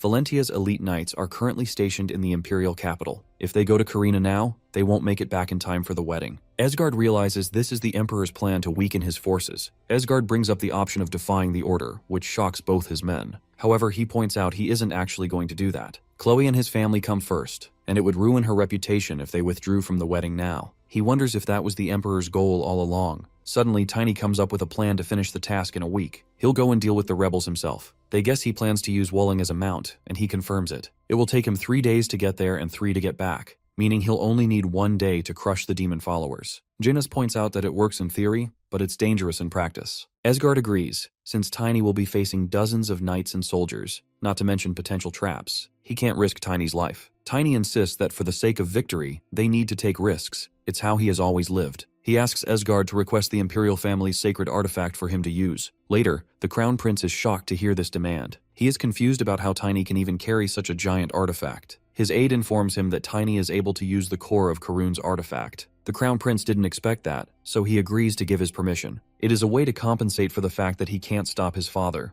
The Emperor receives word that the sacred artifact has disappeared, which he suspects is the Crown Prince's doing. He notes it went missing after Torin, a knight from the Valentia family, entered the palace. The Emperor dismisses the loss, thinking the artifact is just a symbol, but his shadow shocks him with the news that Torin is heading to Karina. The shadow adds that if Tiny can use the artifact, he can destroy the demon followers with sacred light and dispel the dark magic affecting the citizens. The Emperor is furious that the Valentia family won't suffer any losses at this rate. He angrily orders them to make sure Tiny doesn't come back. The shadow assures him that he has already sent his secret weapon after him. He is sure she can take care of one night. Meanwhile, a girl is observing our boy as he heads toward Karina. She notices Walling looks like a direwolf species. She can't catch him now because he is moving too fast, so she decides to wait for him on his way back, assuming he'll return by the same route. Meanwhile, our boy is feeling pretty hungry because he was only able to catch and eat a single boar during his 3-day journey. Walling also whines in agreement. He asks if there's a way to reach the 4th stage as a spirit mage, but Walling answers that it's simply too much for them right now. He knows he already reached the highest level in his past life, so he is sure the process won't change this time around.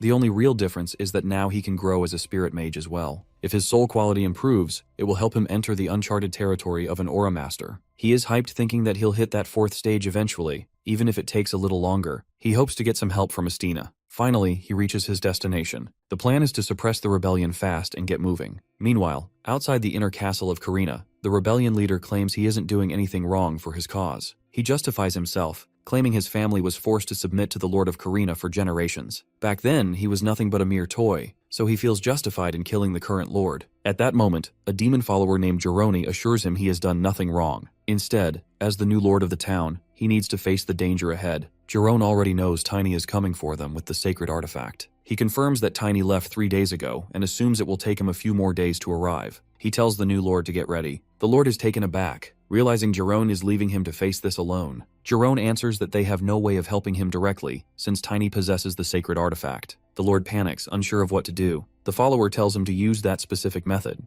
As the lord of the town, he will lead the knights and set a trap. With no other choice, he agrees. The demon followers emphasize that this is all for the sake of the new world. Now he stands waiting for Tiny to arrive, his mind filled with thoughts of this new world. Meanwhile, the demon followers are gathered. They discuss their upcoming counter-strategy against our boy. They don't actually think the Lord can hold his own against Tiny, but their main plan is to use the battle to analyze Tiny's abilities. They also plan to figure out exactly how he is transporting the sacred item. Suddenly, they hear a commotion outside. They immediately realize that Tiny has arrived. They panic, realizing he made it there much faster than expected. Their leader tries to calm them down, but as one of them looks outside, they confirm Tiny is already there. The leader orders them to activate the trap immediately, as they don't have time to escape. His subordinates protest, worrying about their lives, but the leader firmly states that they can't outrun Walling anyway. Before they can even activate the trap, our boy challenges them to come outside. The next moment, he takes Amor's core in his hand. Every one of the demon followers is overwhelmed by the sacred light. The leader immediately realizes that this light is the power of the sacred artifact, and they need to activate the trap before it's too late. The leader begins to chant a spell, his mind filled with thoughts of sacrificing himself for the new world.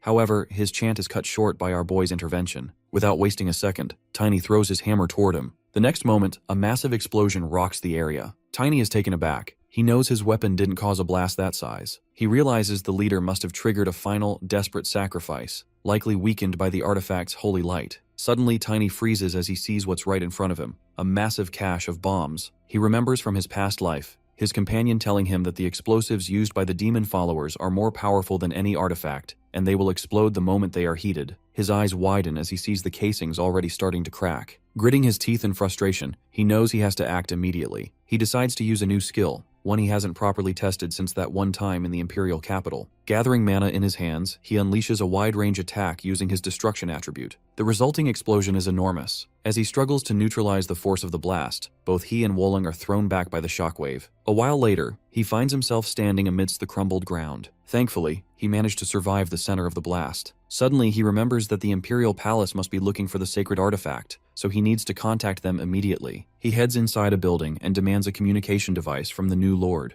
The Lord pleads for his life, but Tiny just repeats his demand. The Lord answers that they don't have such high-tech upgrades in such a remote area. With no other choice, Tiny dashes back toward the capital. He is frustrated with the Lord of Karina for being so behind the times. He apologizes to Walling. The poor guy just recovered, and now they have to sprint back for the wedding. His sentence is cut short, however, when an unexpected weapon passes across his body. He stops Walling just in time before the arrow hits him. It whizzes past his head. He realizes that if it weren't for his heightened senses, he might be dead already. He wonders who could have set a trap out here. The next moment, another arrow rushes toward him, slashing his cheek. Before he can even steady himself from the ambush, he is attacked by a spear. He immediately recognizes the skill. It belongs to the Grim Reaper. He asks what she's doing here, then immediately regrets it because, in this timeline, she doesn't know who he is yet. In a flash, she is attacking him again. He grabs her next strike with his bare hand and launches a counterattack of his own. Tiny is in a tough spot. He hasn't had a moment of rest since dealing with the mess in Karina, and his mana is almost completely depleted. He stands on guard, weapon ready, waiting for the next strike. When it comes, he protects himself with his steel armor. All of her arrows are repelled by his weapon, but there's a catch. The shadow poison coated on the arrow is starting to take its toll on him. He is in a difficult situation because he might actually die at this rate. However, he can't bring himself to kill a future member of the 10 Knights, so he decides to try a different approach. He tells her he knows she is working for the Imperial family. After a pause, she hesitantly asks how he could possibly know that. She takes the bait. In the future, she might not have replied at all,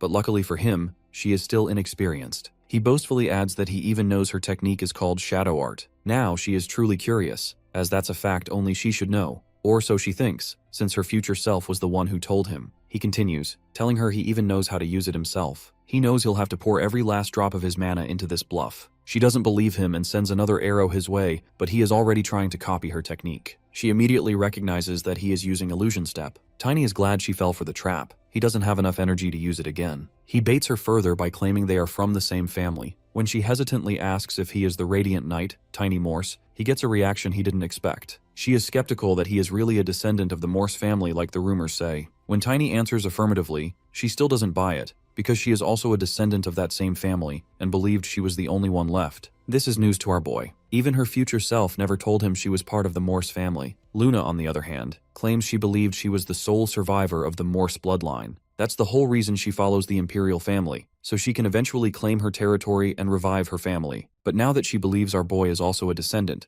she can't bring herself to kill him. Still, she wants to know how he is so sure about her affiliation with the Imperial family. He realizes she's no fool, so he reasons that since only the Imperial and Valentia families knew about his mission to Karina, it's obvious the Imperial family is trying to eliminate him. She accepts his answer. Tiny then asks her what her specific mission is and why she was ordered to ambush him. She answers that she doesn't know the real purpose behind the hit. She is merely following the Emperor's orders to kill him, whether before he reaches Karina or before he can return to the capital. Tiny immediately understands that he isn't the true target. The Valentia family is. He can't believe that while demon followers are wreaking havoc in Karina and infiltrating the Empire, the Emperor only cares about his power plays. In his mind, he asks Esgard if he truly thinks he can protect this kind of Imperial family. He then expresses his urgency to get back to the capital. When he calls her big sister, she is totally sold. Since he is 14, she is technically older than him. She immediately accepts the role, hugging him and welcoming him as her family. Tiny feels guilty about the lie, however, and plans to apologize to her later. He is worried about her failed mission, but she consoles him, saying she will handle the report. Meanwhile, the demon followers are meeting. They are shocked to hear that Tiny survived the explosion. Moreover, they can't believe he is on track to reach the Imperial capital in just 3 days. They are worried he will tell everyone about the underground bombs. One of them points out that no one is going to believe him anyway. Another raises the assumption that he might have infiltrated the Imperial capital by concealing his identity. Even if no one believes him, they realize he is still a risk to their plan. They decide to move the rebellion ahead of schedule. The subordinates protest, arguing that it will disrupt their plan because the wedding day is the only occasion when the entire Imperial family will be gathered in one place. The leader points out that there is another occasion they can use as their chance. The occasion is the rehearsal, which is a day before the wedding meant to ensure everyone follows proper etiquette. The leader believes the entire Imperial family, minus the Emperor, will be there. When someone questions the Emperor's absence, the leader orders them to tell the Blue Fox to take care of him. Meanwhile, the second Empress learns about the demon followers' plan. Gruel claims things are turning out in their favor, especially with the Emperor out of the way. Otherwise, he would make things difficult for them. She doesn't believe the Emperor was ever a real challenge. She thinks he only ascended the throne because he was the eldest. She is surprised Gruel, in his position as captain of the Imperial Knights, would be afraid of him.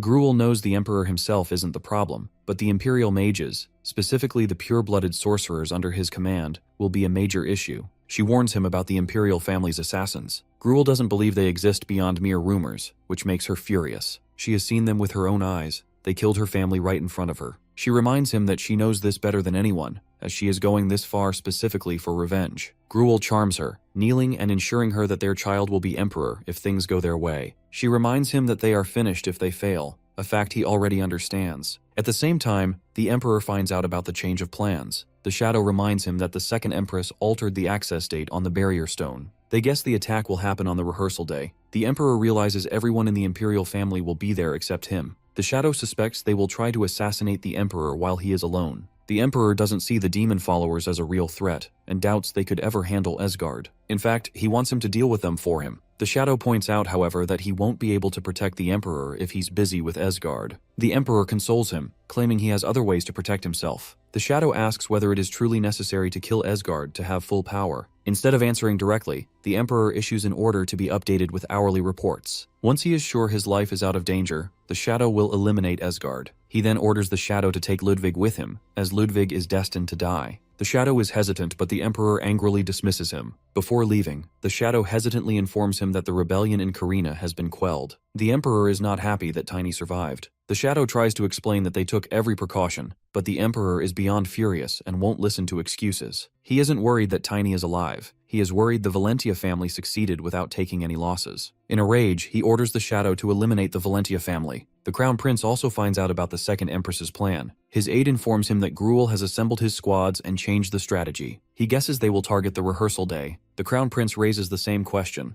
The Emperor won't be there. The knight replies that her collaborators will deal with him. The Crown Prince knows her aides are demon followers. Ixalan asks if they should stop them, but the Crown Prince wonders if they can even kill the Emperor without inside help. He gets a reply that with Ludwig by the Emperor's side, it will be difficult. The Crown Prince agrees, noting Ludwig is the only one who has stayed loyal. He understands that because of the Emperor's hatred for Asgard, he has treated the knights poorly, leading them to commit treason with the Empress. Now he needs to stop his father from killing Asgard as well. He tells Ixalan how this opportunity will give him a chance to cut the corruption from his family without dirtying his own hands. Ixalan is taken aback to realize the prince doesn't plan to stop the rehearsal attack. Instead, the Crown Prince orders him to warn the Valentia family and tells them to come to the Crane Palace a day before the rehearsal. He will tell Asgard about the plan there. In her room, Chloe is exhausted from wedding preparations, wishing she could just have bride lessons again. She also misses Walling and wishes for a cute child. Vivian comments that Chloe was like a child to her once, but now she is getting married. Chloe takes the chance to tease her, telling her to confess to Genus. Vivian denies her feelings while admitting her admiration for him. Chloe offers to tell him on her behalf, but Vivian furiously refuses. Chloe then expresses her envy for Vivian, the luxury to fall in love easily. Vivian asks if she is unhappy with the marriage. Chloe answers that it's her obligation to her family, and besides, the Crown Prince is her best option. Still, she jokes that she wants Vivian to go on dates for her. Their conversation is cut short by a knock from the Crown Prince. Chloe immediately fixes her hair. He enters, notices Vivian's presence, and reveals he has come to tell her something very important. Our boy and his familiar finally reach the capital. They are tired to the bone, but Tiny knows he needs to report to Asgard first. Suddenly, he sees the Valentia brothers rushing toward him. They inform him of the change in plans. He needs to get to the wedding hall immediately. Inside the wedding hall, everyone is gathered for the rehearsal. The priest asks them to be silent as the ceremony is about to start. Gruel is also present. His demon aide has already instructed him to gather mana in the orbs once the plan starts and throw them. It will summon the destroyers, who will take care of the rest. At the time, Gruel questioned how he would know when to start or if he would get a signal. The follower simply answered that he would know when the time comes. Now, standing in the middle of the ceremony, he still doesn't know exactly when to throw the orb. He also notices that Asgard is paying close attention to his subordinates, making Gruel suspect that Asgard is onto him. He decides he needs to eliminate him. He immediately summons Estrowell and orders him to take care of Asgard. Meanwhile, Asgard suspects they are scheming something, but he doesn't know the specifics yet. So far, they haven't picked up any dark aura. Following the Crown Prince's instructions, he is keeping a close eye on the room, but hasn't found a substantial lead. He remembers the Crown Prince informing him just yesterday that the demon followers are planning a coup during the rehearsal. Asgard suggests canceling the rehearsal, but the Crown Prince sees this as the perfect opportunity to catch the demon followers. Instead, he asks Asgard to protect the Imperial family. When Asgard questions whether the Emperor is aware of the situation, the prince confirms that he is. Meanwhile, the Crown Prince glances around, observing everything. There is one thing he doesn't quite understand: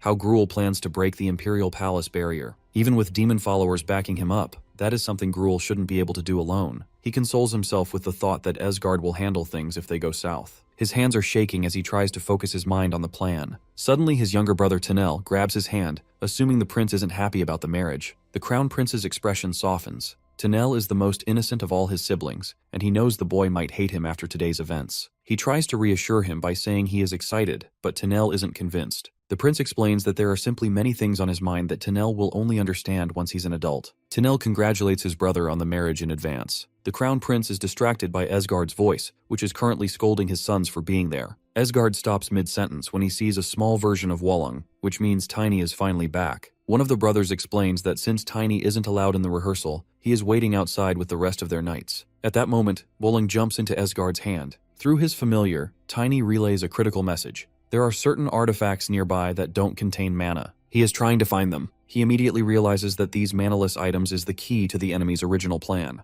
Just then, Estruel addresses him. He expresses his suspicion that someone is planning a major incident during the rehearsal. He claims that he and his men are ordered to prevent anyone from entering except the imperial family and their delegations, and he asks Esgard to cooperate. Esgard is beyond furious once the weight of those words registers. The implication that he would ruin his own daughter's wedding is an insult he can't ignore. Estruel blandly tells him he is just following orders. Esgard challenges him, demanding to know exactly whose orders he is following. He threatens to kill him right then and there if he doesn't get an answer. The crowd starts murmuring at the sight of Esgard turning against an imperial knight. The crown prince notices the scene escalating and steps in to stop Esgard. He turns to the knight, reminding him that he is effectively blocking Esgard from attending his own daughter's rehearsal. Estruel apologizes but drops a bombshell. He is following the emperor's direct orders. The knight adds that if Esgard defies this, it will be considered an act of treason. Meanwhile, Tiny is watching everything unfold through Walling's eyes. He is worried about Esgard, but his primary focus is finding the bombs. He knows they look like black beads, so he rushes through the area to find and defuse them. Back at the ceremony, Esgard is stunned to hear the orders supposedly come from the emperor. The crown prince cuts him off, accepting the situation despite Esgard's protests. The prince apologizes and requests that Esgard obey. Watching this, Gruel assumes the prince must know something.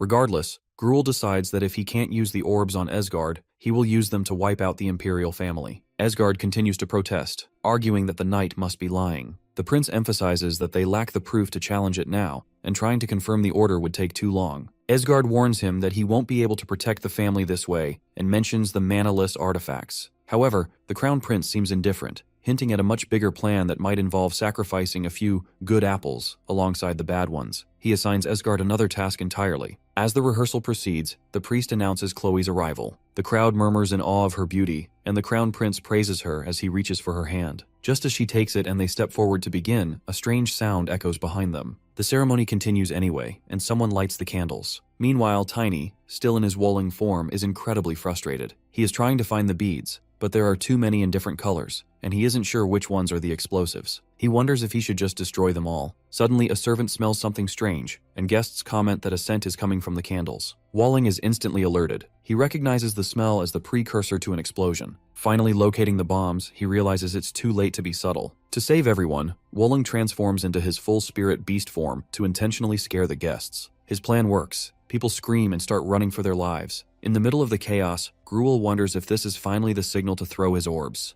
Gruel notices that Walling isn't attacking the imperial family. Instead, the beast is trying to interrupt their plan. Our boy decides to spit the bombs out of the building, realizing the bombs were hidden inside cake. However, Gruel jumps him, causing Walling to spit the beads just outside. Since the casings are already cracked, a massive explosion erupts a moment later. The Emperor witnesses the blast. His subordinate informs him about the new artifacts used by the demon followers, noting there are no reported casualties yet. Watching the scene unfold through a magic orb, the Emperor shows no concern for the bystanders. For a fleeting second, he looks like a caring father worried about his sons, but then he grins. He realizes their deaths will serve his cause perfectly. Their sacrifice will give him the ultimate excuse to seize the absolute power currently divided among the nobles. With that power, he can finally conquer the entire continent. His subordinate darkly agrees with his vision. Meanwhile, Gruel gives the order to wipe out every member of the imperial family. Because of that command, the soldiers move at once and begin cutting down the Imperials with their swords. The chaos spreads quickly. Seeing this as the moment he has been waiting for, he decides not to waste it. He pulls the explosive marbles from his pocket and considers starting immediately, while the crown prince searches for Chloe. Around him are the wounded bodies scattered across the ground. Blood covers the floor and cries for help to fill the air. But Prince focuses only on finding the princess. He always expects danger. That is why he had informed Esgard that removing rotten flesh requires cutting into healthy flesh as well. Even with that mindset, he never imagined the situation would turn this terrible. The day before, he had arranged everything. He ordered Ixalan that the Emperor would be killed by demon worshippers the next day. At the same time, he commanded him to finish the Emperor himself if the worshippers failed. Now he realizes he almost dies before completing any of it. He sees demon worshippers slaughtering the imperial family without mercy. Anger pushes him forward, so he attacks them. While fighting, his thoughts remain fixed on Chloe. He trusts the plan he prepared for her, and knows his father-in-law will arrive soon. Because of that, he forces himself to calm down. Survival becomes his priority, since staying alive is the only way his efforts will matter. Suddenly, demons appear in front of him and move to strike. Elsewhere, Genus regains consciousness after the explosion. No one had warned him about it. He recalls that the Esgard had ordered him to enter as Chloe's knight. From the shock on the Esgard's face earlier, he understands Esgard also knew nothing about the blast. Genus tries to stand but feels his body numb. His mana feels sealed. He becomes grateful for the mana necklace Tiny gave him. Because of it, he manages to endure the restriction a little longer. Genis notices Chloe beside Vivian and feels relieved that she is safe. Chloe hands Genis a sword and urges him to move quickly since there is no time left. She directs him to follow them because they must reach the prince. At that moment, demons appear there as well. The crown prince continues fighting. He swings his sword at a demon and silently hopes for strength. Before the demon can finish him, Chloe steps forward and cuts it down herself. The prince feels stunned watching her strike the monster. Another demon moves to attack. Genis warns her to stay alert. Both Bradley and the princess sense the incoming danger, but Genis steps into its path and blocks it. He urges Chloe to leave with the prince. Facing the demon, he realizes the mana restriction causes his strike to miss the neck. Even so, he understands he cannot defeat all of them alone. What he can do is buy time. He steadies himself and prepares to hold the line. He uses Valentia swordsmanship in his Supreme Art second form and activates his variation of the Song of the Violent Wind. The Crown Prince watches him form two blades and finally recognizes him as the Knight of the Storm. The demons roar in charge. Another explosion shakes the area. Chloe sees Genis collapse to the ground. A demon reaches toward her and the prince, but Vivian steps in and attacks it, determined not to let any demon touch Chloe. Another demon drops from above to seize her, yet the Crown Prince pulls her away and saves her in time. He recalls the conversation from the previous day. He had informed Chloe that they had received intelligence about a coup d'etat planned during the rehearsal. She had wanted to cancel it, but he stopped her. He had already discussed everything with Esgard. She had been shocked that he spoke to her father without telling her. Still, he had assured her that he held a plan capable of changing the Empire's fate. To protect her, he had given her his relic. He never intends to put her in danger. When she had asked about the object, he had explained that it was his personal artifact, Defensio. He now remembers promising Chloe that no matter what happens, he will protect her. Meanwhile, our boy regains consciousness after the explosion. His body feels heavy, so he understands he pass out for a while. The shock hits his Welling's form harder than he expects. Even so, he believes Esgard can manage what comes next, since he has already pushed things this far. At the palace entrance, Esgard demands space so he can go inside. The guards block him. After seeing the explosion, he grows tense and presses them about standing still instead of acting. They explain that the Imperial Knights control the palace security and assure him that those inside will handle everything. They make it clear he does not need to interfere. Esgard nearly draws his sword.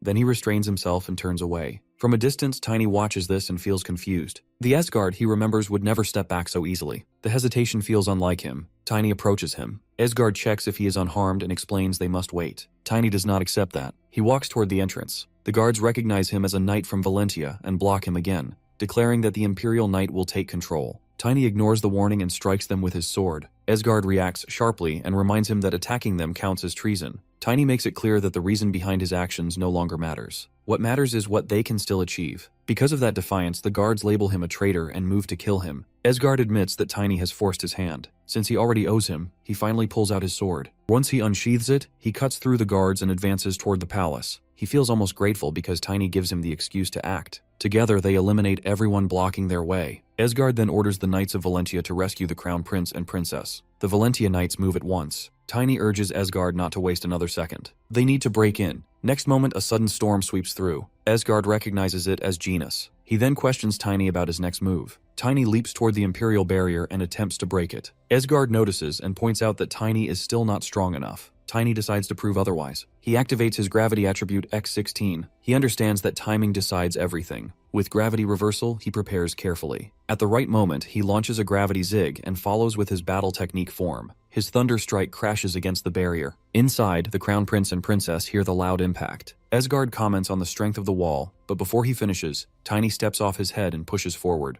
Esgard rushes to Chloe and informs her that her father has arrived. He cuts down a demon while Vivian continues fighting nearby. A demon moves to strike Esgard from behind. Chloe notices first and urgently warns him to evade. Esgard turns instantly and uses Severing, the secret swordsmanship of the Valentia family, to slice the demon apart. He sees Chloe at the back with the prince beside her. He informs the Crown Prince that regardless of any hidden plan, he will not allow his daughter's life to be used as a gamble. The Crown Prince clarifies that his intentions are not reckless. Esgard faces him and brings up that repayment should come through taking full responsibility for Chloe's life. Esgard hears that and senses the battle is nearing its end. At that moment, Tiny notices a figure moving behind Esgard. He warns him immediately. Esgard swings his sword, but the attacker vanishes. The Crown Prince suggests stepping back, yet Esgard halts everyone. He realizes that more shadows tied to the Emperor may be hiding beyond the rumors he has heard. Far away, the Emperor watches everything through his orb and feels satisfied as he believes he is witnessing Esgard's final moments. The Emperor appreciates and credits Ludwig for proposing the use of the shadow. Because of that suggestion, the current chaos becomes possible. Ludwig expresses gratitude. The Emperor then makes his intention clear. Once Esgard dies, he plans to eliminate the other nobles one after another and rule alone. He even wishes that Tiny had died while suppressing the riot. Ludwig believes the Fire and Ice Mage would not fall so easily. The Emperor understands that, yet he remains firm that Tiny must die to gain full control over the Imperial Magic Tower. After Duke, he plans to deal with the rest in time. Ludwig recalls the earlier instruction that the Emperor's death must trigger the operation. When the demon followers question him about the Emperor's staff, he explains that it cannot be ignored. He makes it clear the staff is not decoration. He describes the Emperor as someone without true magical skill, and someone who only gained swordsmanship through Esgard. The Emperor survives by surrounding himself with artifacts. Ludwig considers most of those tools worthless compared to his own strength. However, he treats the staff differently. That artifact can nullify the mana of any mage under the magic tower, including him. When asked how he intends to kill the Emperor, Ludwig assures them a method exists. Soon after, news arrives that demons have appeared inside the Emperor's chamber. The Emperor becomes furious and lashes out at the staff, blaming them for failing to secure the palace. Ludwig reassures him that the defense magic installed in the room can suppress low-class mages. He then requests one of the Emperor's artifacts, explaining that their system requires it to function properly. The Emperor hands it over and orders immediate action. One attendant takes the artifact and leaves. Watching this, Ludwig concludes that the Emperor is more foolish than he expected. Elsewhere, Esgard battles the shadows. He swings repeatedly, yet the attacks fail to strike them directly. The shadows surround the entire area. No matter how many times he attempts to cut them down, they persist. Vivian steps forward to attack, but Esgard urgently warns her that the shadows remain active. The shadow turns toward her and prepares to strike. Before it can reach her, Tiny intervenes and blocks the attack with his sword. He informs Vivian that her mana has been restricted. Because of that, she resorts to normal strikes. Tiny immediately explains that ordinary attacks do not work on shadows. The Crown Prince connects the situation to the Second Empress. He suspects she altered the Imperial Barrier's flow, which causes the demons to lose control. Even so, he recognizes these attackers as part of his father's faction, rather than demon followers. Since the Emperor's office stands at the palace center, he concludes that their real target is Esgard.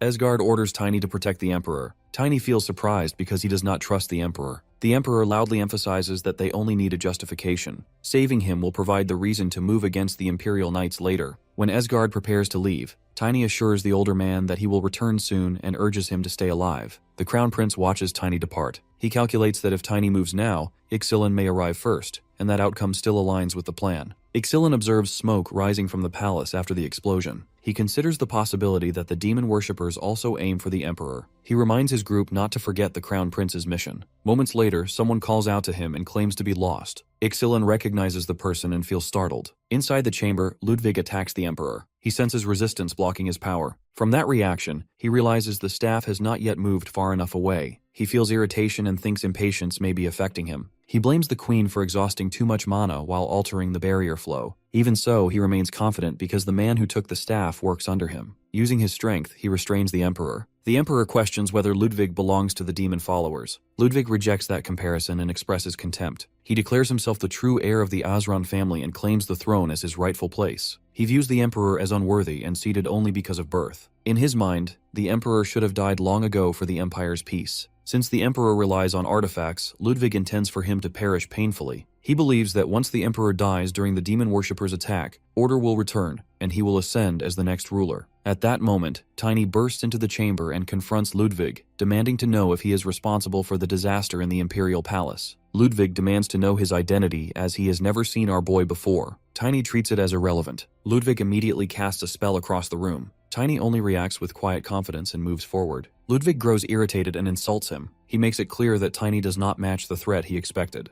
Without delay, Ludwig releases his power. The force strikes Tiny and slams him against the wall with huge force. From that impact, Tiny understands that Ludwig is at least a six-circle mage. What unsettles him more is that Ludwig casts continuously without visible preparation. Tiny rises and attempts to close the distance again. Ludwig fires another spell at high speed. Even while under pressure, Tiny senses something important. His mana body detects that Ludwig is drawing from the excess mana leaking through the Imperial Barrier. Because of that, Tiny believes he can read the pattern. He moves in again. Ludwig keeps attacking, confident in his advantage. Tiny activates gravity transfer and shifts his position. Through instinct and perception, he tracks the path of Ludwig's magic. He anticipates the direction in sequence, first forward, then below, then above. Ludwig assumes Tiny is trapped and expresses confidence. Tiny lowers himself at the right moment. In the next second, he reverses gravity and launches an attack upward. Ludwig blocks again and dismisses him for choosing the wrong opponent. Tiny pulls back slightly and steadies his breathing. He realizes an object is shielding part of him, allowing him to continue. He also understands that if he had reacted even a fraction slower, the previous attack would have crushed him. Ludwig relaxes his guard for a brief moment. Tiny sees that opening and charges at full speed. Just before the strike lands, Ludwig turns and unleashes magic once more. The blast hits Tiny directly. His weapon slips from his hand as he falls again. Ludwig questions his refusal to give up. At the same time, Ludwig hears that the Emperor remains alive. That thought pushes him to act faster. He decides to end it immediately and walks toward the Emperor. Tiny watches from the ground and measures his remaining strength. He doubts whether his body can endure another direct hit. Suddenly, an arrow cuts through the air. The shooter reveals himself as Sir Grid. He expresses regret for arriving late and explains that the complicated route to Island Palace delayed him. Ludwig stiffens at the sight of the weapon master and questions the appearance of the Sword of Alliance. Tiny points out the delay. Grid accepts that he arrives later than he should have and acknowledges it is not honorable. When he looks closely at Ludwig, he realizes he is facing the blue-blooded sorcerer. He admits he did not expect this opponent. Grid then speaks casually about their first meeting and considers leaving Ludwig to Tiny afterward. Ludwig reacts with anger and accuses Grid of interfering in internal affairs. He insists that if Grid leaves now, he will overlook it. Grid glances at the bound Emperor and challenges that claim. He implies that this looks less like an internal issue and more like a power struggle disguised as one. He quickly decides that if needed, Ludwig would make a fitting culprit for the Emperor's death. Ludwig responds with flames rushing forward. Grid activates his power and withstands the attack, pressing Ludwig back within limits. He counters immediately. In the next instant, Ludwig vanishes. Tiny warns Grid that Ludwig stands behind him. Grid turns at once and questions whether that movement counts as a technique. Ludwig clarifies to him that it is bait and repels Grid's strike again. Grid then notices Tiny rising into the air and charging at Ludwig. He refuses to let Ludwig continue. Ludwig loses his temper and fires another spell, which knocks Tiny back to the ground. Ludwig feels satisfied seeing him fall again. Grid steps in and swings his sword. Ludwig bends low and avoids the strike. He counters with magic at once. Grid pushes forward and releases a fierce attack, ordering him to fall. Ludwig grows irritated when his spell fails to crush Grid. Before he can adjust, Grid closes the gap and strikes again. Ludwig mocks him for not knowing any more tricks and claims he knows it already. At that moment, Tiny attacks from behind. Their powers collide and a violent explosion fills the chamber. The shock breaks Ludwig's hold over the Emperor. The Emperor regains his breath and immediately questions what happened to Ludwig. He wants to know whether he is dead or gone.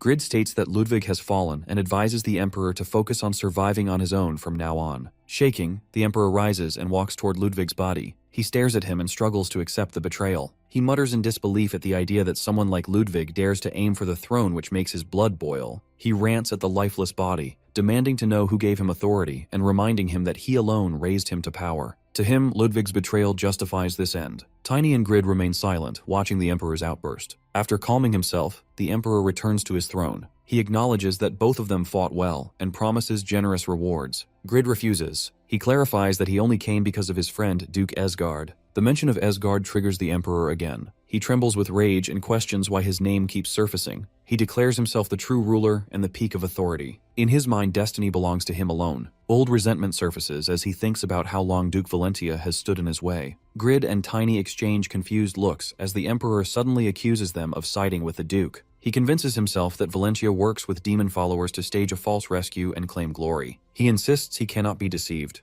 Grid studies him and questions his stability. The Emperor dismisses any concern and claims that soon even the Alliance will belong to him. At that, Grid lifts his sword toward the throne. As the central axis of the Alliance axis and a descendant of the Selden Kingdom, he claims to not ignore such accusations. He treats the Emperor's words as hostility. Tiny steps in and places a hand on Grid's shoulder. He reminds him that the Duke will handle what follows. Grid lowers his sword and turns away, stating that as a foreign guest, he should not interfere further. He expresses brief appreciation for Tiny's effort before leaving, adding that what happens next is no longer his concern. Tiny senses that he has earned recognition. Noise rises outside. The Emperor assumes the prince's escorts have arrived. Ixalan enters and acknowledges Tiny's role, assuring him they will manage the Emperor now. The Emperor demands Tiny's name. Tiny identifies himself and states his connection to the Valentia family. Hearing that name again fuels the Emperor's anger. He orders Tiny to leave at once. As Tiny exits, unease settles in his mind. He summons and leaves the Wolling behind as a precaution. Ixilin observes Ludwig's corpse and reflects on how events unfolded. The Emperor calls him closer and appoints him leader of the Imperial Knightage. His first command is clear. Tiny must not leave the palace alive. Ixilin absorbs the order in silence. He considers the weight of the position. Then he signals the escorts. They seize the Emperor and restrain him.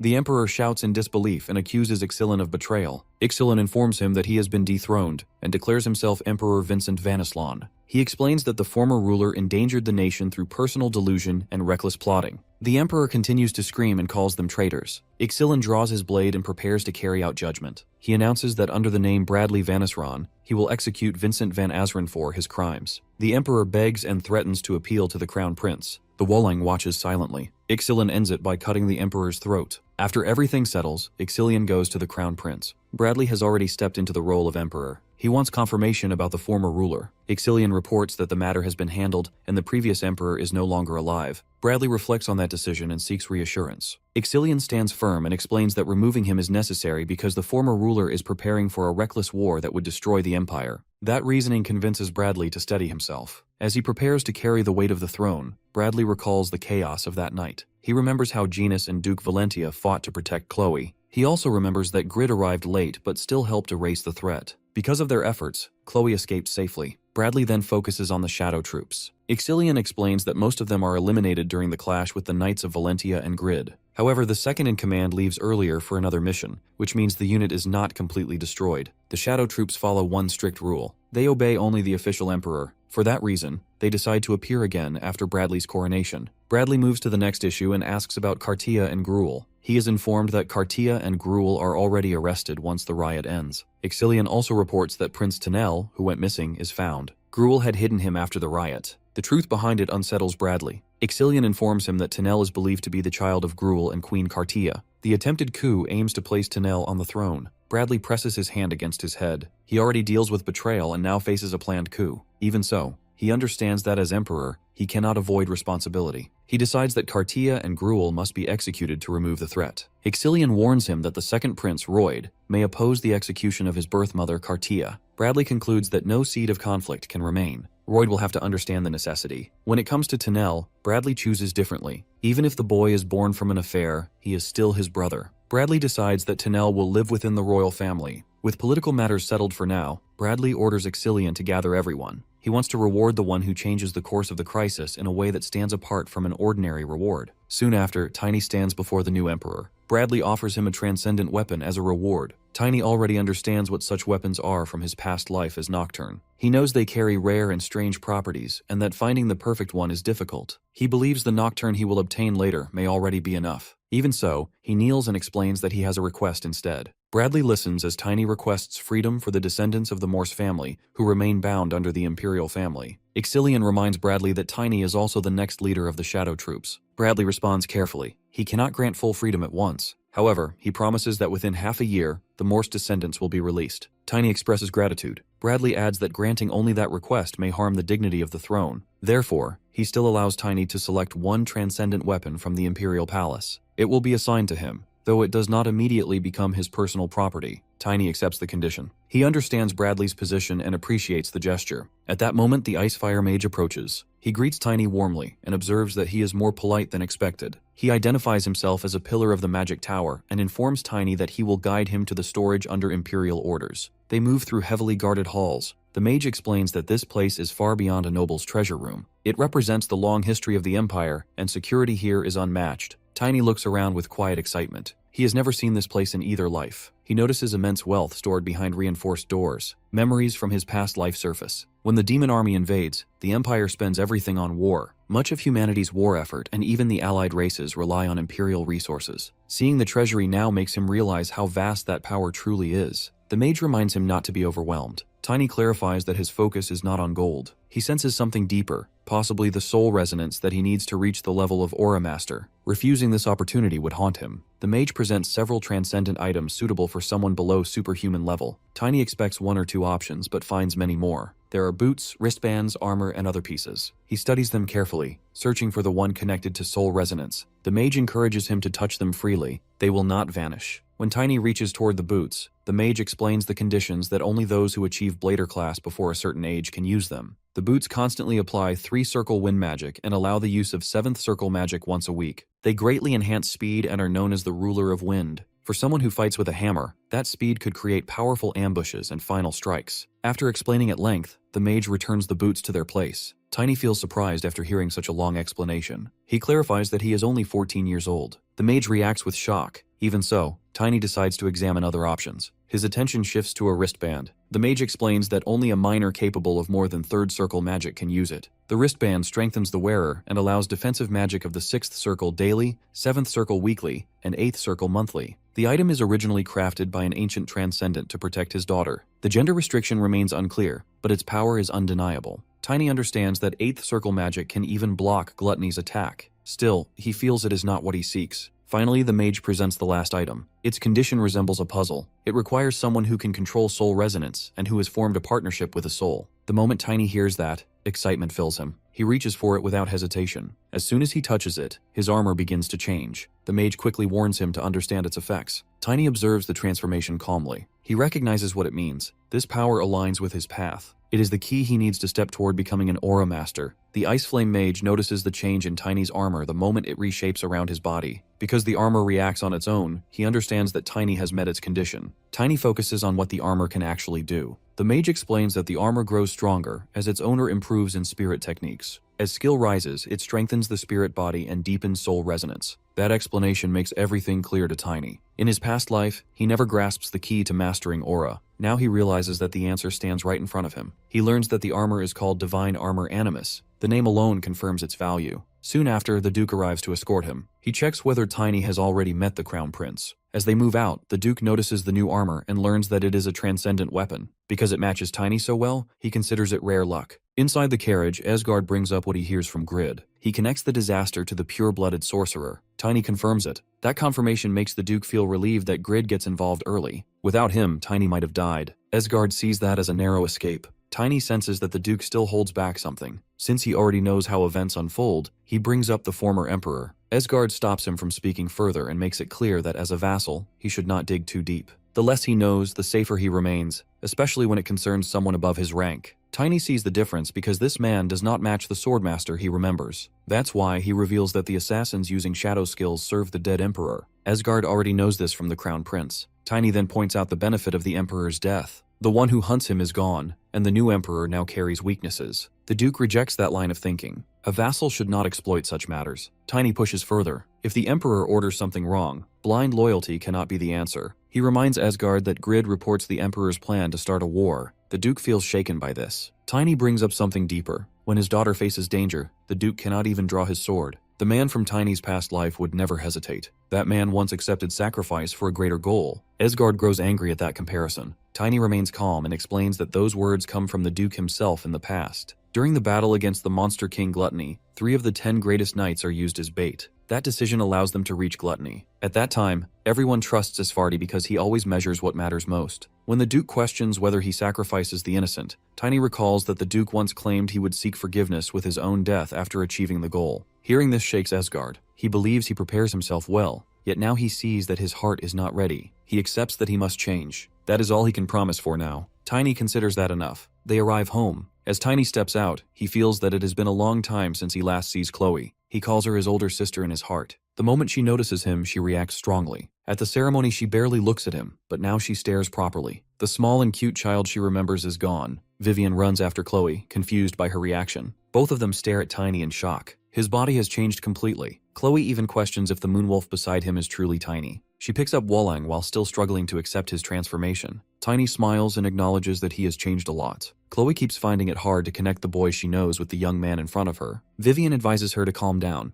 Asgard notices Chloe's strange behavior. Before he can react further, she runs off while holding Wollang. The wolf glances back at Tiny, while Chloe continues to mumble that he used to be adorable. Tiny admits he does not understand her reaction. Later, the Duke meets Grid in private. He brings up what Tiny reveals about the Emperor. Grid first brushes off the old nickname Asgard uses for him and shifts to the real issue. He listens as the Duke repeats that the Emperor attempts to start a war. Grid explains that the official statement claims Ludwig, Kartia, and Gruel join demon followers and kill the Emperor before being executed. Asgard knows that is the public version. However, he wants the truth. Grid confirms that Tiny's words are accurate. The Emperor openly expresses desire to control the Alliance. Grid admits that if he did not encounter the Crown Prince's knights that night, he would have killed the Emperor himself. He reads the tension from their expressions and expects action, but he never imagines they would go that far. Asgard regrets not realizing it sooner. He believes he could have stopped things differently. Grid doubts that. If the Duke knows, he would only waste time protecting a sick old Emperor. Grid lays out the consequences clearly. The Empire now blames demon followers for the Emperor's death. If the threat of demon followers is ignored, unrest will spread across the nation. Under those conditions, the former Emperor remaining alive would only make things worse. From Grid's view, this outcome is the best possible result. He also admits that both he and Asgard share a flaw.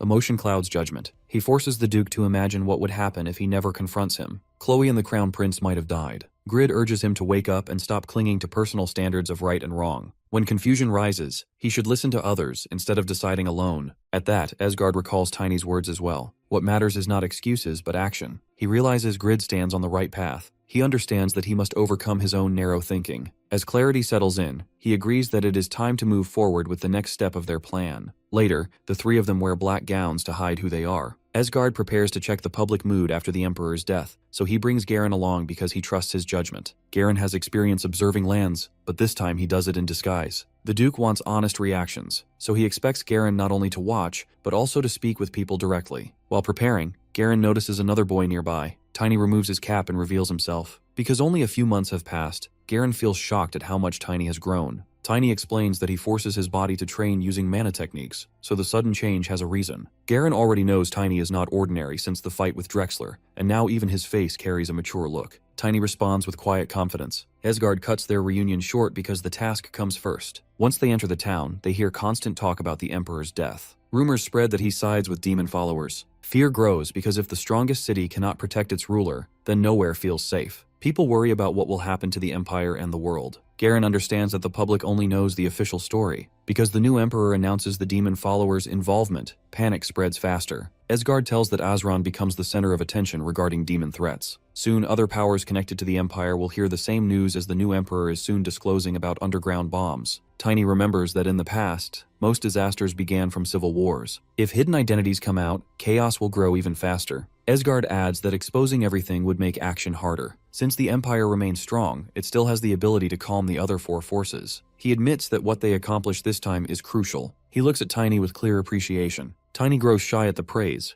The Duke quickly regains his strict tone and warns him to control his expressions. Tiny answers with respect. Suddenly, Tiny's cap slips off. People recognize him as the Radiant Knight who defeats the traitor. Some even connect him to saving Karun. They notice the Duke nearby and recall that he once presented the Morse family before the new Emperor. Because of Tiny's black hair and eyes, many assume he belongs to that family. The crowd gathers fast. Garen concludes that speaking freely will become impossible in this situation, so they move away. Tiny feels uneasy since being linked to the Morse family truly matters to him. Garen tries to ease him by explaining that the Morse family is only semi-noble and already gone, so it should not matter. Tiny remembers his own promises and understands that it matters deeply. Asgard wonders when Tiny becomes this famous. Garen explains that after the new Emperor takes the throne, he publicly credits Tiny for saving Karun and the Azran family. Because of that announcement, Tiny's name spreads across the country. The Duke believes this fame will help since Tiny must soon travel to Elfenheim. Being well known will make stubborn elves take him seriously. Garen then questions the reason for sending Tiny there. Tiny answers directly because the matter cannot remain hidden.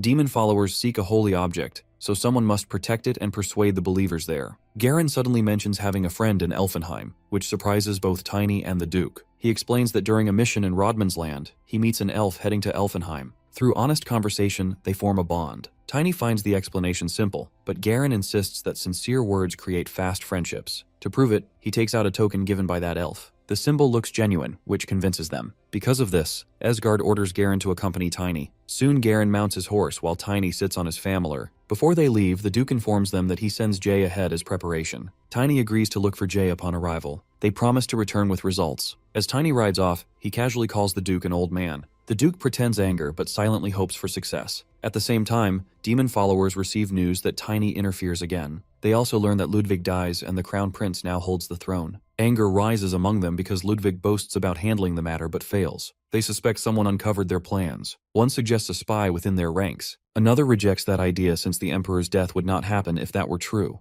They consider another possibility. If a hero appears, then perhaps the goddess interferes again. That thought leads them to recall ancient history passed down from Malum. The manager of the flawed world can only observe fate, but excessive interference twists destiny and weakens the boundary between dimensions. When cycles break, destruction comes earlier than planned. They remember how the goddess once repeats cycles by creating heroes and tying them to demons. They believe proof of their own victory still exists in the Demon Station and the Great Labyrinth. Now they adjust their strategy. Their original plan targets Elfenheim after the Empire, but with their partner, Elaine, gone, they shift focus to the Orc Alliance. Another hidden piece already waits there. The Elder decides on a test. If Tiny heads straight to Elfenheim, he may truly be the chosen hero, and they must eliminate him for the new world. If he instead moves toward Bader, the Orc City, then a spy likely exists among them. As they debate the future of the world and the coming end, Tiny and Garen continue their journey. By the time the grasslands stretch before them, Garen informs Tiny that they have reached the grassy plains of orcs. After a week of travel, Tiny and Garen arrive at the wide grasslands ruled by the orcs, far beyond the Empire's border. Because the journey takes longer than planned,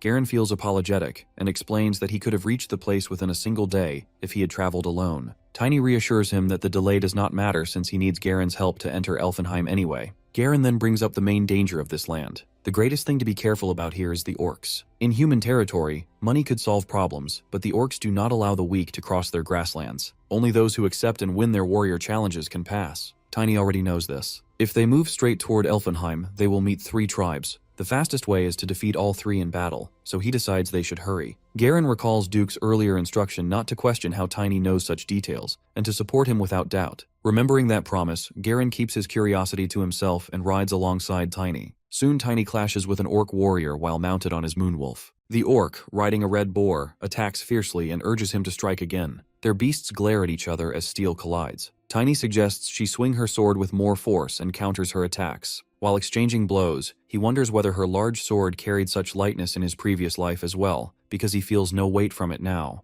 Garen watches in astonishment. Despite Tiny's smaller frame, his strength and stamina are overwhelming. Tiny charges forward repeatedly without hesitation, yet the orc tires before him. Even after reaching her limit, she refuses to surrender and calls him arrogant. Her red boar grows frightened of Walling and lowers itself. Tiny prepares to finish the fight, but Garen loudly reminds him not to kill her. Tiny controls his strike and knocks her down without ending her life. Even so, he feels the gap between himself and true monsters is still wide. He realizes that the fear spreading on the battlefield comes not from his own power, but from the presence of Wolong. He senses that his control is nearing the next stage, and concludes that choosing Animus is the correct decision. The defeated orcs retreat. Garen bids them farewell but warns Tiny that fighting so recklessly is dangerous. Tiny laughs and admits he becomes excited. Garen notes that they have already passed the second tribe, and that he has never seen orcs fall so easily. Tiny feels it is easier than expected, which disappoints him slightly. Instead of heading directly to the next tribe, Tiny suggests visiting Jammingwood, the city of the Red Boar tribe they just defeat. He explains that if they travel west for 2 hours, they will reach it. Garen wonders how he knows this, and Tiny casually claims he heard it somewhere before. Garen senses there are many secrets behind Tiny's knowledge but does not press further. They reach Jammingwood, which appears to be the entrance to the tribe's territory. An orc guard stops them, noting that they do not look like merchants. Garen shows proof that they passed the warrior challenge by displaying the tooth he receives. With that, the guard allows them inside. Within the city, Tiny comments that the orcs are less friendly than he expects. Garen explains that past wars between humans and orcs leave deep distrust. Tiny recalls that during the Empire's internal war in his previous life,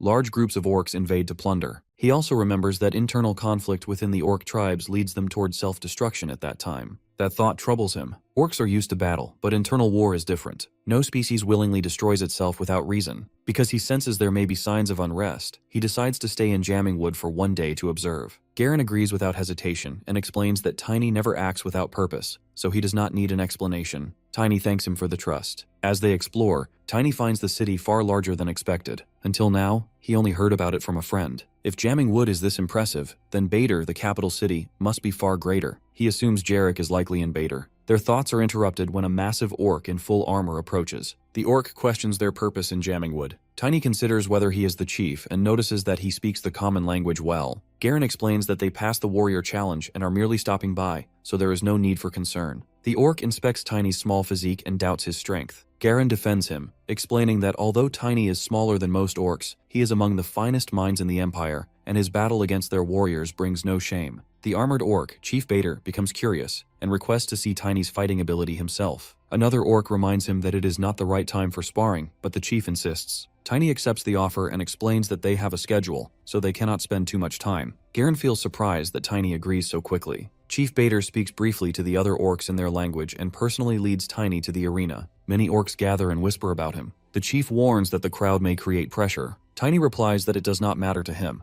though he worries that defeating the chief in front of his people might appear rude. The chief explains that for orcs, anything related to battle is honor, so there is no need for concern. Tiny removes his armor, revealing the transcendent armor beneath. The chief recognizes him as the Knight of Radiance and expresses slight disappointment that he is only a blader class. Tiny responds that class alone does not decide the outcome of a fight. The chief appreciates the answer and urges him to prove it. Chief attacks first with his hammer. The blow sends Tiny crashing to the ground. As he rises, Tiny senses the difference when Animus is not fully active and realizes that the chief's strength exceeds his expectations. Instead of fear, he feels excitement because it has been a long time since he experienced such pressure, and the sensation reminds him of his battles in the past. Tiny understands right away that Chief Bader carries far more power than he first assumes. Because the chief's strikes feel heavier each time, Tiny admits to himself that it has been a long time since he faces this kind of pressure, and that feeling pulls him back to the battles of his previous life. The chief swings his hammer again. Tiny raises his weapon and blocks it. Since he wants to measure his own raw strength without relying on his armor, he holds his ground and pushes back with force. Their weapons grind against each other as both pour strength into the clash. During that struggle, Tiny notices the chief's mana flow and the tribe tattoo marked on his body.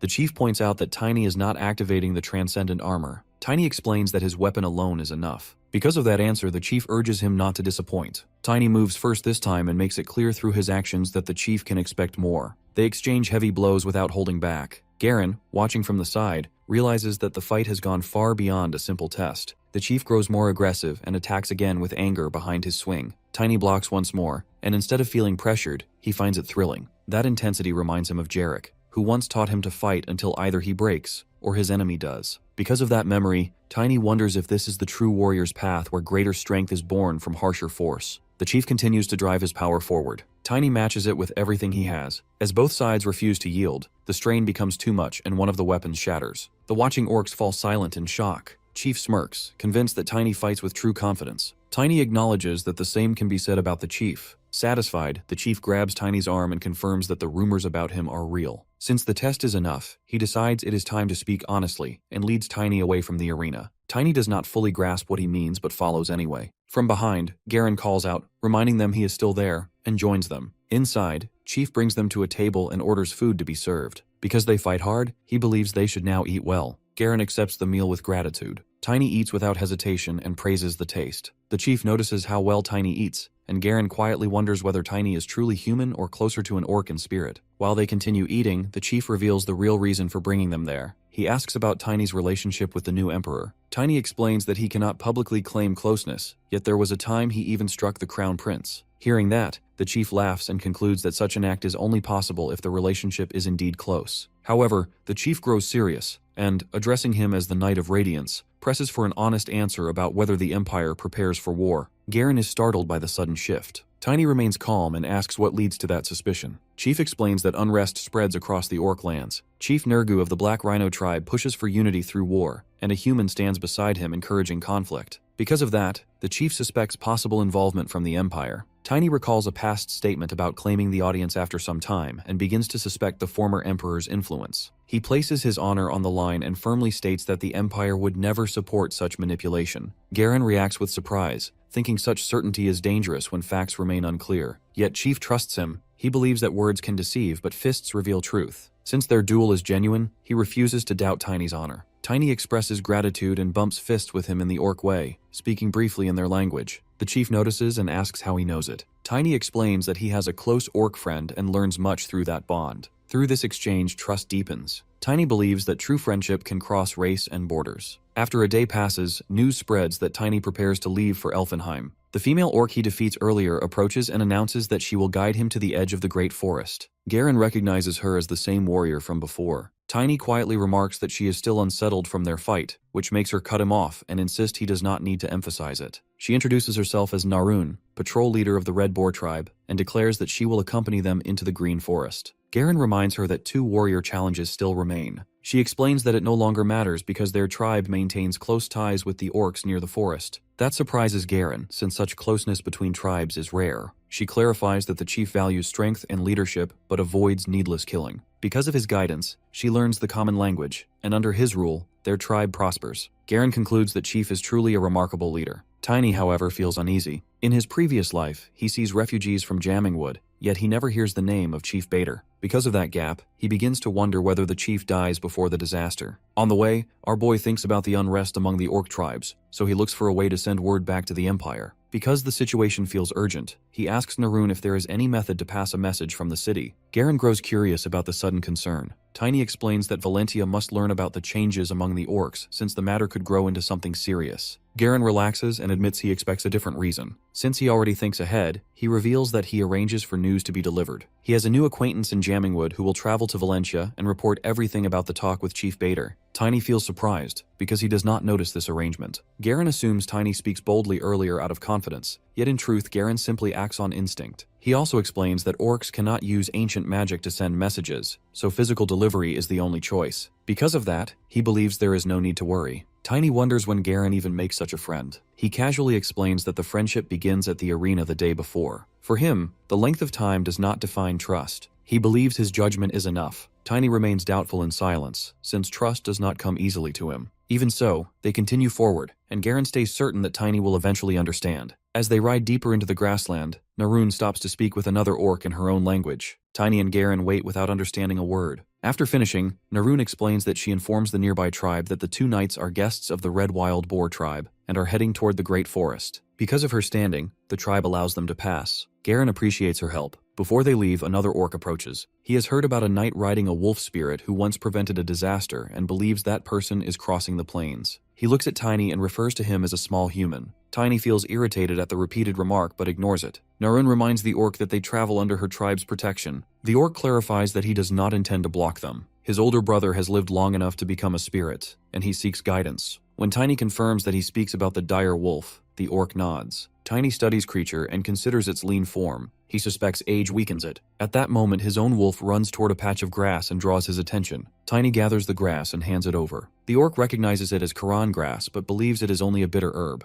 Tiny explains that it will help extend the wolf's life rather than cause its transformation. Because of that answer, the orc feels grateful and again refers to Tiny as a puny human. The orc introduces himself as Bold, a candidate to become chief of the direwolf tribe. In return for the help, he promises support in the future whenever Tiny seeks it. After parting ways, Tiny reflects on how the direwolf tribe values honor. Bold's presence reminds him of Jarek, and he wonders what Jarek is doing now. He believes the answer will come soon. 5 days pass as they travel through the Green Forest. 2 full weeks have gone by since their departure. At the forest's edge, Tiny thanks Narun for guiding them safely. She assures him that her tribe wishes him luck before leaving. As she disappears behind the trees, Tiny realizes they have finally reached the Great Forest. Garen explains that this land belongs to elves and ancient beasts. He shares what he knows about the shield of the continent that blocks pollution from the demon region. He continues with what he has heard about the ancient war that leaves behind the demon center, the western demon region, and the giant forest. He even mentions rumors of a great maze deep inside the demon region where no one knows what lies within. Hearing this, Tiny remembers that in his past life he finds Nocturne inside that maze. Because of that memory, he feels drawn to it again. At the same time, he understands that entering now would only lead to pointless death. He assures Garen that he will try one day in the future. Garen senses that Tiny carries secrets but chooses not to pry. As a friend, he offers help instead of questions. His tone becomes serious when he encourages Tiny to share the purpose of their mission. After weighing the risk, Tiny reveals the truth. If they fail, the holy artifact of the elves will vanish and the world tree will burn. The weight of those words hits Garen hard. He understands that the fall of the world tree would allow corruption to swallow the forest and slowly destroy the world. Because of that, he sees that the mission demands their lives if necessary. Tiny gives him the choice to leave if he wishes. Instead, Garen urges his horse forward, convinced there is no time to waste. He insists they reach Elfenheim as fast as possible. Tiny smiles at his resolve. Elsewhere in the forest, a man runs in panic. A giant ant chases him with clear intent to kill. He fights back but fails to shake it off. Meanwhile, Garen finally slows down and apologizes because his mana runs dry after 6 hours of non-stop riding. Tiny reassures him that there is nothing to regret. They are close to the Elf Scouts' territory, and slowing down becomes necessary. They decide to rest. Garen reminds Tiny that lighting a fire is forbidden since the forest could easily burn. Tiny finds the warning obvious and jokes about who would be reckless enough to start a fire there. At that very moment, flames rise behind them. They turn and see smoke spreading through the trees. The same fleeing man bursts into view with the giant ant still chasing him. In desperation, he begs for help as the creature closes in. A short man runs toward them while an ant chases him. His build makes them think he might be a dwarf. Tiny understands that dwarfs sometimes travel through the great forest, but being hunted by a monster like that means trouble. The man rushes closer and pleads for help. At the same time, an elf appears above them and questions if he's a human spirit mage. She questions why a stranger who is neither a hunter nor marked as a traitor enters the forest. Tiny realizes they need a good reason fast. Before he steps in, Garen moves forward and handles it himself. Because he once learns the formal greeting used by elf prosecutors, he recites it with respect and adds proper praise for the child of the world tree. The elf is caught off guard. She does not expect a human to know those sacred words. Garen explains that he learns it from an elf who is his friend. To support that claim, he shows the symbol connected to Harrowell's hair color. The elf observes that one of them carries the presence of a wolf spirit, and the other bears proof of friendship. Since those signs matter to elves, she accepts them and welcomes them into the great forest. Tiny quietly wonders how she recognizes details like hair color so clearly. Garen explains that elves naturally see such differences. The elf then shifts her focus to the dwarf and informs him that his actions damage the forest and disturb their allies.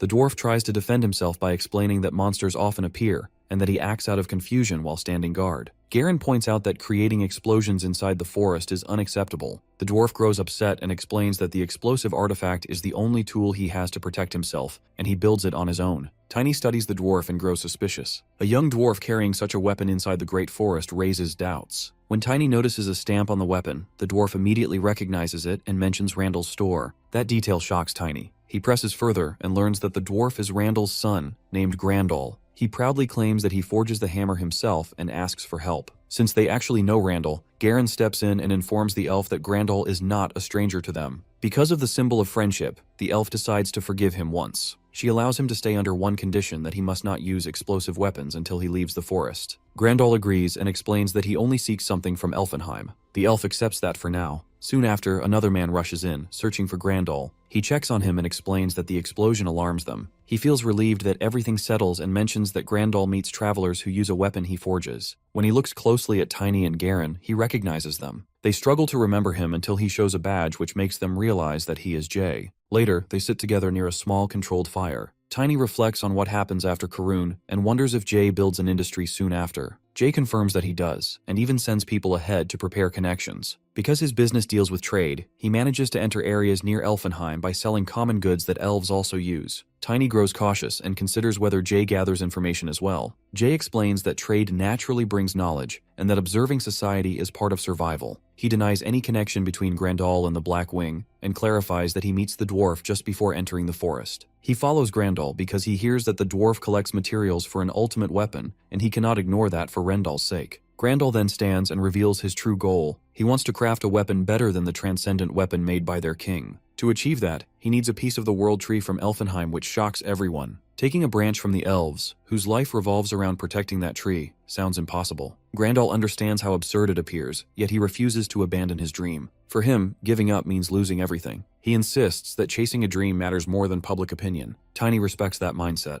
Grandal becomes emotional and explains that his father is expelled from their hometown because of him. Since he lacks a beard, other dwarfs doubt his talent. He wants to prove that a beardless dwarf can still become a master blacksmith. Hearing that, Tiny feels sympathy. Grandal immediately assumes that Tiny will help. Tiny corrects that assumption but offers a condition. If Grandal ever succeeds in crafting such a weapon, Tiny wants first claim as the buyer. Grandal agrees without hesitation and accepts responsibility for the result. Tiny warns him not to expect success too easily. When Garen wonders whether Tiny truly intends to obtain a branch from the world tree, Tiny responds that he can at least try. Refusing outright feels wrong to him, especially when someone runs toward a dream with such stubborn resolve. 3 days later, they finally approach Elfenheim. Garen notes that the journey takes several days, while Tiny calculates that they arrive one day earlier than planned. Because they defeat every monster along the path and receive supplies from Jay, the trip becomes smoother. Tiny also uses Jay to send word about the orc conflicts. At the entrance, the great gate opens. An elf girl named Ludwell introduces herself as the fence keeper of Elfenheim. She explains that the scout team already informs her about the arrival of the wolf and Harrowell's friends. She welcomes them and states that she will guide them from here on. She instructs them to follow every rule carefully while inside Elfenheim and adds that if they have business beyond meeting Harrowell, they must inform her. As she leads them through the entrance, Tiny notices the sword she carries and quietly observes it while walking beside her. Ludwell leads Tiny and Garen through the waiting area.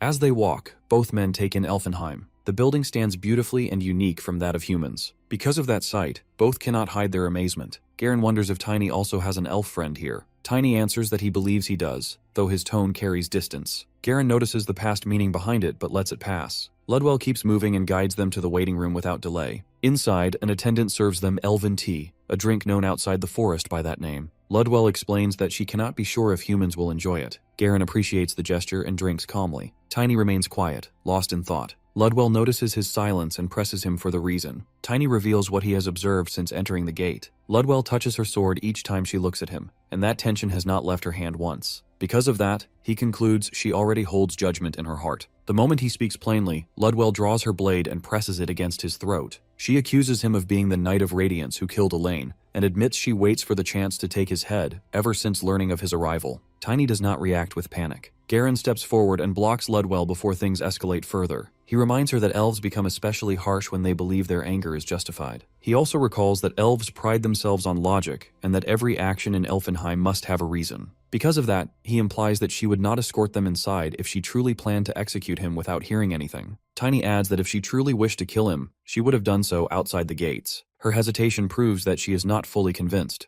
Garen brings up that the matter involving Elaine has already been reported to the Central Temple. If the temple clears his name, then the forest should at least consider that judgment. Hearing this, Ludwell withdraws her sword. Still, she makes it clear that temple approval does not erase suspicion. She watches him closely because elves carry a duty against dark energy. She then brings up the rumors surrounding him. She has heard that he senses hidden evil and identifies demon followers. The elders plan to test that ability soon, and she hopes the rumors hold truth. Tiny responds that he feels relieved to hear about the test, because he fears that even among the leaders of Elfenheim, there could be hidden corruption. Garen tries to stop him from pushing that claim further, but Tiny continues and states that if his ability turns out to be false, he will accept responsibility. Ludwell turns back at that bold claim and warns that his confidence will be measured soon. Before she leaves, Tiny casually mentions that he does not see the Great Spirit Calum, and that Estina will not attend the Elders' meeting. That detail surprises Ludwell. She realizes he knows that Calum is Estina's spirit. She probes further, but Tiny denies ever meeting her. Ludwell decides not to reveal more and closes the matter as internal business. Tiny senses her discomfort and concludes she hides something poorly. After she leaves, Garen wonders if Tiny intends to approach the Guardian of the World Tree directly. Tiny believes that warning the Guardians about demon followers requires direct contact.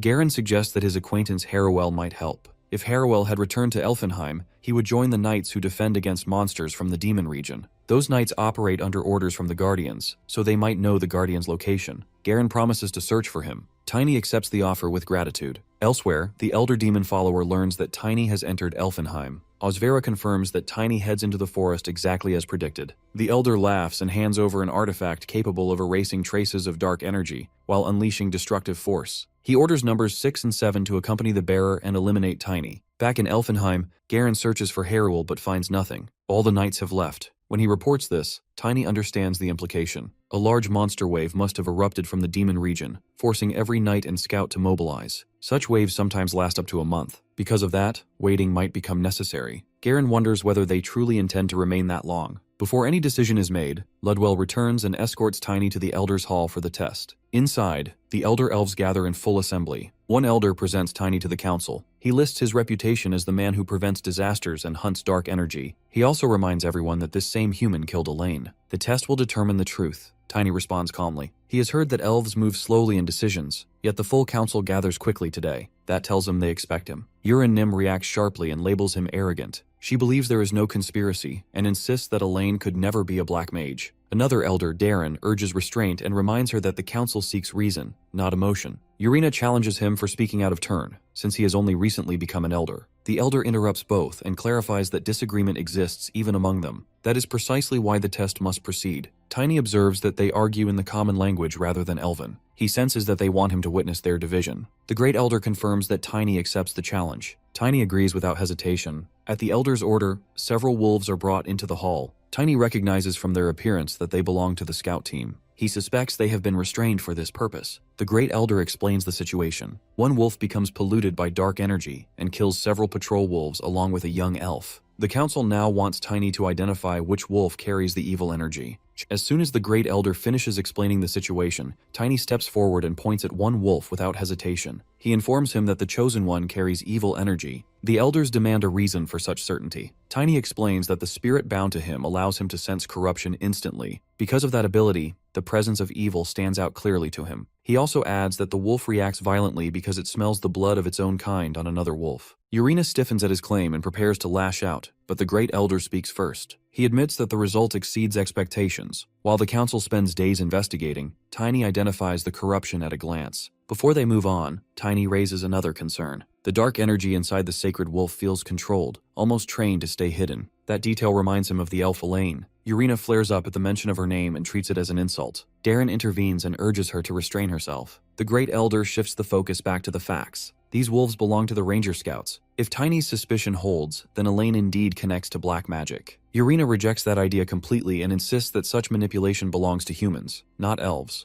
The Great Elder silences her and demands order. She argues that such accusations stain Elaine's honor, yet she eventually submits to his command. The Great Elder then asks Tiny why the wolf hides its energy. Tiny studies the animal and explains that the pollution has already reached a level that should cause mutation. Yet the wolf shows none of the expected physical signs. That contradiction suggests deliberate concealment. Darren recalls a recent tragedy, but doubts it relates to hiding energy. The Great Elder reflects and concludes that a recent discovery of a monster capable of suppressing evil energy explains everything. Because of that discovery, scouts and knights are already dispatched to the demon region to investigate further. The Elder then asks how many people know that Tiny has arrived in Elfenheim. Tiny thinks briefly and admits that even orcs are aware of his visit. That means the information spreads widely. Darren suggests that enemies may anticipate Tiny's presence and create chaos to escape him. The Elder turns to Urena and asks how they usually handle animals corrupted by evil. She answers that they execute them immediately. Tiny questions why this particular wolf remains alive. The Elder reveals that Ludwell proposes sparing it for this exact test. At that moment, Tiny connects the dots. Lud's earlier hostility and her decision to keep the wolf alive now form a calculated move. Darren adds that the devil worshippers likely assumed the wolf would be killed and never expected it to become evidence in front of Tiny. Because of that miscalculation, their concealment starts to crack. Tiny analyzes the bigger picture. The enemy avoids direct contact with Elfenheim while secretly gathering elven military strength by triggering monster waves. That strategy suggests a larger target. The possibility that the World Tree stands at risk spreads tension through the hall. The elders realize they must prepare their forces quickly. Darren reminds them that a reserve army still remains within Elfenheim. Urena interprets that as suspicion toward the knights and patrols. Arguments erupt again, this time entirely in the Elven tongue. Tiny observes their heated exchange and notes the sharp rhythm of their language. The Great Elder ends the quarrel with authority and turns back to Tiny. He requests one final confirmation. Using his ability, Tiny must check whether anyone inside the palace carries evil energy. Tiny concentrates and scans the hall carefully. After thorough observation, he reports that no one present holds corruption. Relief spreads across the Elder's expression. He then asks what goal the enemy ultimately pursues. Tiny answers that their target likely involves both the sacred artifact Justitia and the World Tree. That conclusion unsettles several elders. Some dismiss the idea outright, arguing that no elf would attack the World Tree. Others insist that protection must remain the priority. As they debate, Tiny notices that none of them directly mention Justitia. He understands that the World Tree represents the origin and foundation of elven existence, making it the greater concern in their eyes. Even so, he questions internally whether his sensing ability guarantees complete certainty. Past experiences remind him that concealment can deceive even sharp perception. The argument in Elven language intensifies again until the Great Elder silences them once more. He declares that detailed plans regarding the World Tree require no public discussion. He then informs Tiny that all suspicion against him has been lifted. As compensation for their earlier hostility, they will treat him properly. Urena receives the responsibility of guiding and attending to their guest. The assignment displeases her, but she obeys. Later, Tiny follows behind Urena through the palace corridors. The air between them feels heavy. She suddenly stops walking. Without turning, she demands to know whether Elaine truly practices black magic. Her voice tightens with anger and disbelief. When Tiny hesitates, her frustration rises further, and she repeats the demand. pressing him to confirm whether Elaine is indeed a black mage.